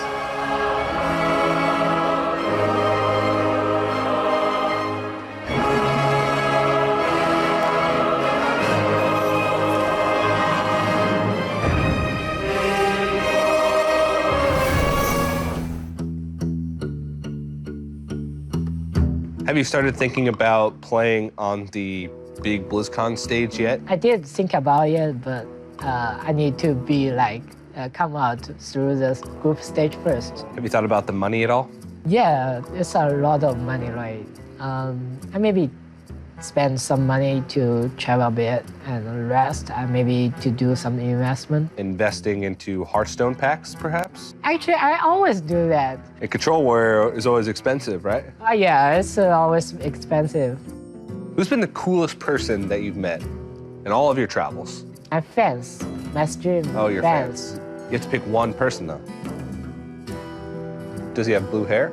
Oh, okay, you are the coolest person. We can make a deal. If I win the BlizzCon champion title, I can make the blue hair. Yeah. Deal? Just like you. Just like me, Mohawk too? Yeah, okay. Just like you. Deal? Deal.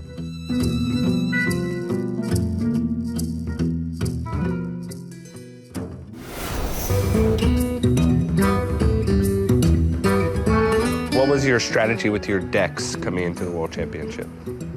I just bring decks which is, in my opinion, the best. I mean, all my decks is good against Control Warrior, maybe except Druid, but Druid also have decent chance against it. And all my decks, in general, very strong. So, how do you think you compare to the other players at the World Championship? I don't think that anyone have better chance to win BlizzCon than me. Players have less chance than me, I think, and someone have equal chance. Do you think winning BlizzCon will change your life? Yeah, it will definitely change my life. I mean, I will get a lot of money, more popularity. You were very close to qualifying for the World Championship last year. Yep. How did it feel this year after you won the last call and qualified? Yeah, I'm super glad that I qualified for BlizzCon and that I'm here. Hopefully I will win BlizzCon.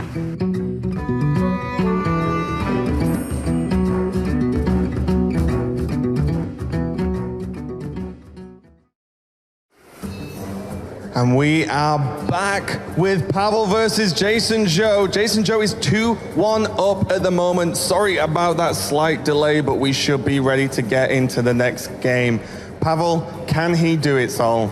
Of course he can. He's been in this situation multiple times already. He's faced more adversity than this, coming back from 0-3 down on 2 different occasions. So this small deficit will be water off a duck's back to him. He is the Russian comeback kid. Yep, just a walk in the park. But Jason Zhou is no pushover himself. He's looking great so far in this series. As we do get into the next game, it's going to be Jason Zhou on the Dragon Warrior that we saw him lose with earlier versus Pavel's Tempo Mage again. How does this matchup normally go, Saul? I mean, one of the reasons why Tempo Mage originally came back to popularity is that it started to pick up decent win rate against Dragon Warrior at the point where Dragon Warrior was absolutely terrorizing the meta. So you'd have to think it does reasonably well still, but this opening hand from Pavel is looking dry and the exact opposite for Jason. He has the absolute dream available. Yeah, there is a slight difference between the opening hands here, just a little bit. The double War Axe into 3 drops as well just means Jason Zhou can do pretty much anything he wants right about now. And even the Alexstrasza's champion coming down, being able to get that easy trade on the Thanos. Yeah, as if he needed the help. Already had both War Axes available to him. Picked up the Alexstrasza's champion, which is actually even a better tempo tool than the War Axes that he already had.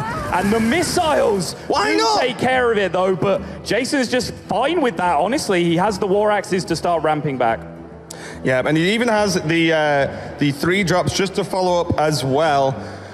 He can do pretty much what he wants here, but the War Axe does look like the best play. He can work his way into the Twilight Guardian next turn. Is having that Deathwing available as well means that, you know, normally having a 10 drop in your hand is not great this early on, but he will have a Dragon synergy buff all of the time.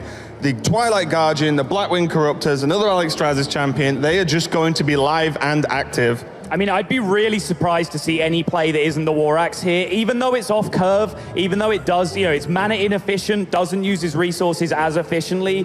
This is Tempo Mage you're playing against, and the way that Tempo Mage beats you is pushing through early damage with these snowball minions that they have, and then backing that up with burn and late game minions later on. This is not what Pavel wanted to draw. He does not have those minions to play this turn. He can do nothing. Pink, pass on 4, Jason Zhou, quick nod, and that must be a huge confidence booster for him in this game. Right, so imagine the difference here from Jason's perspective if he's putting a Fireball as one of the cards in his opponent's hand because he knows it's running dry right now. If he'd have coined this out on the last turn or just played one of his 3 drops into the Mana Worm, the Fireball comes down, Pavel has counterplay, he pushes through, so instead just equipping the Fiery War Axe and starting to take care of the minions one by one, he's made the tempo plays from Pavel basically non-existent. He has no answer to this. Yeah, and one of the card choices we were talking about earlier in this Dragon Warrior is the single slam.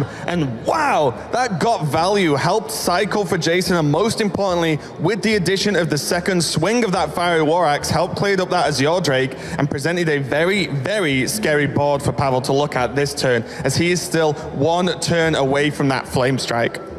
Yeah, he really is, and still no perfect answer to this board state. I think he's just going to try and recreate board tension with the Faceless Summoner, but Jason... Oh, that's a good one! That is certainly a little bit of tension, but Jason has so much game against these attempted pushes onto the board with minions. Just look at this potential Blackwing Corruptor plus Fiery War Axe turn to just continue to trade through and dominate the board. He's in such good shape here. Yeah, he's playing on a hell of a lot of pressure, and worst case scenario, we go to the late game, Deathwing has just been chilling in the hand for a while, he can just end it as well, as Mage does not have a great answer, unless Pavel's going to pull another Polymorph out of that Babbling Bug. I mean, and this is what makes the line that Jason took so much more appealing as well, is that he kind of just has the late game locked up. Yeah. So he had no reason to try and rush against the Mana Worm, equip the Fiery War Axe, played it slow, and again, every interaction that's come since then has been dependent on that decision to play off curve early on and equip that War Axe with 3 mana available. Yeah, definitely one of the key decisions that's helped him get ahead here. Pavel is going to try to mount a defense, though. Not going to just go for the Flame Strike this turn. Going to take down the Frothing Berserker and set up a bit of a scary board himself.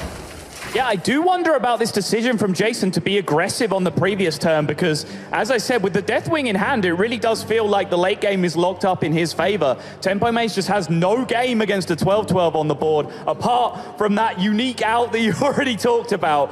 But I guess Jason's read is that he's putting his opponent now on things like Flame Strike, like Firelands Portal, like Ragnaros even, potential cards that are in hand, and he's looking and saying, okay, if I give my opponent the chance to come back into this game, his expensive cards that he clearly has in hand can have a big impact. Yeah, and we see now Jason choosing to actually try and trade up and slow this game down a little bit because of that. We can see Pavel is putting together a good amount of damage. Did use the portal. He did get it. He did use the portal to clear up the first Corruptor. Arcane missiles for the next, but he does have a Fireball in hand, even with the Drake to help cycle into even more burn. And the 6/5 from the Firelands portal is a huge threat in itself at the moment.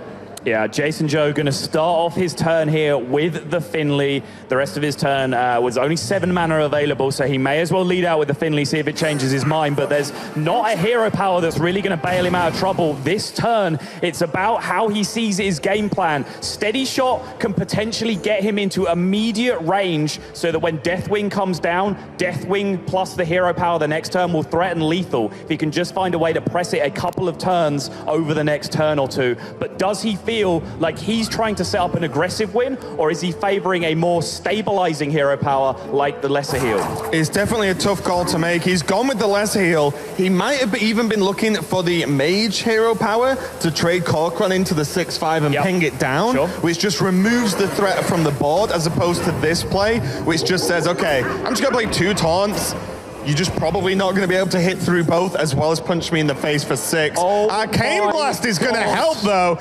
He did exactly what I said he couldn't, and that 6 to face is going to change everything with that Azure Drake and a Fireball in hand. The clock right now is so real for Pavel. He's sitting on the Fireball. The Curator pickup is huge. That keeps him alive. And now this is potentially the one turn that he needed to get himself the Deathwing in play and start to put the pressure back onto Pavel.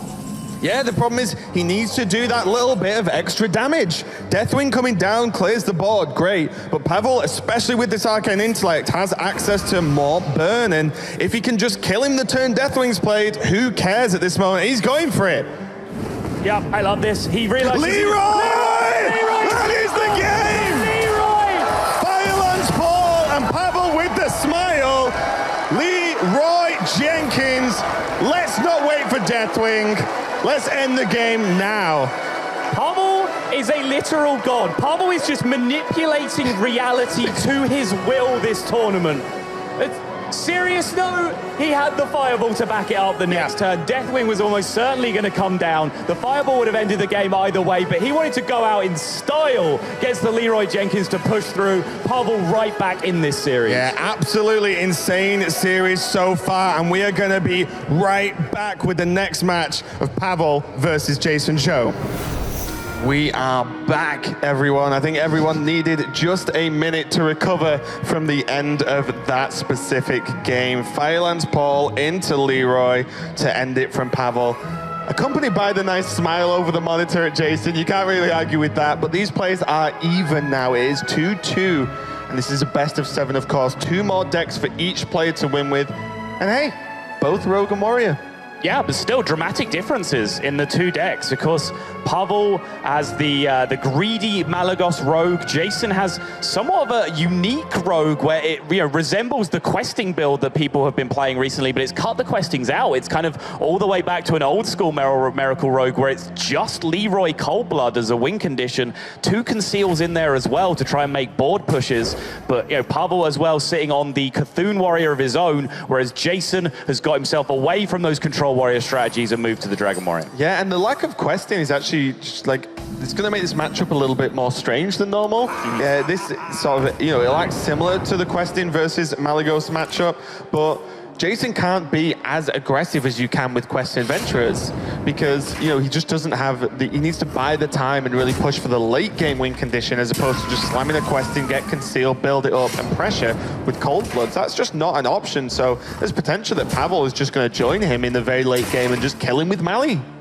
Pavel just swashes into an Assassin's Blade as well. That's potentially really big. It just represents 12 damage. Rogue these days cut out all the healing, so if you can get them on a clock, you know, one of their weaknesses is decks that are able to push fast, repetitive damage, and Assassin's Blade is a card that allows Rogue to do just that. So Pavel can grab himself a board here. He might be able to just leverage that Assassin's Blade and be able to skip the whole Malagos proceedings entirely. Yeah, that's actually pretty huge. It kind of... What just happened? Oh. Jason just played an Edwin on the board and then followed it up with the backstab. That is just pure mis-sequencing. Wanted to have the 4-4 on the board. Instead, he's just sat with a miserable 2-2, and one of his biggest resources is gone. That is a potentially huge error for Jason. Yeah, that is massive. And you saw straight away, as soon as that Van Cleef hit the board, Jason just looked down to the desk and was like, what did I just do? Yep. Because that, as you said, could be game-changing. And, you know, the amount of pressure these players are under, that there's always going to be moments where it gets very difficult and you just slip once. And that could be one of these moments. Yeah, 2 words. Slow down. He played that turn within the first 5 seconds of his turn timer. Why? Why are you doing that? You have 75 seconds available to you to think through everything, to make sure tiny little mechanical errors like that don't happen. I've been bringing this point up over and over again towards Pavel during this tournament proceedings. This time it's Jason falling foul of it. This is one of the most important games of Hearthstone in your life. Do you not have the time to just sit and think through everything? Just snap play every turn. Pavel did take his time though. The rope started burning, and again, look at this turn. He's just disrespecting the Van Cleef, just gonna whack him in the face with that Assassin's Blade, and there is no counterplay in terms of weapon destruction in Jason Joe's Rogue, so there's not a lot he can really do about it. Yeah, it's kind of interesting, actually, because Jason has favored the Harrison in a number of his other decks. He has it in the Druid, he has it in the Shaman, but choosing not to go with it in the Rogue here, it is a little bit clunky. Rogue, a very streamlined deck. It just wants to do what it wants to do. And, you know, I illuminated this possibility early on, which is just Pavel grabbing tempo and then leveraging this Assassin's Blade with just the burst damage that he has on the left-hand side of his hand to be able to end this game essentially in the fashion of just old-school aggro Rogue. Basically, that's a deck that used to play Sinister Strike just as 1 mana 3 damage, get it done, and that's exactly what this strategy right now is resembling from Pavel. And so key to this, Pavel needed to grab tempo to be able to leverage this Assassin's Blade. A 2-2 on the board and a 4-4 on the board, that's a huge difference. Yeah. That is huge, and as you said, you know, Pavel's very quickly getting to the point where he can just kill Jason Joe. Second Azure Drake is going to help out as well, but it might just be Sinister Strike with Abyss to clear up the opponent's Azure Drake. Never mind. No he just wants to play Abyss.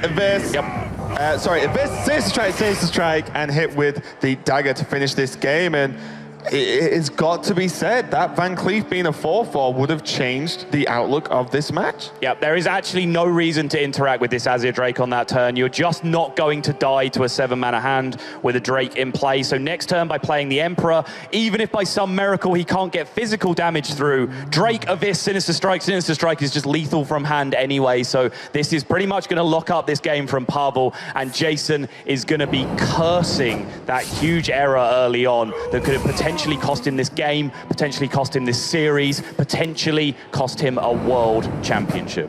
Absolutely huge, and Pavel has just cashed in and identified his game plan very quickly. That Assassin's Blade unlocked a completely new route for the deck, and he's executed it really well, going for the Emperor there. Like as you said, no real reason to interact with the Azure Drake, and that is going to be game 2. Pavel, and he's going to go 3-2 versus Jason Joe. One more game from qualifying for the Hearthstone World Championship Finals. Yeah, Pavel plays out the hand, shows his strategy, says, hey, this Emperor was a setup all along, but as you mentioned, that Assassin's Blade allowed him to create that strategy of just playing old school tempo Rogue, old school aggro Rogue, just push damage, grab the board, push damage, and Jason had that one turn where he could have grabbed the board with the 4-4 Van Cleef. Horrible missequencing error, and it could be just so costly for him now. Yeah, you know, Pavel is one game away from potentially booking his spot in the finals, so we'll be back very soon with that game. Do not go anywhere.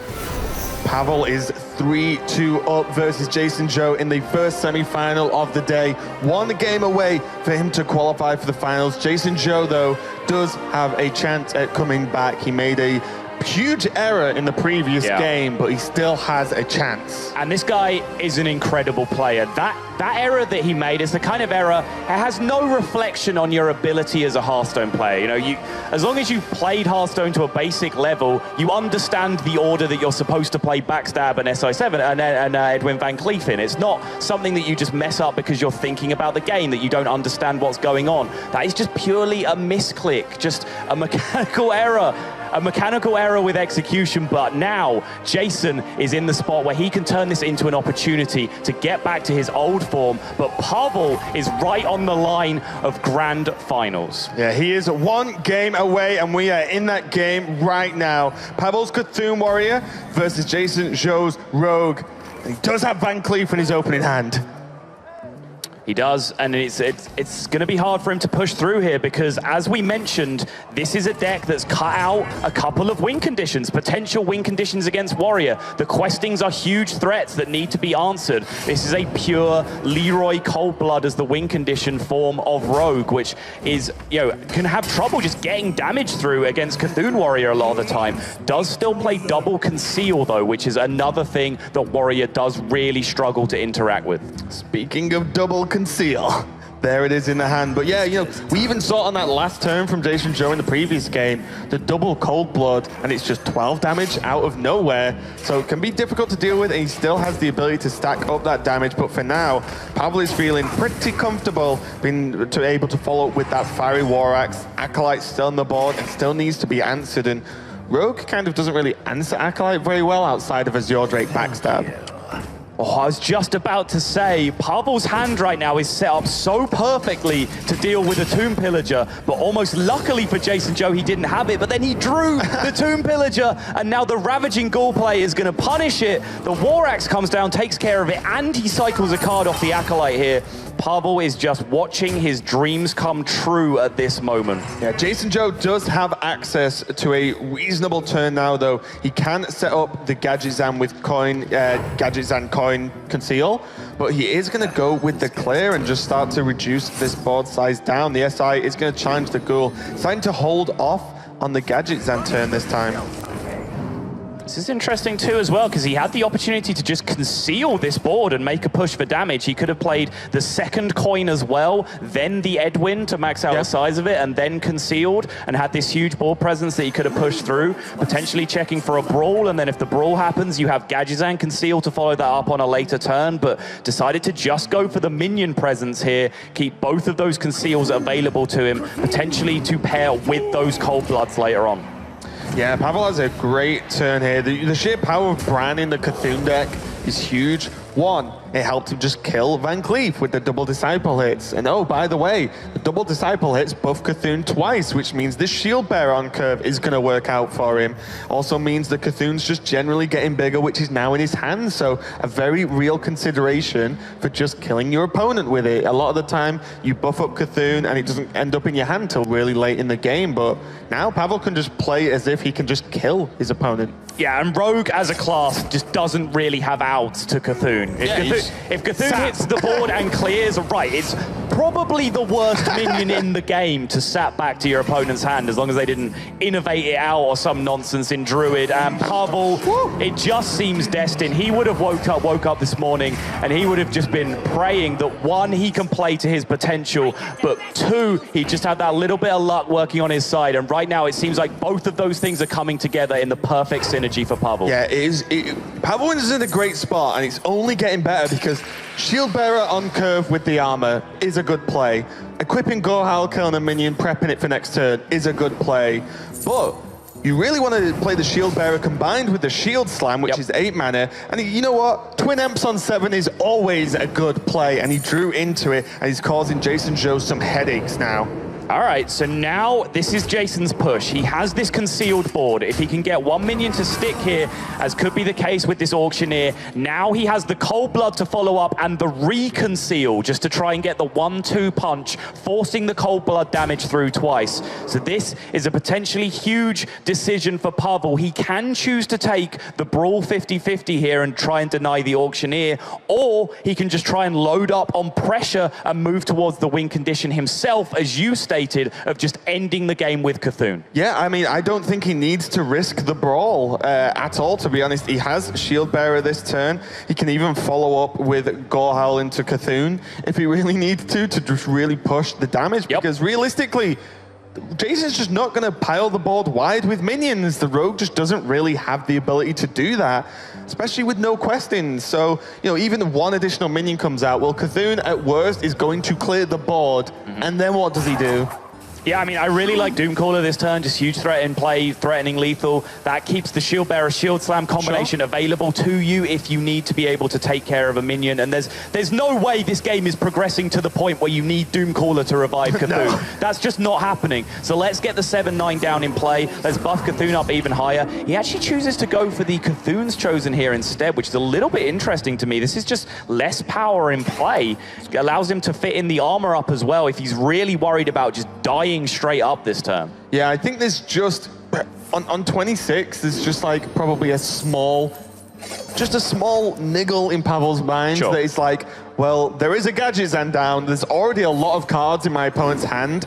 If the stars align, it goes into Sap, Cold Blood, you know, it starts just stacking up that much damage. There's a chance I just die, and then Shield Bearer with the 10 armor isn't enough to stabilize next turn.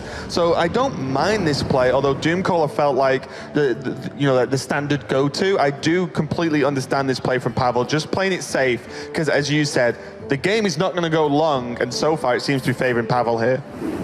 Yeah, Jason does go ahead and use the sap. He's picked up the Leroy now, so his damage potential is huge in this position, and this is exactly what I talked about. Push the damage, try and get 2 swings out of your Cold Blood, and look, doesn't even play the Swashbuckler to play around the potential brawl from Pavel. And here's another factor of playing Cthulhu's Chosen on the previous turn as opposed to playing a bigger minion. This turn, he would have Cthulhu's Chosen Brawl available to him. That would give him another option of potentially being able to deal with the Auctioneer.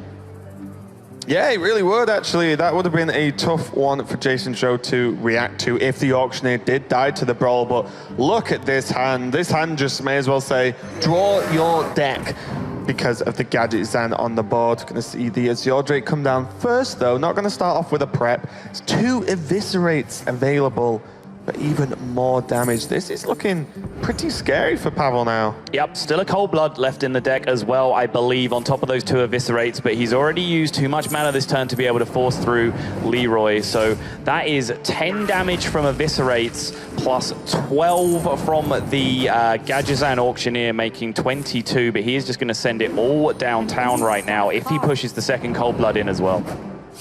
Yeah, Pavel's going to be no doubt tracking these cards, needs to know what is available.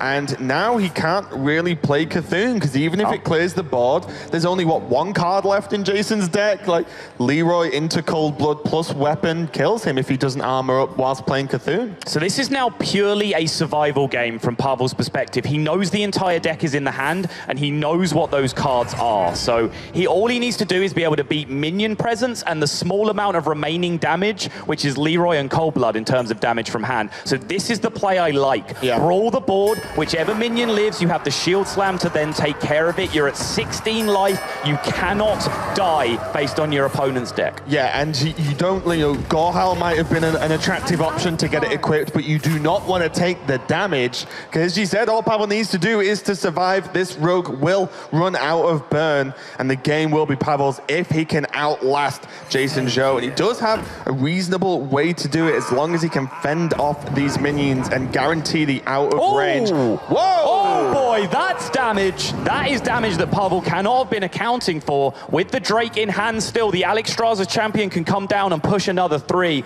That is such a big deal for Jason Joe right now. Yeah, Swashbuckler is just causing havoc.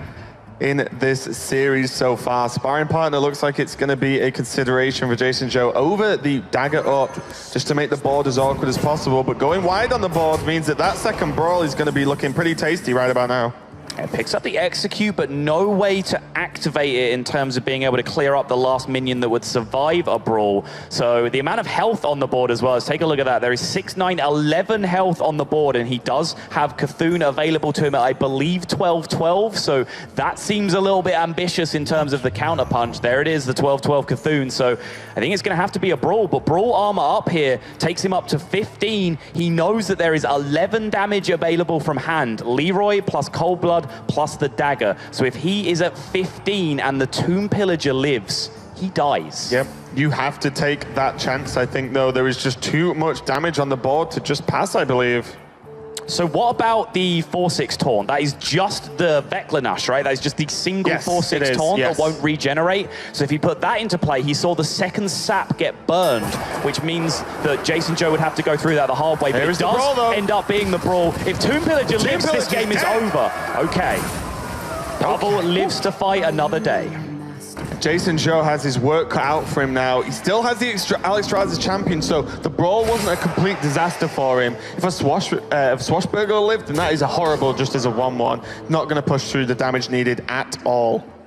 Yeah, so magically as well right now, he is at 12, so Jason Joe needs to push 1 this turn to make sure he's playing around Cthulhu, because if he pushes the 1, he puts his opponent to 11, which means if his opponent plays Cthulhu, he then has Leroy Cold Blood's second dagger hit to deal that 11 damage. So I actually feel like the dagger hit would be pretty important in this situation, but Jason has probably decided he cannot beat Cthulhu this game and just isn't considering it in his options. Yeah, and it looks like Cthulhu kind of has to be the option here. Everything else just isn't good enough because Pavel knows exactly what Jason Joe's win condition is going to be. He's checking the minions. That's a full clear. And what did I say? He is 1 damage out of range right now. Leroy Cold Blood is 10. Dagger is 11. He has no game against this Cthulhu. Jason Joe, China's last hope, looks like he's going down here, and it is the Russian comeback kid. Pavel is going to be our first finalist at the 2016 World Championship. Absolutely amazing series, some incredible moments. I can't not believe it. Pavel has made it to the finals. He has probably had one of the roughest sets of games to get here, having to do multiple comebacks, but he must be pretty happy now booking that spot in the grand finals here at BlizzCon. You can check out his road to that finals. First off, that insane match versus Amnesiac was completely bonkers, and then he just seen him beat down Jason Joe in another crazy series, but he is ready to give his thoughts on what it feels like to be in the grand finals with Frodan on the stage. Pavel, you've done it again, and now you're in the finals. I'm seeing you getting some pretty amazing things from Firelands Portal. What's your secret? How are you doing that? I mean, yeah, I get Leroy from Firelands Portal, but actually it doesn't matter because I anyway had Fireball in my hand, and nothing could have saved him. Nothing could have saved him from the onslaught of Pavel. You're the first player from Russia to go and represent the World Championship in the grand final. What does that mean to you? I really happy that I represent Russia and have really nice results. It'll be nice if final gonna be me against Dr. Hippie. Even more nicer if I will win this final. All right, he wants to face Dr. Hippie in the grand finals, so he wants to see another fellow European in the grand finals. Thank you so much. Congratulations, Pavel is your first finalist for the World Championship of 2016. Pavel had only one match left, the finals. His opponent was Dr. Hippie, a relatively unknown player at the beginning of 2016, but by no means a pushover and well respected amongst the pros. Let's watch the moment Pavel became a legend. A full year of Hearthstone competition has reached a climax. Thousands of top players have competed around the world, but only 2 remain. And now it's time for them to compete for the biggest title in Hearthstone. it is time to crown a 2016 World Champion. Please welcome our first finalist from Ukraine, Dr. Hippie.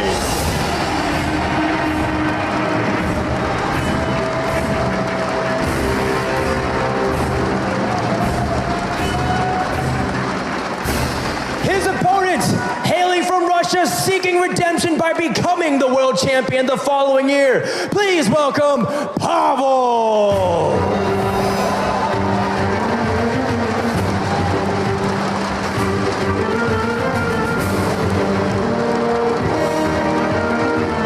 Dr. Hippie, Pavel said he wanted you in the finals, and it's all European showdown. Are you prepared to take it? Yes, I'm prepared to take it. He asked for an easy question, he got one. Pavel, you said you wanted Dr. Hippie in the finals. Is it because you had something personal, or you just want to prove that Europe's the strongest? Yeah, I just want to prove that Europe is strongest, and especially CIS. Ooh, CIS region represent. Pavel's ready to prove it. Let's shake hands. And let's get on with the show. The grand finals is about to begin. Hello, everybody, and welcome to the grand finals of the 2016 Hearthstone World Championship. My name is TJ, and joining me to cast this final match is Brian Kibler. Brian Kibler, how excited are you? I mean, it's tough to top what we've already seen so far today. We've had so many incredible moments in these matches last week, this weekend, but here we are in the grand finals, and this is it. Both these players have spent all year trying to get to this point, and now it's on the line. Yeah, the story for both of these players is sort of shaking off their nerves a little bit. Pavel was so close to qualifying for the World Championship in 2015. But had that crucial error. But it's been a sort of a story of redemption for him throughout the entire year, all the way up until the last call invitational, where he took out one of the toughest fields that we've ever seen. He's here today.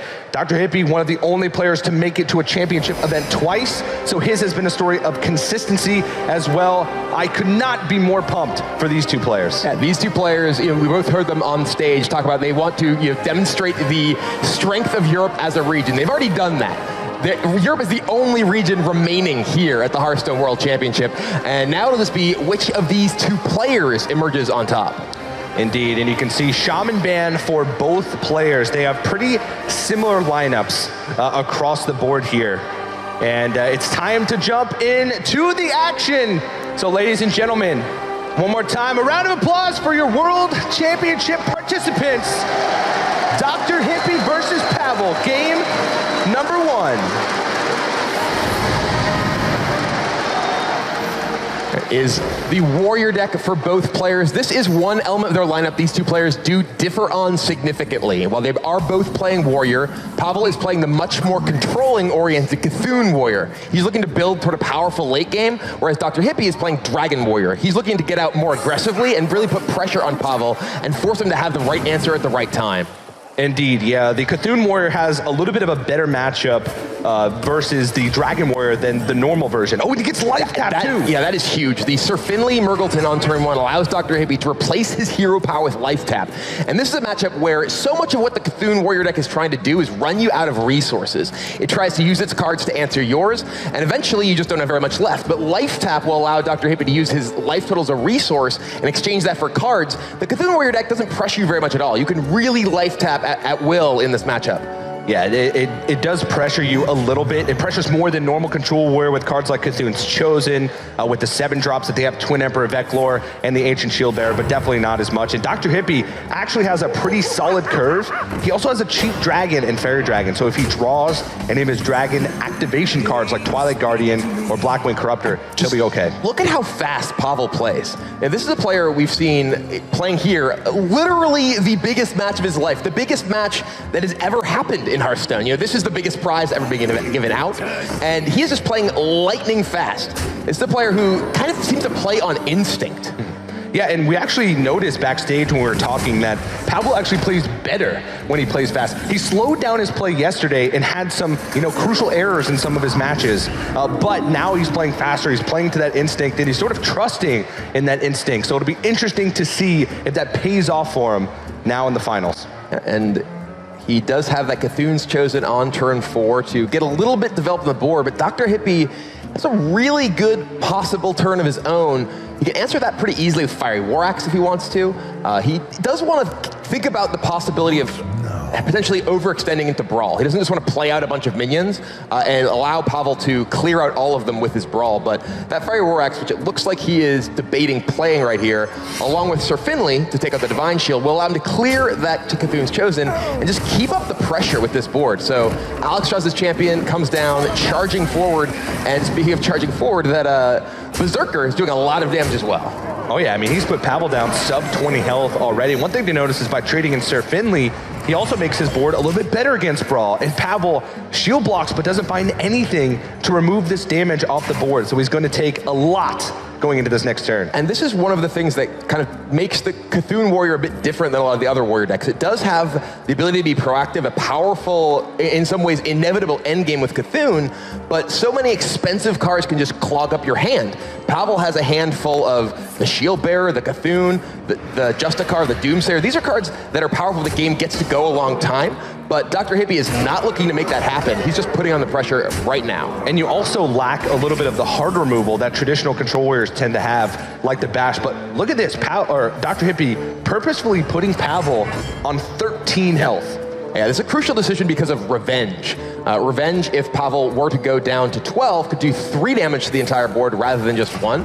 And Dr. Hippie with a very heads-up play of ensuring that he puts the maximum damage on Pavel without actually allowing him to get the max value of that Revenge.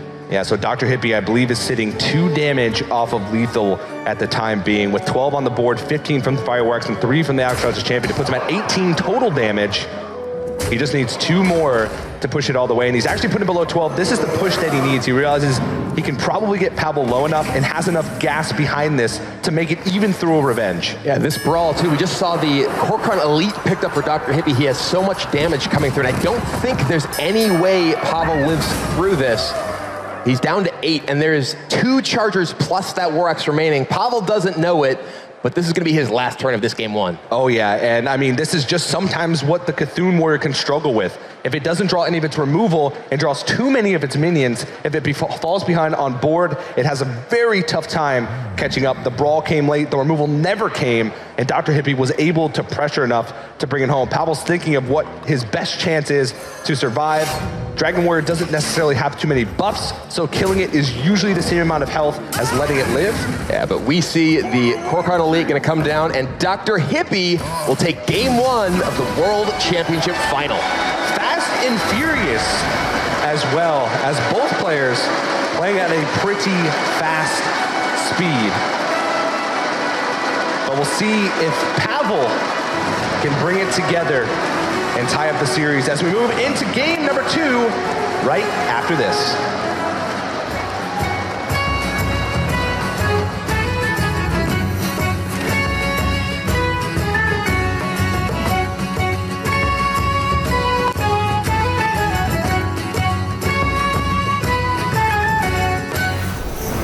Hello everybody and welcome back to the grand finals here at BlizzCon 2016.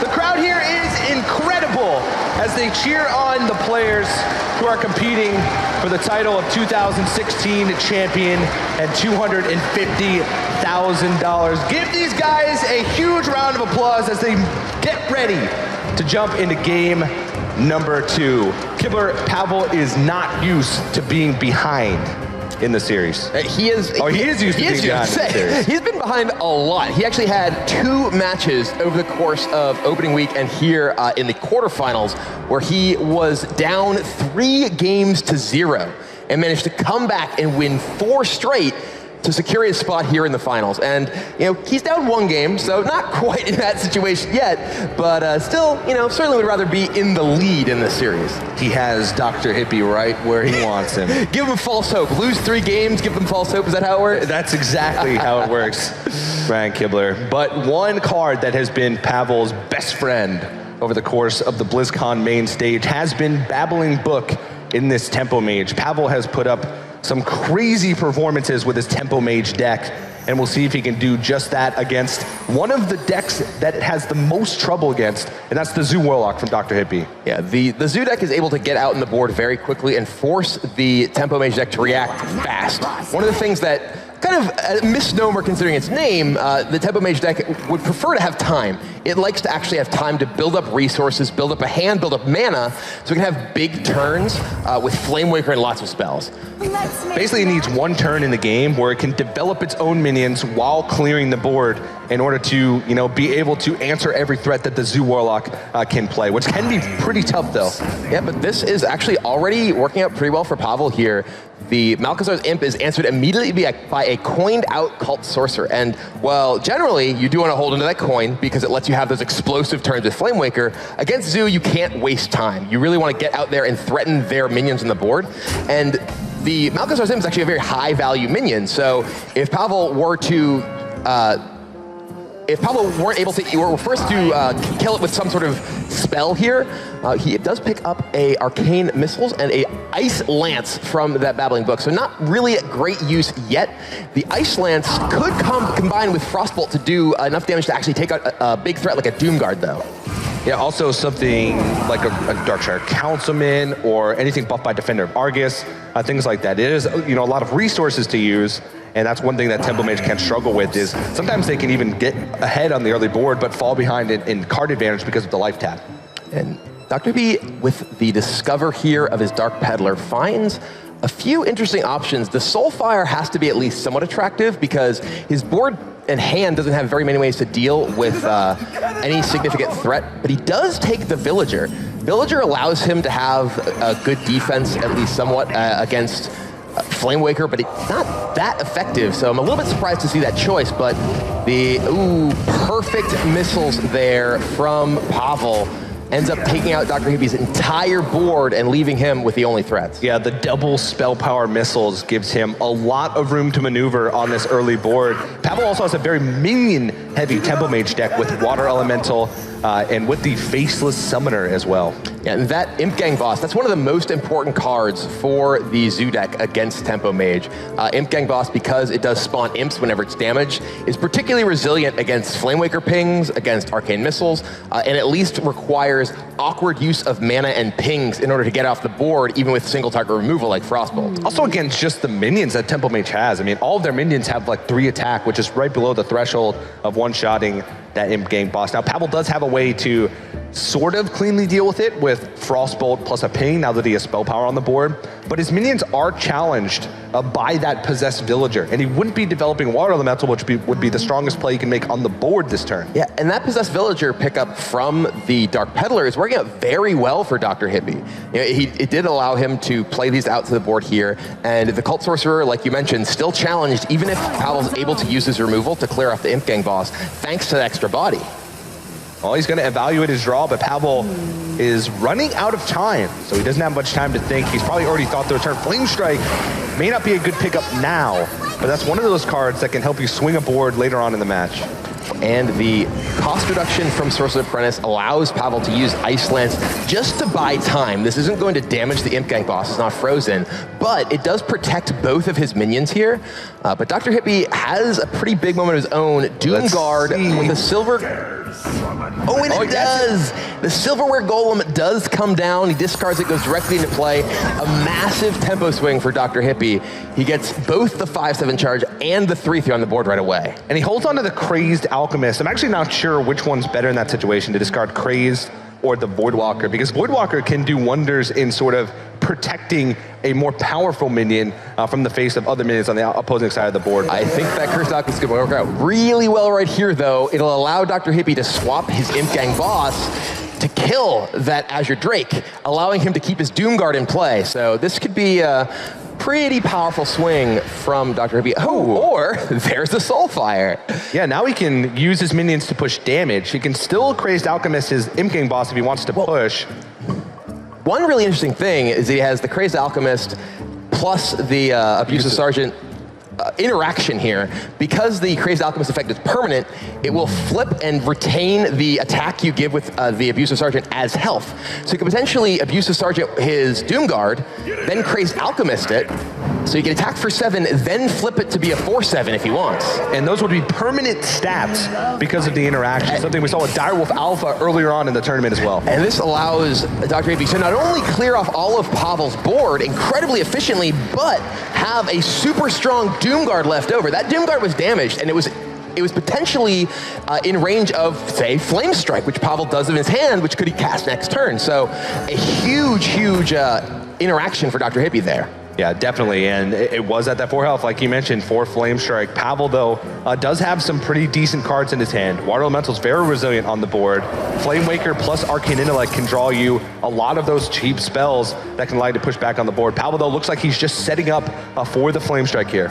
Yeah, he does have the ability to clear off Dr. Hippie's board next turn, and Hippie, drawing a couple of fairly low-impact cards here, he is in kind of an awkward spot. He does know that it at least looks like Pavel is setting up for Flame Strike. He, of course, knows that there's a Flame Strike in Pavel's deck, so he's probably trying to figure out exactly what he can do to maneuver around this, or if he doesn't feel like he can afford to play around it at all and just wants to deploy his hand.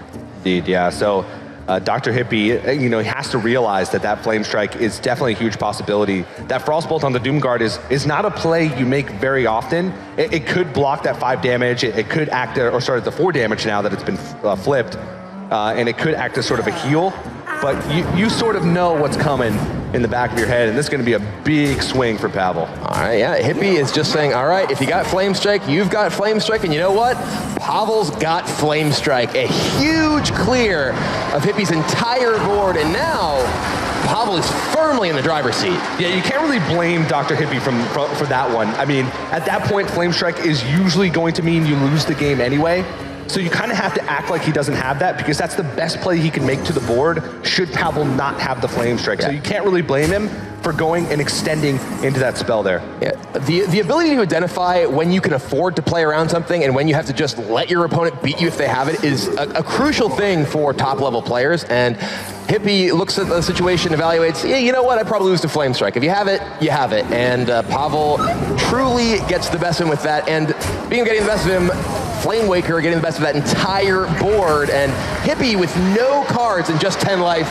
This game's all but over. Yeah, I mean, when it rains, it pours as far as Hearthstone goes. Dr. Hippie's going to stay in the game just to maybe, think of what deck he's going to queue up next, but this game is over as Pavel with the fireball to the face is going to take game number 2. And this is a big one, Kibler, because this was a poor matchup for him going in.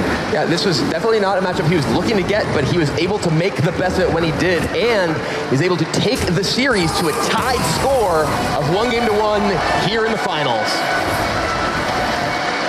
Look at that crowd. We have, looks like every single seat is full here in the Hearthstone Arena for the World Championship Finals. This is a lot of pressure for these players. Oh yeah, I said earlier, the tension is palpable. If these players look out and see all those people rooting for them or rooting against them, even it's a lot of pressure. But we're gonna head into game number 3 right after this.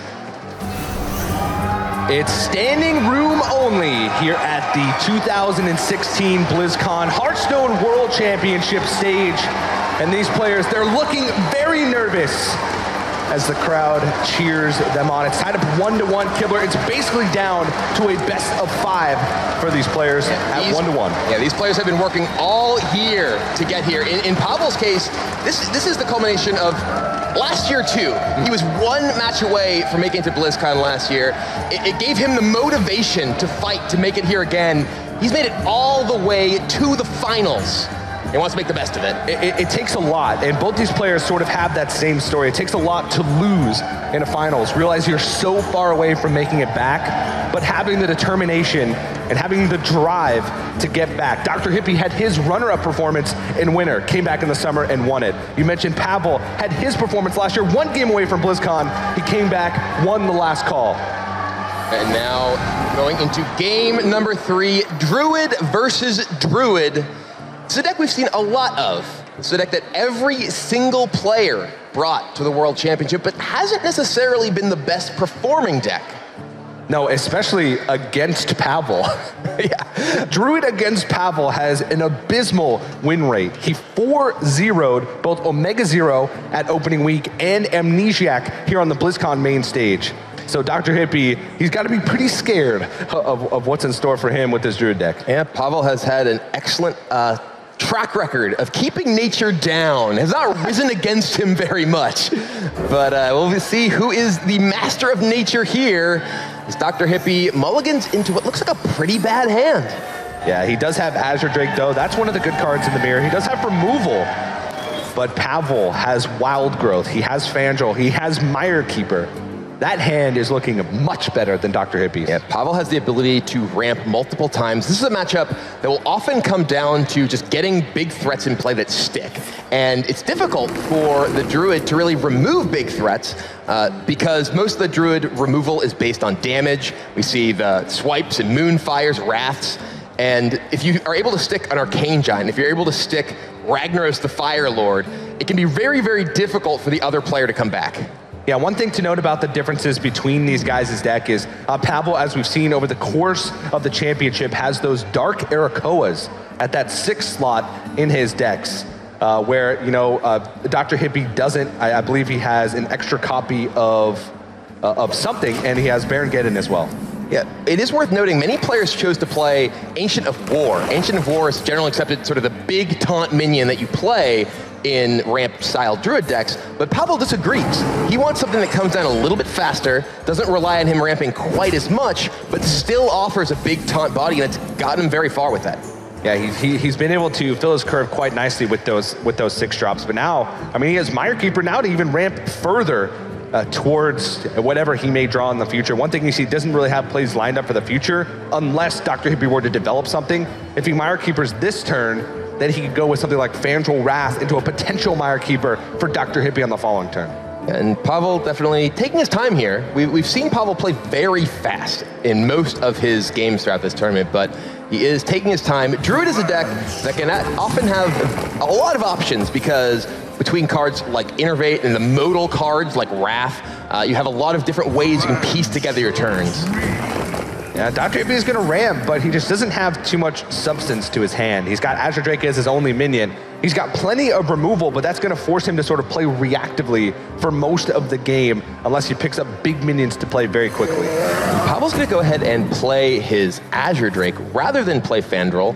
This does set him up pretty directly into a swipe from Dr. Hippie here. I think he may be trying to get more value out of Fandral, perhaps trying to set up Fandral with Raven Idol in order to get card advantage.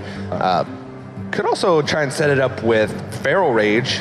Feral Rage is usually a tool that is used to remove Azure Drakes and Mire Keepers in this matchup, and health can matter a lot when we get to the later turns because of Malagos. Yeah, it's also possible that he's trying to save the Fandral plus Wrath specifically for an Azure Drake. Yeah. Because the spell power from Azure Drake is extremely important with the number of damaging spells that are in the Malagos Druid deck, and he can line that up pretty specifically in order to answer the Drake. Yeah, and at the moment he doesn't have any other way to answer in Azure Drake, where he did have the way on the board to answer the Mire Keeper. So definitely planning ahead here for Pavel, it seems. Starfire takes that, and there's a Raven Idol. So immediately for Pavel, he is rewarded for his patience with Fandral and is able to get a double Discover with his Raven Idol here. That takes pretty much just the highest impact minion available. This is a matchup that can come down to just who has a big thing. None of those were big, but Mount Raptor's the biggest. Yeah, one thing that gets a little bit interesting as this game moves on is that neither of these decks packs hard removal, but they all have big threats of their own. So it comes down to sort of a war of giants later on. If you can, you know, be the first one to play giants, if your opponent doesn't have removal for it, you get a big initiative. But at the same time, if you do have removal for your opponent's giants, that puts you at a big advantage.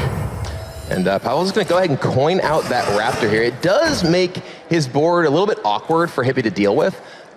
The swipe plus hero power will be able to take out the Fandral, but not necessarily take out the Raptor as well. But he does have the ability to innervate out swipe with the spell power now from that Drake. And that can take out both of them, but it will leave a minion behind thanks to the death rattle of the Raptor. Yeah. We'll see what it is. Usually not impactful. Oh, Angry Chicken in the World Championship Finals. Let's hear it for Angry Chicken.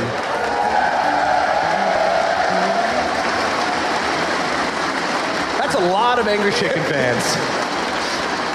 I mean, who isn't an Angry Chicken fan? Great Think point. about it. Yeah. Well, Pavel has some interesting options here. With the Angry Chicken, it allows him to Wrath. He could Wrath, Innervate, Arcane Giant, I believe. He had enough mana to do that. Ooh! Cairn comes out of the Moonglade portal. Pavel is the master of portals. He has had some excellent portal results this weekend. Usually you think of Cairn hanging out in Thunderbluff, but I guess he was visiting Moonglade. I was just like, all right, I'll come hang out too. This is actually huge. The Cairn from the Moonglade portal means that Pavel is almost guaranteed to have something on the board going into the next turn. One thing to note though, Dr. Hippie does draw the Malagos, and as we talked about earlier, this deck does lack hard removal. So if you can just slam a Malagos on the board, clear it, your opponent usually doesn't have a direct answer for it unless they got something from Raven Idol or they have a ton of damage spells in their hand. And Dr. Hippie kind of in the tank here trying to figure out what he's going to do against this Cairn. Looks like he's just going to use a lot of resources to deal with it. Going to go ahead and swipe plus face tank with Scape Shift.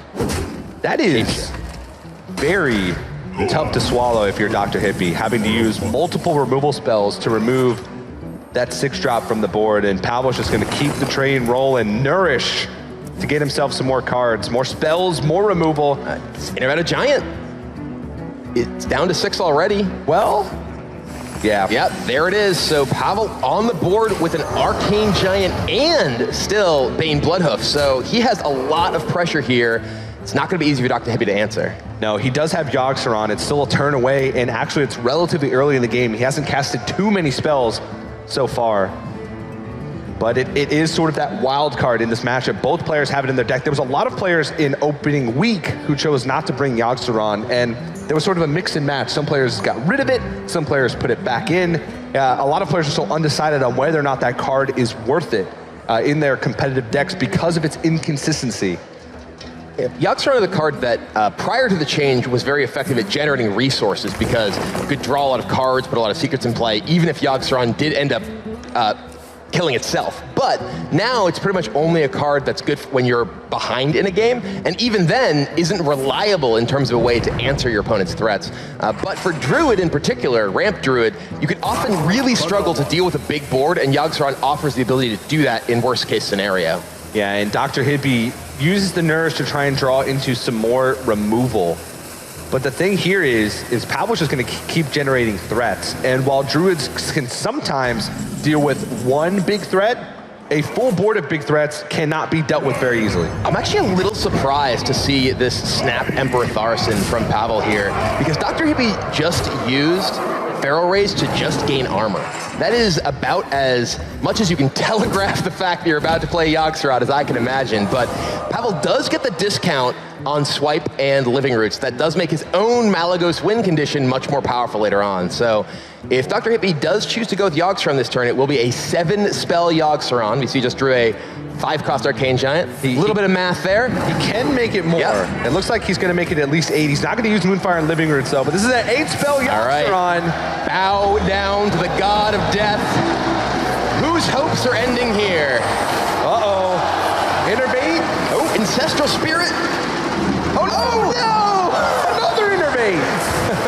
Tracking. Now keep in mind, tracking can actually skip over his Malagos that's in his deck. So there may no longer be a Malagos in Dr. Hippie. Fortunately for Dr. Hippie, he does have it in his hand. Well, so it could skip over a big minion. This is actually incredible. Dr. Hippie killed nothing. He actually resolved the entire Yogg and nothing died. In fact, he just gave Emperor Tharson another life. He did remove his ability. But that was absolutely not what he needed from that Yogg-Saron. Yeah. There's 17 damage on board. I think Pavel just has lethal here pretty clearly from his hand. Oh yeah, that's a lot of spells. Oh yeah, this is just going to be it. So Yogg does not answer Dr. Hippie's prayers, and Pavel takes the lead 2-1. Impressive stuff from Pavel. Gets the first threats on the board, and Yogg-Saron is not enough to stop him in his tracks.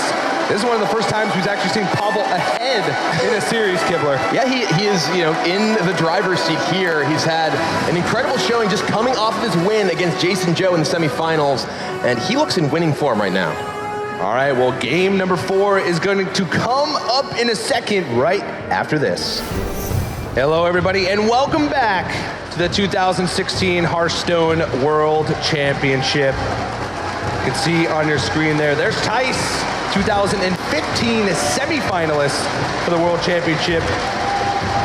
Made it to opening week as well this week. You can see the crowd. Brian Kibler, I am pumped. Yeah, this crowd is pumped too. We see all kinds of signs supporting each of these players. A Noyotron ready to say hello. Indeed. It's so cool to see everybody come out here and support players, not even from their own region. I know we're in the Americas, but I know there's a lot of Pavel and Dr. Hippie supporters in the audience. If you want Dr. Hippie to win the World Championship, get as loud as you can right now.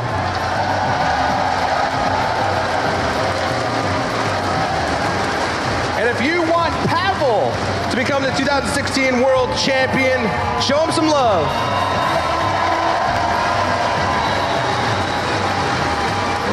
I don't know who comes out on top of that. A lot of support for both these players. And these are players who, they're used to playing in a very different environment than this. We've heard the crowd cheer every time there's a dramatic moment all weekend. And most Hearthstone tends to be played kind of by your hearth at home. Yeah, it tends to be played in your underwear, at your computer. Maybe for you. I'm streaming, man. I got to put pants on. We can't see you from the waist down, Kip. One thing, though, is I'm waiting for a world champion participant to request to be able to play on stage in their underwear. It hasn't happened yet. It's like, excuse me, could you just put like a curtain here? But we are ready. These players are clothed and into game 4. It will be Pavel with his Cthulhu Warrior deck that he failed to win with moments ago against Dr. Hippie, going with try number 2 with his Druid. Yeah, now this one is another tough matchup for Druid. Cthulhu Warrior can pressure early, or earlier than normal Control Warrior can. They also have an absurd amount of life gain, which can make the win condition of Malagos plus spells very difficult for the Druid. Yeah, the way that the Druid generally beats most Control Warrior decks is just kind of attritioning their removal. You just play card draw like Nourish, you play big threat after big threat, and eventually the Warrior runs out of ways to kill your guys. But Cthulhu Warrior not only has a bunch of ways to kill your guys, but has a bunch of ways to kill you. And Pavel's gonna be looking to put the pressure on himself. Not with this hand, though. This hand is a little slow for Pavel. No, he doesn't have any of those Cthulhu activators. He doesn't have Cthulhu Chosen, Beckoner of Evil, well, Disciple of Cthulhu. But as I say it, he draws one still a little bit of a ways away from activating the Twin Emperor Veclor or the Ancient Shield Bearer in his deck. Yeah, but Pavel does have the Acolyte of Pain shield block, the ability to cycle through his deck. I would not be surprised to see that Acolyte of Pain come down and then Disciple of Cthulhu used on his own Acolyte of Pain to draw cards. There aren't that many targets to kill with Disciple of Cthulhu's Battle Cry in this matchup, so you can often use it in combination with Acolyte to ensure you get additional card draw. A lot of the times it's just used to activate Execute, or maybe to get closer to being able to allow Shield Slam to kill off a minion, so those types of things are not the greatest uses. So drawing a card is actually fantastic, considering that this matchup, you need that card draw because Druids are going to get those cards and get that mana very quickly. But one crucial thing is Dr. Hippie missed Wild Growth again. So he's not going to have that sort of mana advantage as much as he'd like. He can still coin out the Mire Keeper here, and it looks like that's exactly what he's going to do. Yeah, Mire Keeper will get Dr. Hippie a little bit closer to his bigger spells, so he'll be able to get it to 5 for either Nourish or Azure Drake next turn. And yeah, this will allow Pavel to use that Disciple as removal, cycling through his Acolyte, so not getting 2 cards, but still able to get the removal effect at least of the Disciple and powering up his Cthulhu as well. One thing that's worth noting about Dr. Hippie's specific build of Druid is that he's playing a build of Druid that's much more designed to be good against aggressive decks and not nearly as good against Control Warrior. Many versions of Druid we see with Ancient of War or Ragnaros the Fire Lord. Dr. Hippie has neither. He has a copy of Barongeddon and a copy of Bloodmage Thalnos. That leaves him much more vulnerable to the attrition plan of just removing each of his big threats. Yeah, which is unlike the deck we just saw from Pavel, who didn't run those anti-aggro cards and decided to run Dark Arakoa as threats that he could play on curve. Dark Arakoa sort of serves a double purpose, though, and that it can also be good against aggro. But going back to this match as well, Pavel just throws down the second Acolyte of Pain, so he's going to be able to cycle through his deck quite effectively. Dr. Hippie, that's a hand full of spells. And that's Wild Growth not on time. He wanted those a few turns ago. I would not be surprised to see Dr. Hippie hold on to certainly at least one of those until he does get to 10 mana. But it looks like he's going to go ahead and ramp a little bit and then clear off what he can of Pavel's board. He wants to deny Pavel from getting additional card draws from this Acolyte, so he's going to expend resources dealing with it here. Whoa, Cthulhu's Chosen. Drawn from Pavel right on time. That allows him to get up to that 10-10 Cthulhu. Activates Twin Emperor Veclor. Druids can sometimes have trouble dealing with 2 4/6s on 7. And Pavel slams the Sylvanas. This is a little bit interesting, actually, because Sylvanas has tons of powerful uses in this matchup in particular. Yeah, Sylvanas is particularly strong when you play it into big minions from your opponent, like, for instance, if Dr. Hippie had Arcane Giant. But Pavel knows that there aren't that many big minions in Dr. Hippie's deck. It's essentially just Arcane Giants and Malagos, but if your opponent's getting a turn with Malagos, you've got something wrong going on. Yep. So here I think that he just wants to throw Dr. Hippie's curve off as much as possible, force him to deal with this Sylvanas right now. Also, one big exclusion from Dr. Hippie's deck is Ragnaros, the Fire Lord, which is also one of the uses that you can save Sylvanas for in order to try and make an awkward situation from your opponent. So Pavel also knows that he's going to be able to curve into quite a few good plays over the next coming turn. So if he makes Dr. Hippie's turns awkward now, he might be able to put himself in a better position as he moves forward. And Dr. Hippie has a pretty good nourish here, finds his Malagos. So now he's going to be looking to assemble enough damaging spells to just burst Pavel down. Pavel has not been able to really gain any significant amount of armor yet, so he actually has none.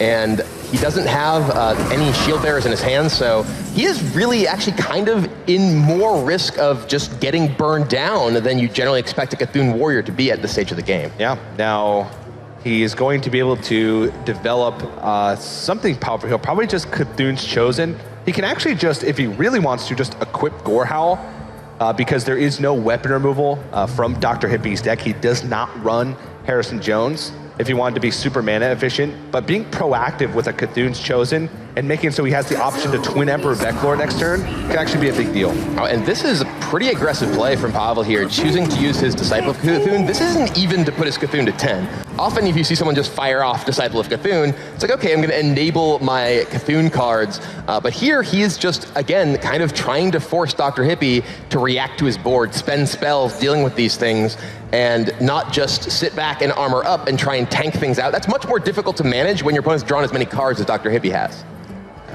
If he can force out removal spells that later on in the game could end up going face with Malagos, then he could put himself in a good position where he doesn't need as much life gain. But now he doesn't have that.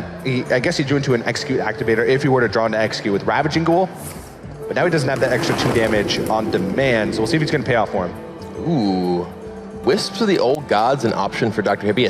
Another Nourish. He's already played one, has another in his hand, so kind of difficult to make use of that much card draw. You can actually often end up fatiguing yourself if you go for too many Nourishes in a game against a Control Warrior who's just run out of actual threats.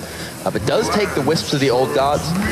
That can give him the ability to generate a big board that Pavel may be forced to use Brawl or Ravaging Ghoul. And if he does have to use his Ravaging Ghoul, he may not have a way to enable Execute later on when he needs it. Yeah, sometimes the Control Warrior versus Druid matchup can come down to fatigue situations where both players are trying to run each other out of resources.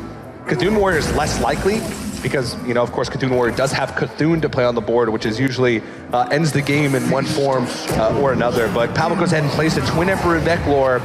There is a board already for Dr. Hippie, so he's already a little bit of the ways there in regards to clearing off these 4/6s, which are usually pretty awkward for Druids to deal with. Well, there's a way to deal with it if he wants. Yogg-Saron comes off the top of the head for Dr. Hippie. Did not go so well for him last game, though, so he also does, as you mentioned, have a bit of a board himself. He could potentially just use his minions plus swipe. He'd have to commit a little bit more than just the swipe and hero power, though, because those are 4/6. Yeah. Now, one thing that may not be relevant in this matchup, but could be relevant in the matchups to come, is that Yogg-Saron does affect Malagos. It's true. Or Malagos affects Yogg-Saron. So if Malagos is on the board and Yogg-Saron is played, all of the spells that Yogg-Saron casts get that spell power benefit. So Sometimes, I've seen it happen in Cthulhu Warrior matchups before. A lot of times Malygos doesn't live to tell the tale, but here we go. Finding ways to use that Wisps of the Old Gods. Yeah, and this does allow Dr. Hippie to leverage that in such a way that it doesn't allow it to just get countered by a Ravaging Ghoul or a Revenge.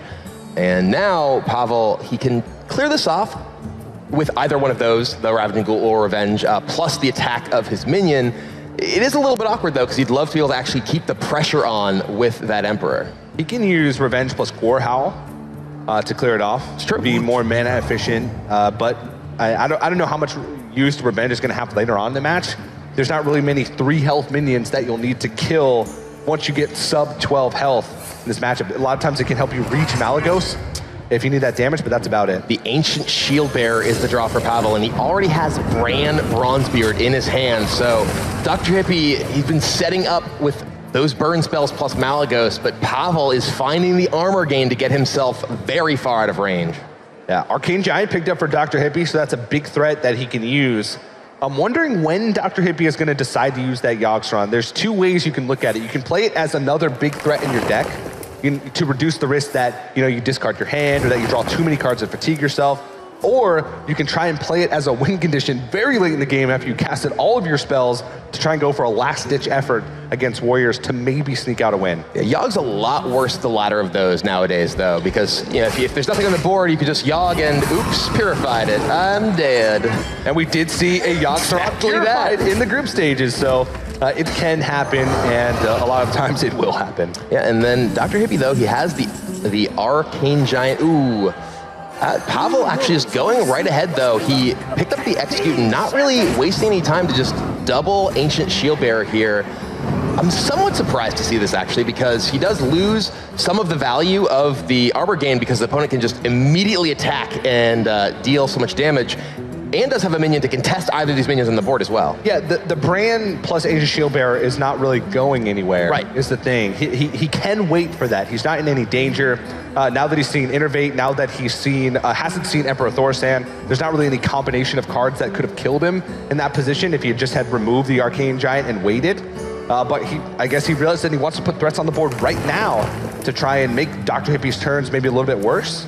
All right, well, Dr. Hippie's going to dig some more. Ooh, picks up Fandral with a Raven Idol. That can be a pretty big way for him to gain additional threats later on. We were talking about how he can run the risk of just having all of his major threats exhausted, but the Raven Idol plus Fandral can pick up maybe something like Force of Nature plus a minion, and that could be a very big deal in that kind of game. Oh yeah, it can give you that gas that you need to finish out a game, but whoa, this is getting a little awkward for Pavel. Pavel does not have a Shield Slam, and there's 2 8/8s on the board. He could go for a Brawl that could go very badly for him. Unlikely to go very well. He has a 1 in 3 of things going very well, but he could effectively trade his 6/6 for an 8/8, most likely if he did Brawl. But yeah, he's just kind of running low on relevant removal effects, and is in a bit of a pickle. Oh yeah, he doesn't have Cthulhu either to present his own threat on the board. Not that it'd even be good in this situation. I believe it's at a 12-12 right now. He's not even at a low enough life total to say Gore Howl and Revenge. I don't know, maybe he just has to remove one of these and hope that he finds a way to deal with the next one next turn. But that Execute is premium removal. If he uses that Execute now and Malygos comes out, he's in trouble. Here's the Brawl. There's a chance this goes very well for Pavel. Oh, it does! Shield Bearer survives the Brawl.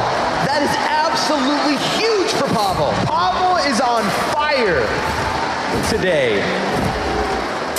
Not much can stop this man, not even Dr. Hippie, but still a lot of threats that Dr. Hippie can present, and he might even be able to find more with this Fandral plus Raven Idol. Oh. Plaxi Amber Weaver. Pavel would love one of those. Yeah, that'd be pretty good. Lord of the Arena, though, is just the most powerful. Another Raven Idol. He's just going off, comboing off here. That's also another cheap spell that he can use to fuel the Yogg-Saron. But the scary thing for Dr. Hippie here is because that Shield Bearer survived and got a hit in, he's taken a lot of damage. Oh, Medivh the Guardian, that is a very powerful card if the game does go long. Wow, Medivh the Guardian. His big spells left in his deck. I mean, he's got Mark of the Wild. I mean, in general right now, that's just a big minion that he could place on the board. The extra stuff that he gets from the spell is sort of just a side thing. All right, and Dr. Hippie, we've seen this before. He Pharaoh Raged, went face. This is the look of a man who's looking to Yogg. Oh yeah. I mean, there is another option for Dr. Hippie, should he so choose, next turn with Malagos plus, 2 of those cheap spells, Moonfire plus Living Roots, and, Pavel, he probably feels like he wants to go aggressive here, but leaving Fandral on the board can sometimes be a rough situation. But he's already seen a lot of the cards that he gets high value with. This is actually kind of a serious situation. Oh, we are going to see the Doomcaller. I was going to say, if he did just go face with this Shield Bearer and Hippie casts Yogg next turn, if he takes any damage from Yogg, if for instance there's a Hellfire, Gorehal's just lethal. That is very true. And so now Dr. Hippie is on the ropes. Let's see what he's going to go with. He's got Malagos, Moonfire, and Living Roots. He could clear the board. With those, the Fandral would have to trade into the Doomcaller in order to do so. And Malagos would be on the board, which would mean like a Cthulhu would not kill him because he'd have enough health presented on the board with minions to survive unless all of the shots were to go face or a lot, which is very, very unlikely. And because Dr. Hippie has gotten the double Raven Idol off and he picked up Medivh, he picked up Lord of the Arena, he can try and play an attrition game, even if this Malagos just gets killed. He's not reliant on just using these. A little bit of a misstep from Dr. Hippie here. He actually uses... Maybe not. No, he's playing around Brawl. Yeah. Actually, maybe not a misstep at all. This looks on the surface, you think about it initially, oh, missed 2 minions. But this means there's only Malagos in play. So a Brawl from Pavel does nothing. Yeah, very good point. Very good point. He's forcing Pavel to have direct removal, whether it be a Shield Slam because he has the armor for it, or that Execute. And one thing about Ancient Shield Bearer is it's also just a big threat. It's a 6/6. It's something that Dr. Hippie has to deal with. And Pavel saw that Dr. Hippie didn't really struggle, but used a lot of resources to kill the last one, the last board. And Pavel here with Gorehal, though, able to take down Malagos and still have that Gorehal equipped. And that Gorehal can represent damage either to remove a big minion or just go to Hippie's face. If he does find Cthulhu, it could be pretty big. But Dr. Hippie, he discovered Medivh and Mark of the Wild in the same Raven Idol. He's actually able to generate a 9/9 taunt and a 2-drop minion. A 2-mana minion. This is, if it's Doomsayer, well protected here. Oh God. Oh no. Don't say it, TJ, don't say it. Okay. Just a Dustboar. Just a Dustboar. Oh, I'm so sorry. It's a 4/1. You don't get much more attack than that in a 2-mana minion. That's very true. Frankly, Pavel has no easy way to remove it. Dustboar's in this situation actually fantastic. It's going to shred some armor for sure. And Dr. Hippie, this is not a hand you see very often for Malagos Druid, a deck that's majority spells, and he's got majority minions, and they're big minions to boot. Yeah, and now Dr. Hippie very much in the driver's seat. He can just play this slow. Yeah, he has so many of these powerful tools. He is, unfortunately for him, at very low life though, so he needs to be careful to maneuver around the threat of Cthulhu coming down for Pavel. Yeah, and it's going to be interesting because he doesn't have any way to answer the Cthulhu other than Yogg-Saron. So he's going to be, and I don't even know if he has a Raven Idol. If he got one Raven Idol from the first Raven Idol, and he got Tiny Finn at the World Championship Finals. Let's hear it for Murloc Tiny Finn.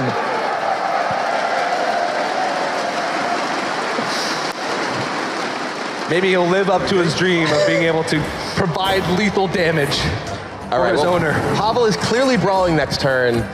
Will the Tiny Finn win the brawl? Oh, that's the big question. Here it is. Oh! Medivh is the winner. Tiny Finn goes down, and Pavel looks like he might be going down to the Guardian himself. Dr. Hippie's still not out of the woods yet. He's got a lead, or what appears to be a lead in this series. But there are some crucial draws still left in Pavel's deck. He's got some hard removal left. And we saw a brawl earlier this game go exactly how Pavel needed it. That was exactly the worst case scenario for him there. And he's got to figure out a way to get back into this game because he's facing down not just a huge threat, but a huge hand of cards with very little remaining in his own tank. It looks like he's going to try to rely on the Ravaging Pool to trade in, and that hurts. This is... Ooh, though, Dr. Hippie, he is running low in his deck. So if Pavel is able to answer these threats, it could mean that Dr. Hippie goes to fatigue. And, you know, if Pavel, there are still cards that he has to account for, like Yogg-Saron, but as far as he's concerned, he can sort of count what's up. Oh, wow! Is he doing it? Oh, dear, Yogg-Saron! Uh-oh, that could go wrong. No, it goes completely right for Dr. Hippie. And now, all right, and Yogg's down. Okay, that effectively, Yogg was Starfall. Yogg removed, but that's actually not that bad because it's cat trick too. Yeah, it did play a cat trick as well, and that does protect his Medivh the Guardian from being traded into. So now Pavel's forced to face tank that, take 9 damage. There's still a Cthulhu in Pavel's deck, but Dr. Hippie is out of cards. His last card is going to be Living Roots. Can Dr. Hippie do it? He does not have many cards to work with. Can use the Innervate. He's going to dig a little bit into Fatigue because of the draw from Azure Drake. Living Roots will take out the Beckoner of Evil. He gets a Wisp. We've had all kinds of stars here on stage for the final so far. But, I mean, this is it. He can't even play Baron Geddon because that means... Oh, it's Cthulhu! And Cthulhu shoot in the game. Cthulhu destroys Dr. Hippie's board and Dr. Hippie. We're going to game 5. Pavel leads 3-1. Dr. Hippie tried to rely on Yogg-Saron, but the old god was not having it today as Pavel takes a decisive lead in the series. Yeah, we saw some huge moments go the way for each of those players. One brawl went Pavel's way, one brawl went Dr. Hippie's way, but the game went Pavel's way. Indeed, and now he's 1 game away from becoming the world champion. We'll see if Pavel can win a championship title right after this. There it is, the 2016 Hearthstone Championship Trophy. That's what these guys are playing for. Ladies and gentlemen, this could be the final game of the 2016 Hearthstone Championship Tour, so make some noise for these players. Last year, Pavel was 1 game away from making it to BlizzCon. Now he is 1 game away from being the world champion. Only Dr. Hippie stands in his way, and now Pavel only has to win with his rogue. Only with his rogue, and this is a Malygos rogue.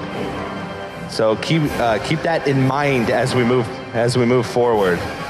But Pavel does, I mean, the Malygos rogue is something that he's been struggling a little bit, but let's see what could be the final game. Game number 5, Pavel versus Dr. Hippie. And Dr. Hippie choosing to play his Warlock deck. This is a matchup that, because of the specific choices Pavel's made in the construction of his Rogue deck, can be a little bit tougher than it is for a normal Miracle Rogue. Oh yeah, definitely. There's Malygos provides you with ways to more effectively beat control decks, but you sacrifice some of the tools that you normally use to beat those faster decks. Sinister Strikes really don't do anything against Zoo Warlocks, Kibler. If you get low, tapping a lot, you're dead. Sure, yeah. But in a matchup that comes down to early board control much of the time, Sinister Strikes in your hand, even sometimes Shivs in your hand, Malygos in your hand, are not generally that great. Crucially for Pavel, he is on the coin and has SI7 Agent. Those are 2 of the most important cards for the Rogue deck to compete with the early aggression of the Warlock. Dr. Hippie, though, he has a good hand himself.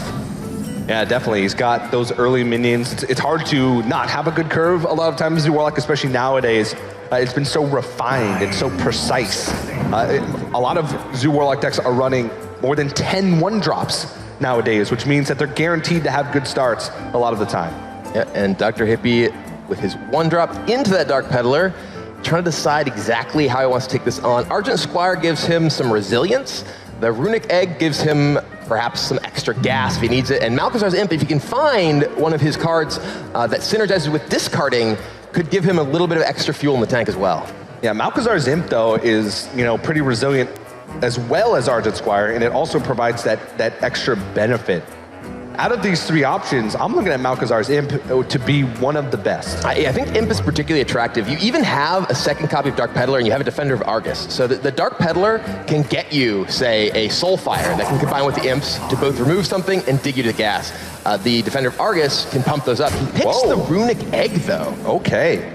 Well, I guess he does think that he's going to need that gas to get through, but Pavel does have, like you mentioned, on the coin, able to coin out that SI7 agent to deal with the Dark Peddler. He's ahead on board for the time being, which is so crucial in Rogue versus Zoo. Yeah, and the Dark Peddler for Dr. Hippie finds no Abusive Sergeant, there's no Soulfire. He does not have the ability to answer this SI7 agent right away. No Possessed Villager, so he's gonna have some resilient minions, but we see those two copies of Fan of Knives in Pavel's hand could cause him a lot of trouble. They could, but one thing is though, Pavel, as we talked about, has two of those cards that are dead for much of the game in Sinister Strike and Malygos. So a lot of times what happens is rogues can get through that early board, but they can't deal with the second onslaught that Zoo can throw at them. So Pavel's still gonna need a lot of help should he need to win this game. And Fan of Knives will help him get through his deck a little bit. Not only does it act as good removal, but it's also a cycle tool, so we can find those more crucial cards for this matchup. It's also worth noting that the discard version of Zoo isn't nearly as vulnerable to Fan of Knives as many of the Forbidden Ritual versions that have lots of 1-health minions. Even just looking at Dr. Hippie's hand, there's a 0-2, there's a 1-3, another 1-3, a Death Rattle minion. So Azure Drake for Pavel, that could give spell power that can make those Fan of Knives stronger, but does not help him right now. Yeah, but it is a minion that he can play on the board. It's also a cycle for his deck. But again, does not help him at the time being. He has to decide how best to do this. I can imagine Fan of Knives is going to come down this turn. Pavel might feel like he needs to play more efficient and Dagger Up, because he still makes sort of similar trades with Fan of Knives and Dagger Up. Dagger Up just also means that he has the Dagger Up for the next turn of Fan of Knives. Yeah, and Pavel going to go ahead and make those trades. Dr. Hippie with that Runic Egg. It does potentially allow him to get a trade here that draws him a card with Defender of Argus if he wants it. If he does pick up an Abusive Sergeant, obviously he can use that to trade and draw as well, but he is going to go ahead and play the Imp Gang boss he just drew alongside Possessed Villager, just going to make a board that's actually quite resilient to Fan of Knives. Yeah, positioning is important here, at least a little bit important here, because of the fact that you can tell he wants to taunt up the Runic Egg, he's just not sure the other way. Putting Possessed Villager on the side also means that your Death Rattles die more conveniently for things like Direwolf Alpha when you want to go outwards in. So definitely Dr. Hippie paying attention to that. Not that it's going to be too crucial in this next turn. Yeah, but Pavel with that Tomb Pillager off the top, crucially filling out his curve here, allowing him to contest the board with that 5-4. And Dr. Hippie now, Silver Golem was not what he was looking for. No, not at all. And he was hoping that Pavel wouldn't have Tomb Pillager, because that is a card that can wreak havoc. 4 health can sometimes be a little bit awkward for Zoo Warlocks to deal with unless they have Soulfire, and also it means that they get a coin. So Pavel can leverage that with cards like Gadgetzan Auctioneer, with cards like Edwin Van Cleef, or just, being able to use multiple spells. There's Blood Mage Thalnos, that does enable a spell-powered Fan of Knives right now. But how effective is that? Yeah, Hippie's board is not that vulnerable to a Fan of Knives. He has a bunch of 3 health minions right now. And Pavel only able to remove a little bit of damage, so I was gonna say Doomguard with the best draw for Hippie, and it's Doomguard. He has exactly enough mana to play Malchezaar's Imp, Doomguard discarding the Golem, drawing a card. That was a huge draw for Dr. Hippie. Draw a card, develop a 1-3, a 3-3, and a 5-7 with charge. No big deal. And Dr. Hippie, though, still taking his time. Yeah, these are the types of things that, there's so many times where Doomguard won't, discard the cards that you want. And that's the risk that you take when you play the discard Warlock. But this is an incredible hand. And he draws another Doomguard. Dr. Hippie back against the wall. Here it is. Well, Pavel does have a lot of tools, though, in his hand to deal with a wide board. Yeah, he does. It's true, but the amount of health on Doomguard makes it terrifying to try and deal with as the rogue.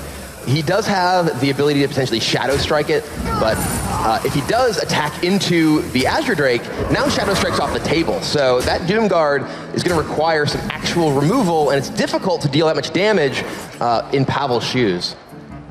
But he does have Blood Mage plus Fan, and with that Shiv picked up, he can actually Blood Mage Fan coin into Shiv, which could take out Doomguard, but would not deal with most of the rest of the board. Is it better to try and hold on for a Blood Mage double Fan for the following turn? Is there something that Pavel can do to put himself in a good position, but also allow him to have good removal tools for the next turn? If Pavel does not remove power from this board right now, he is dead. He's facing down that other Doomguard right now. He doesn't know it. We know it, though. And there will be the Fan of Knives. Ooh, the backstab right off of Fan of Knives. Never the timing you want to see it. What would have been huge there if Pavel were to pick up a preparation, to be able to preparation out the next Fan of Knives, he would have cleared the board in its entirety, because a full board means that Imp Gang Boss doesn't summon the extra Imp. Unfortunately, he doesn't hit it. How much damage is that? He's got 9 on the board. Doomguard represents 5 more. Gonna go ahead and cycle through that. If you find Soulfire, not quite. Quite close, though. Yeah, He's got 2 Soulfires left in his deck. No Doomguards now, though. Has 2 Abusive Sergeants, so if something lives, he can use that. But this looks like Dr. Hippie. He smells blood. He's going for it. He's going to trade with the Blood Mage Sounders to try and get rid of the spell power. And crucially, Pavel has no healing in his deck. His Malagos deck doesn't play any copies of Earthring Farseer. And he has Sap, but Sap does not do it against Doomguard. It's going to come right back down. He needs Sacrificial Pact off this Swashbuckler. I don't even know if that's enough. We'll see what he can pick up. Karakazam, that is not going to do it. Not quite. Pavel does not have the tools to get rid of that Doomguard. He's going to try and survive, but I don't think there's a way that he can do it. He's going to try and draw something, but I don't think there's even a draw in his deck that can save it at this point. Emperor Thorstein's definitely not it, and Dr. Hippie brings himself 1 game closer. It's now 3-2. Yep. Pavel has not had many leads in this tournament. He has been the one fighting with his back against the wall. But now Dr. Hippie, he's making a stand. Yeah, we sort of preluded that by saying that the Rogue has a tough time against the Zoo, especially with those dead cards, and they were in his hand. Malagos, Sinister Strike the whole game. So Dr. Hippie gets that step closer. Still down, though. Still a tough road ahead of him. We'll see if he can make it happen in game number 6, right after this. The tension in the air is building as we get closer to a conclusion here at the 2016 Hearthstone World Championship. Dr. Hippie and Pavel have been battling out the entire year for their chance to play on this very stage. Pavel has the lead 3-2, but he's got that rogue deck left, and we've seen it struggle at times across his run through BlizzCon. Yeah, this deck is very powerful, has the ability to do huge amounts of damage with that Malagos Burst, but he needs to find some ways to deal with the aggression coming out of Dr. Hippie in these games. All right, well, here we go, jumping into game number 6 of the final series for the 2016 Championship Tour.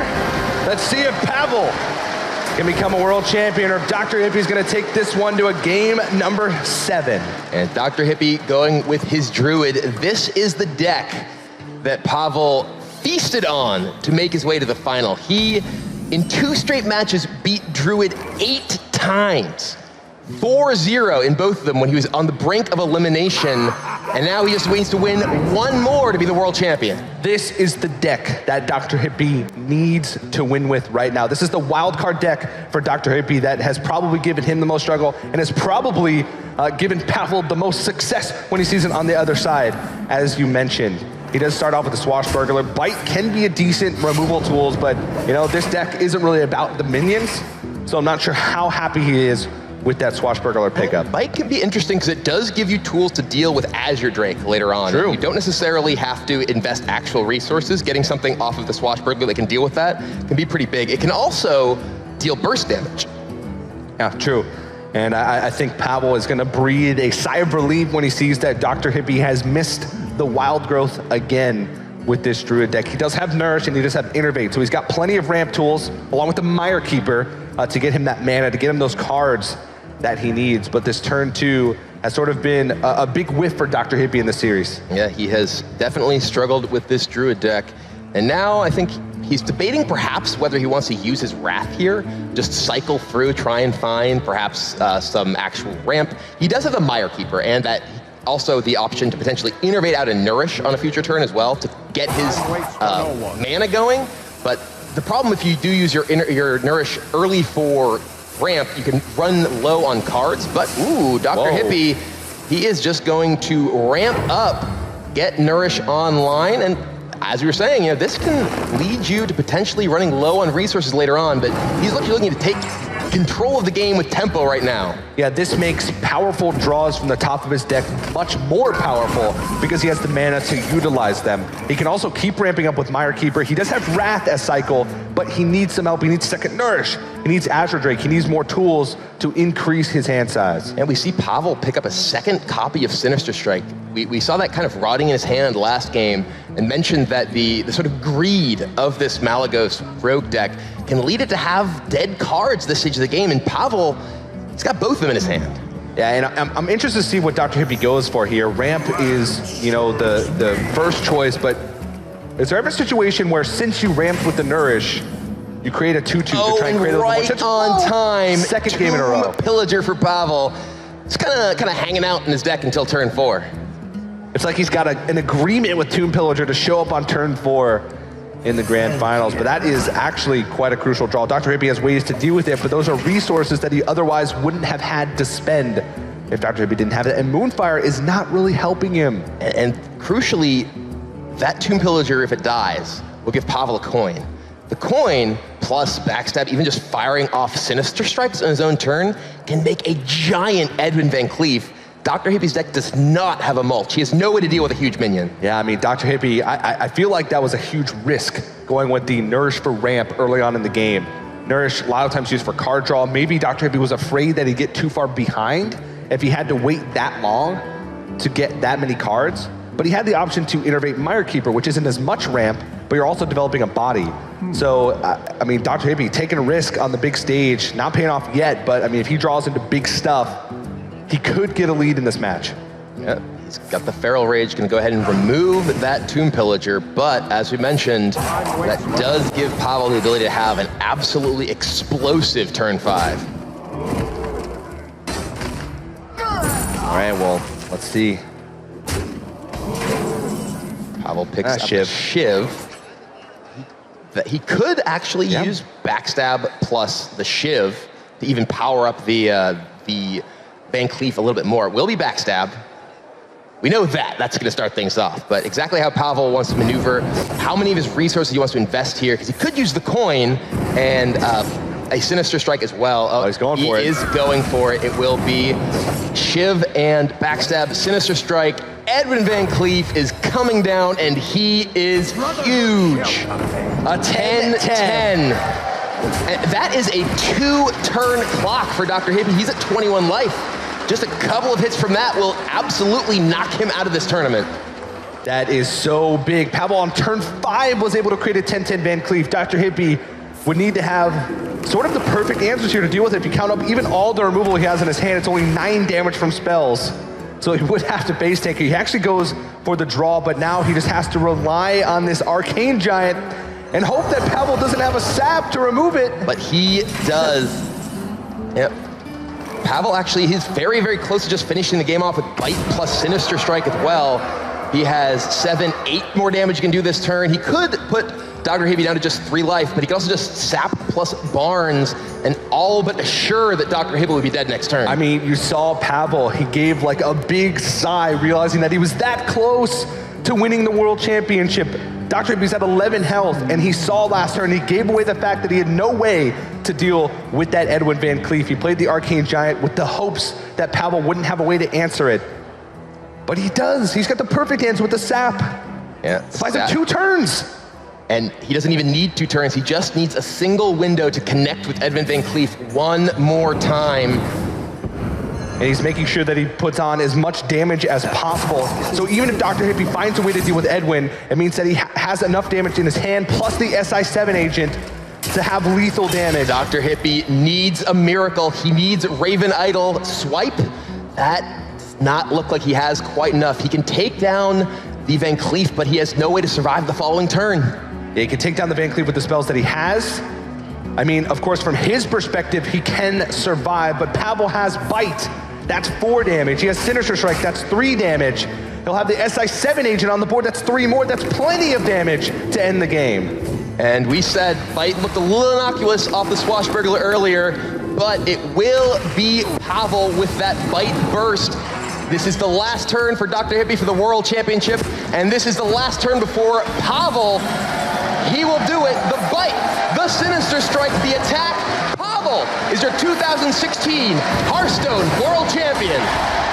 1 game away from BlizzCon last year, comes into this year and wins the World Championship. He took his near miss last year as inspiration, motivation, and it took him all the way to the title, all the way to the trophy. He is now the champion. What an impressive performance from that young man, and Dan is standing by on stage with our champion. Congratulations, Pavel. I present to you the 2016 Hearthstone World Champion. You worked hard this entire year, battling out over thousands of people, and now you've won on the biggest stage. What do you have to say to all the fans who are watching around the world? Thanks to everyone for this huge support. I'm really appreciate that. Yeah. Super happy that I win. I bet you are. What went through your mind during the last few moments of the match? One more time, please. Well, definitely a lot of emotions going through everybody's minds. And congratulations again. I want to take this opportunity to present the trophy with President and co-founder of Blizzard Entertainment, Mike Morheim, as well as production director, Jason Chaz.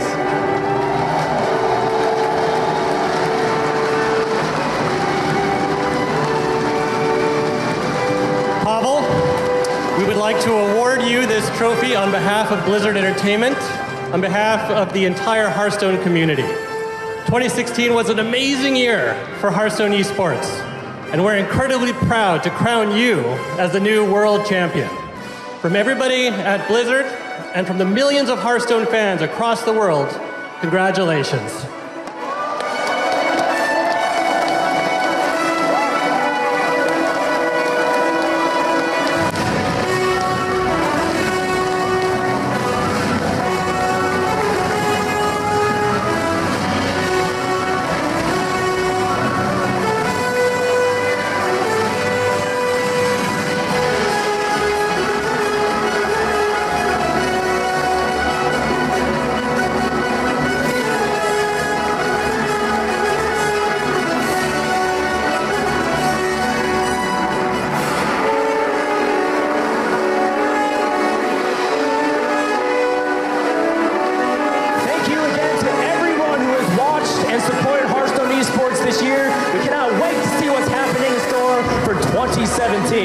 But for now, please join me in one final round of applause for our world champion, Pavel from Russia.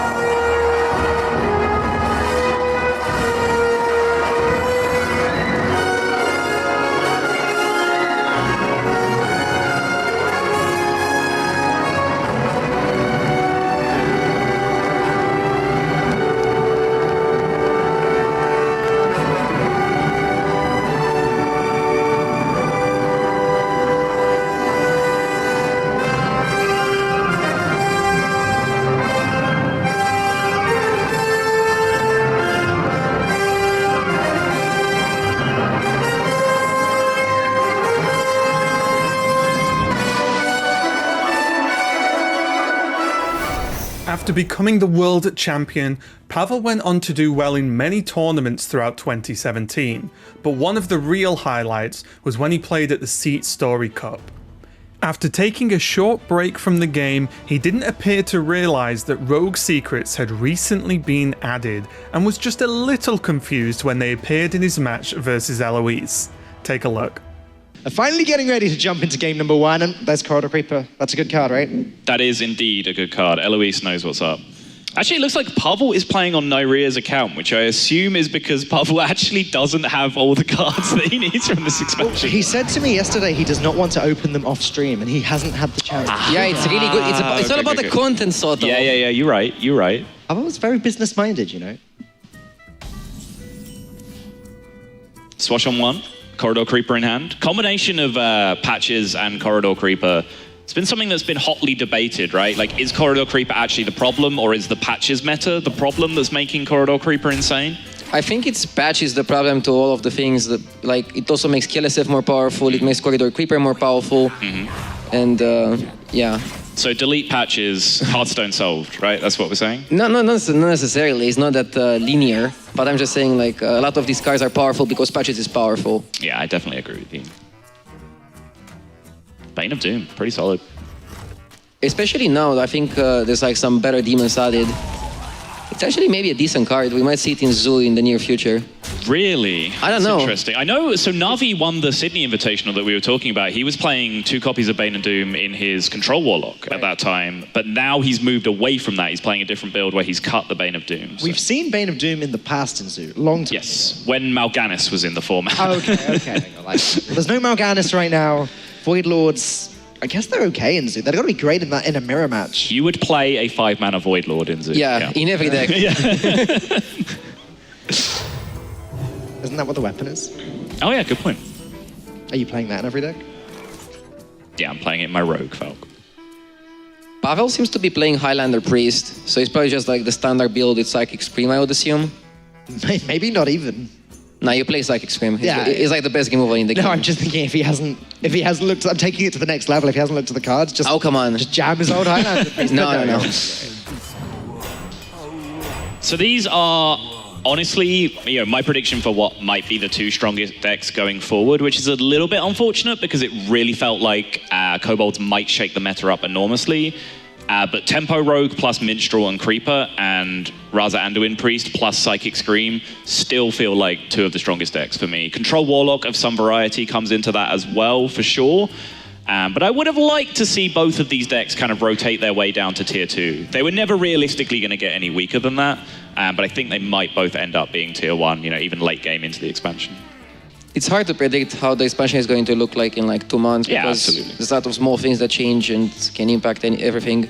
Like we haven't seen a refined Hunter build yet, and everybody's saying that Hunter has mad potential, but nobody's had the list that just broke the meta. Don't people say actually, that? Reynard said that he had like really good list that breaks the game. Yeah, so the putting minions back in, playing Corridor Creeper was something that I tried to do very early as well, but I made the dumb mistake of still trying to fit the secret package as well, and it was just too much stuff going on. So when I saw Reynard post that deck that was just, this is just Face Hunter with Corridor Creeper, I was just like, okay, yeah, that actually makes sense. Why didn't I do that?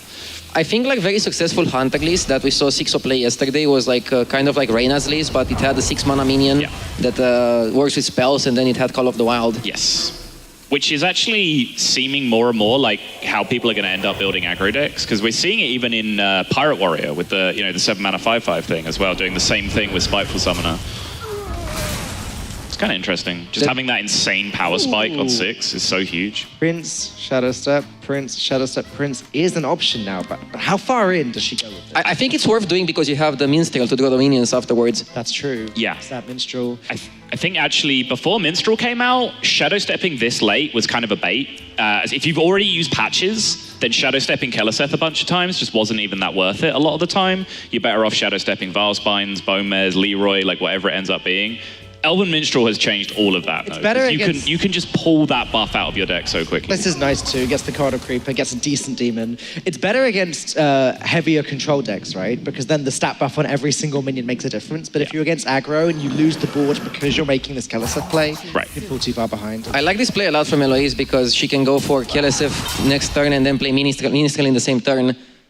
If she would play, for example, Keleseth now, she wouldn't have enough mana to play Bane of Doom and Minstrel next turn, so it's really good mana utilization. Yeah, that's really nice, actually. And you only miss out on one card getting buffed, which you don't really care about, because you'll just get 2 cards from Minstrel and then the normal draw, and yeah, this looks like Rogue is going to be able to put a lot of pressure. Pavel's about to see some new cards. Well, no, just the minstrel. Psychic Scream is not even good against Kelesev because you put it back into the... Well, it's okay if you can shuffle a Loot Hoarder into the deck as well. Like that, you got a 2-drop now. Can't proc it again. Oh, genius. Next level, right? Next just level. like for Raza. Yeah. She might still backstab the Loot Hoarder, but I'm not sure if it's worth doing that. It challenges a 3-2, right? Yeah, but do you care? Maybe. I care a little bit, Radu. A little bit.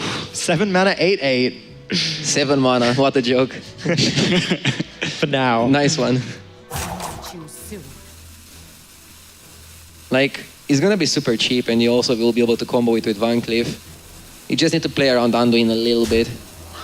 She trades, actually. So she could have converted her backstab to 5 damage there, essentially. She wants to keep the backstab because one of the minions she drew was Van Cleef, so obviously those two go together very nicely. But trading 5 damage to protect 3, in theory, does that pay out over the long term in terms of like damage rationing? I would have backstabbed there, I think. Okay. I don't think 2-2 on Van Cleef is worth missing that much damage, and you also take the damage on the Corridor Creeper. Yes. So you basically like get 2 attack on Van Cleef. It's not... Is there any way... You can make a case for it, but it's not that great. Is there any way Eloise can go in on the Edwin now? Because it's only turn 6, there's no Anduin coming down on turn 7. Yeah, you can go backstab, trade Minstrel, trade Kelesev, go Corridor Creeper Edwin, and you probably can even set up close to lethal. And then like not play anything next turn, force Anduin. If there's no Anduin, you win. If there's Anduin, you still have plenty of fuel. The trap that Eloise might fall into here, so she's seen the Shadow of Death already. That's like a big upside to making the huge Edwin and going in. But she had a really juicy looking Dragonfire board the last turn and it didn't get Dragonfired. So Eloise might not play around Dragonfire, because obviously making a huge Edwin is another way to play around Dragonfire, because it will be resistant to it. So she might feel like she doesn't need to, because she's got the read that Dragonfire isn't there. But the Edwin is just so insane on board that there's a good chance she just jams it. Yeah, she just like had to consider if she wants to trade away the Corridor Creeper or the 2 other minions. Right. This plays better against Psychic Scream because you want both Kelesev and Minstrel in your deck. That's true. So it's actually probably better, yeah. But Pavel has no Psychic Scream. Yet, but still you play around it. Like, it's a very good play from Eloise. That is lethal setup if Pavel didn't heal, but he definitely heals this turn. How does he deal with this?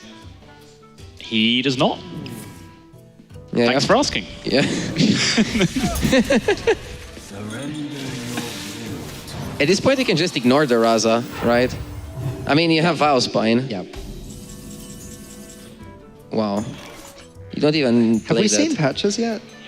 We must have seen patches. I don't remember. I don't think we have. We have. Did we? Turn 1, yeah, Swashbuckler on turn 1. Okay. Oh yeah, Bane of Doom, right. Wait, no. Oh no, that came from Courier, which came from Swashbuckler. Okay, Yeah. got that. And now, even if your opponent has Anduin, you still have 3 damage on board. Yeah. Yeah. And then you can play like 6/6 Captain to make that 4 damage, and you're gonna have a 7/7 Captain, and whatever you draw.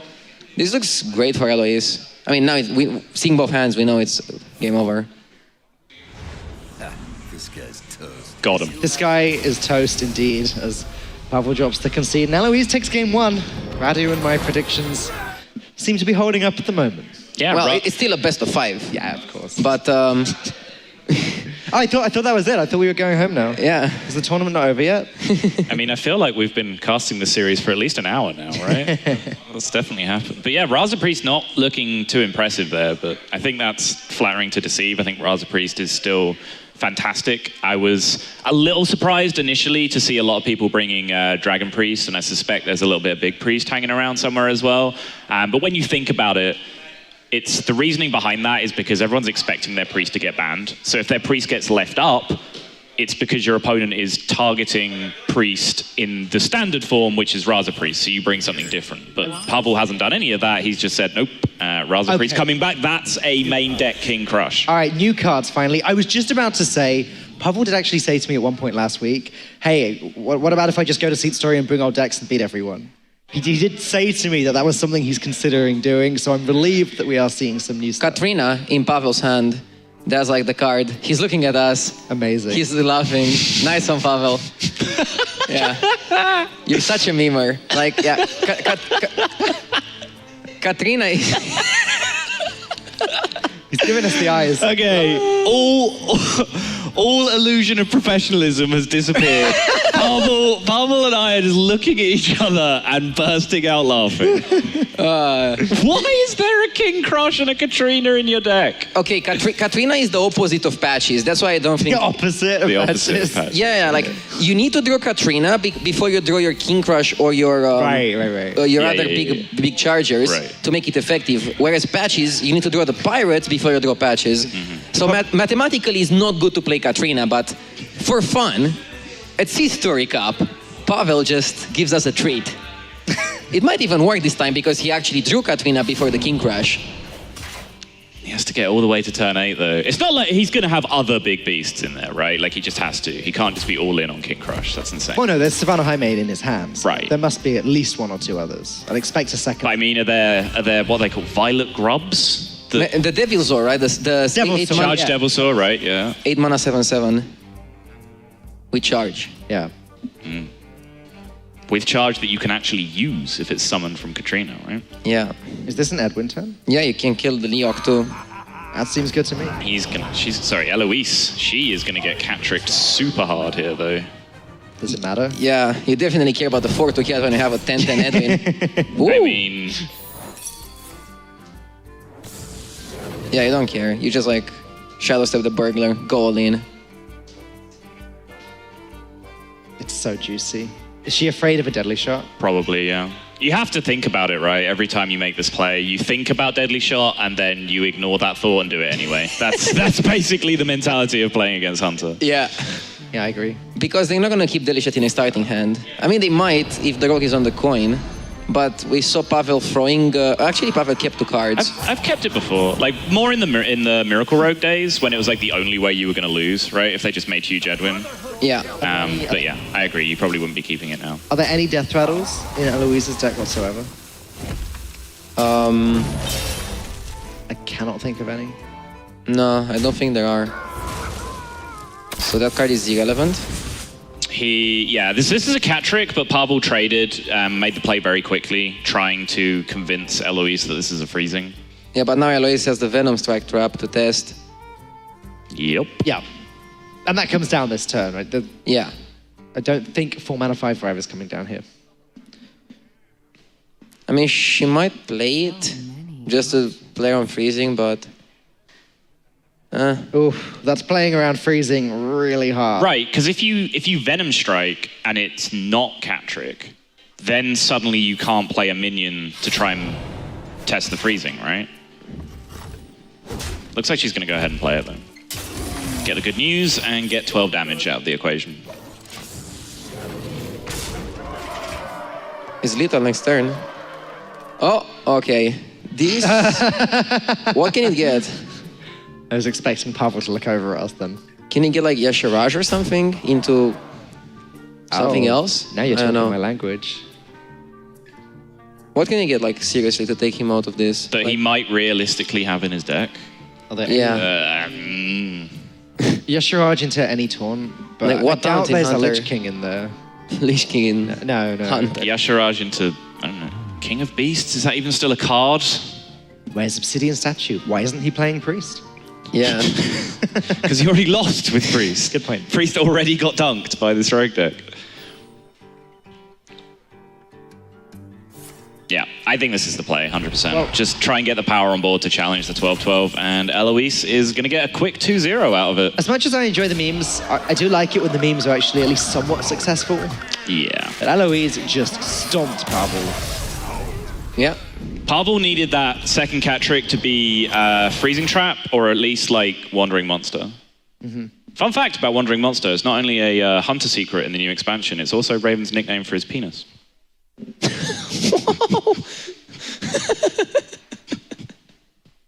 I don't want to know how you found that out. I don't want... No, yeah, let's just breeze over that one. So, back to the catacombs. Careful there.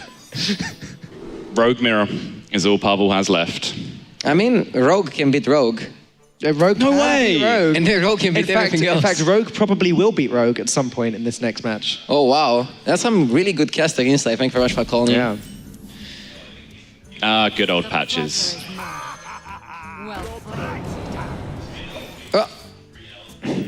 There's like a shadow step, kind of. Yeah, delayed shadow step. It's actually, because she has double chain gang in hand, it's actually pretty nice as well, because chain gang has taunt, and then it will almost certainly get procced on cheat death.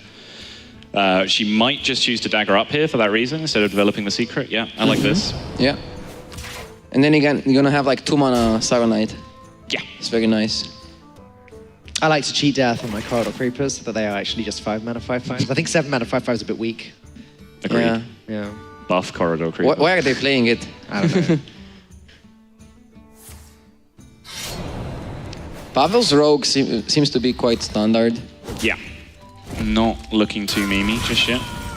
Yeah, maybe he just brought that hunter because he was like, yeah, rogue and priest are gonna solo carry anyways. He's like, I'll just 3-0 with rogue afterwards, no problem. I'm Pavel.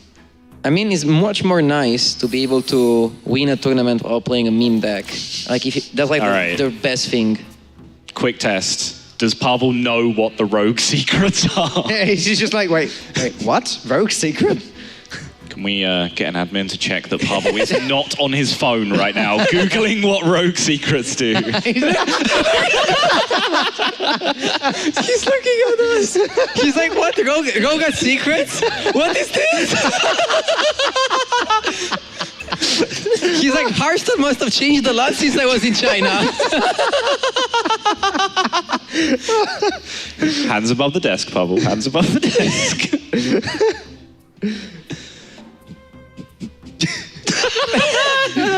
He's like, so based on the rogue cards, what can the secret be? He can't hear us either, so it's just crazy coincidence. We're like, does he know it? And they're just looking at us. Oh, boy. He's actually now turned his back to us because I think we're being too distracting to his high-level Hearthstone play. This is hilarious. He just has no idea, does he? He just literally has no clue what's going to happen when he plays any of these cards. Oh, boy. Okay, good. Rogue didn't get counterspell. That helps. All right. Pat was like, yep, okay, Edwin up. He's a 6/6. Nothing bad's happened yet. That 6/6 is going to have to chew through a lot of 2/3s, though. But the math checks out. He does chew through a lot of 2/3s. What is this game?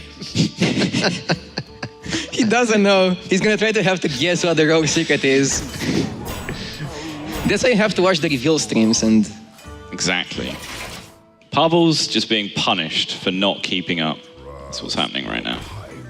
All right, well, he's going to find out. There we go. The fun is over. As Pavel very quickly reads... He's reading the card. He's like, what is this? Oh, this is my favorite game of Hearthstone ever.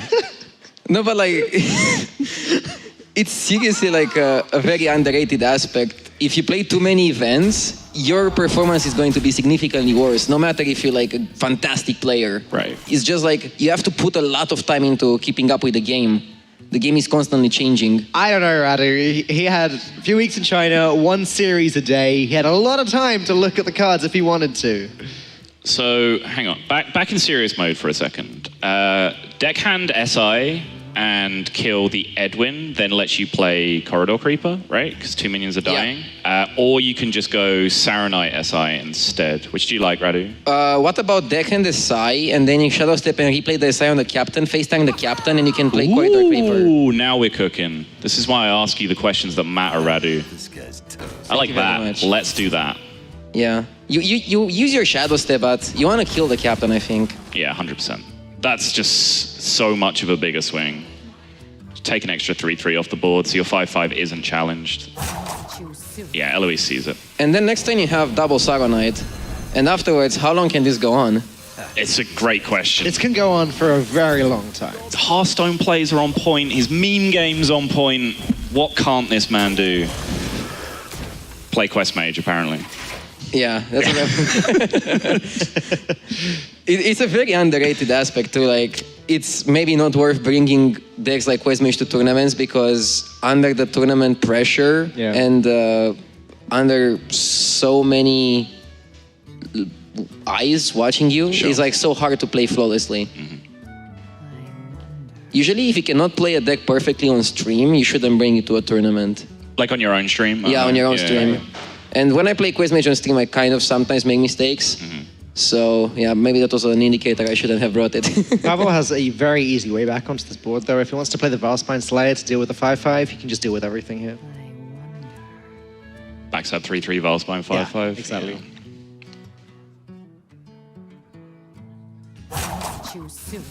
He knows what these cards will do.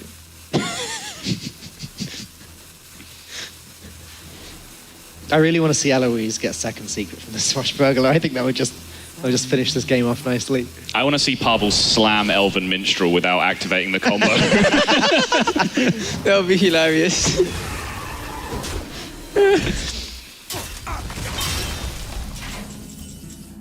So, ooh. That's better, I think. That's real nice. Is it?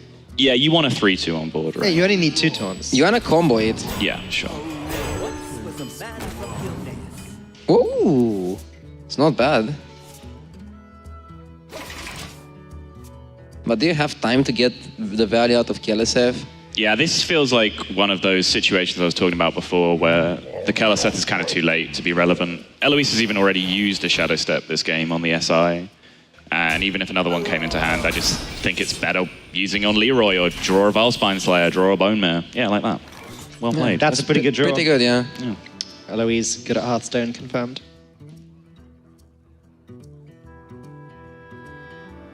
Yeah, you buff the 2-3. That leaves your minion with 2 health after killing the Cobble Scalebane. What do you do with the 3-2? Do you... Kill the 4-2, yeah. You kill the 4-2? Yeah. You don't value trade because there's not a dagger up? Yeah. Okay. Like, there are points where you want to value trade, but at this point, so late in the game, you don't really care about the Firefly. Okay. Is there any play that denies your opponent's Bone Mare? There isn't, right? Can't kill enough stuff, no? And now, Pavel is going to be able to Bone Mare the Firefly. Actually, like, I don't know, maybe do you value trade to play around Bone Mare? Does it play around Bone Mare? I guess it does, kind of does, yeah. I like it, actually. That makes sense. Yeah, maybe it's better, actually. But Right. it's only better to play on Bone Mare. This is kind of why I was getting at, because the rogue doesn't have a dagger up and you're scared of their Bone Mare turn, like, leaving a 3-1 around is actually valuable, right? Wait, why did she kill the 3-2 over the 4-2? There's like no reason. A good question. Like, yeah, Pavel plays it anyways, but what if he doesn't? It's just like, no. It's just better to kill the 4-2 over killing the 3-2. Unless there was like a specific tag, like Beast and like Druid and stuff like that. But I don't think there was like any tag on those minions. Like Vilespine doesn't have a... No, there's no tag. She even let the Elemental leave, if anything. I don't think there's any card that affects Elementals already on the board, though. Is that? Cold Blood trade, right? Yeah, looks like that's what's going to happen. This is quite close. Pavel needs to combo the Minstrel. That's like very important. Oh, never mind. Cobalt is really good here. Yeah. Eloise has just immediately gone from being very ahead on the board to very behind. That's the Temporal Mirror match. I was about to say, the only good card is Bone Mare. Like, Valspine isn't even good because you can't combo it with the one card in your hand being Leroy. Then, like, even, like, Elven Minstrel wasn't good because you just have to, like, slam a Leroy on the board, which isn't ideal, and just... But, like, if she didn't draw Bone Mare, you would have had to have Leroyed and traded in that spot, which would have been horrible. The second time this game, Eloise has managed to pick up a pretty nice Bone Mare right on cue. Yeah. That's not right on cue. That's not how Corridor Creeper works. Pavel does, however, know how Minstrel works. Yeah. Oh, that's pretty good pickup. Yeah, very nice. He's reading it. He's like, what is this? He's like, oh, nice card. She knows exactly what we're talking about. Oh my goodness. Pavel is now explicitly familiar with 66% of the road secret. Just one more. Can we get 3 for 3? Cool secret, right? Man, just the fact that he just immediately turned and looked at us as soon as that happened. Unreal. So, if you're Eloise, you have to just start hitting in the head, right? Can you trade this game out at this point? After your opponent just minstreled? You might be able to, but I'm not sure if... you still have to trade. You have to. You don't play Leroy.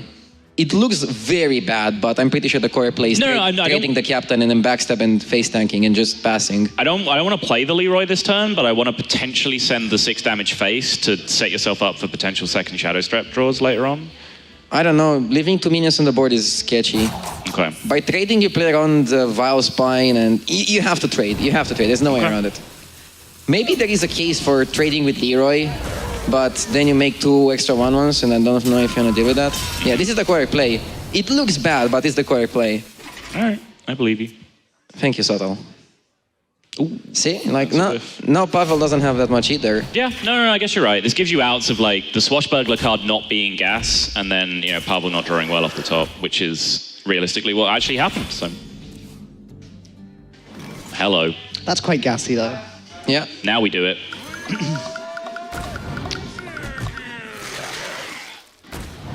And now that evasion card probably going to buy Pavel a turn.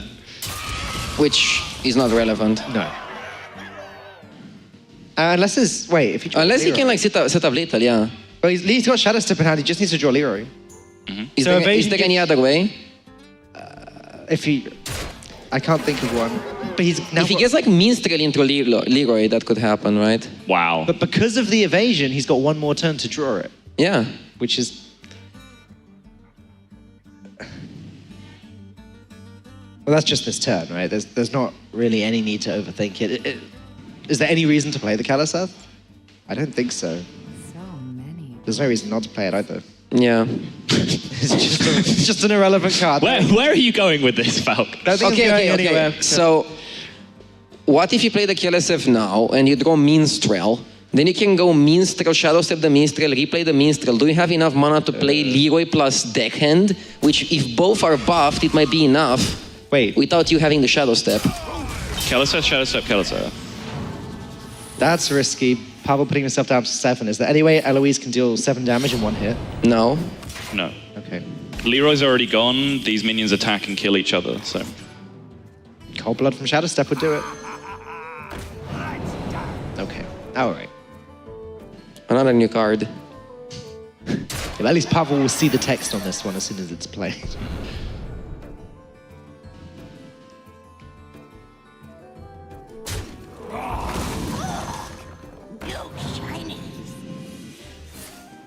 So he needs Leroy or bust. Yep. How many cards? 12. Did he get it? Did he get it? He just looked at us. Okay, he got Minstrel. But I don't think he has mana to Minstrel, Shadow Step Minstrel and get Leroy. Well, he doesn't draw anything. Yeah, right. He has to draw the bit, then replay it, then play it again, then he gets the draw. And Double Deckhand? Is it enough? No, it's not. No. Did he get... Yeah. Oh, next card! Oh! Oh! Wait. No, wasn't not enough. Wasn't enough.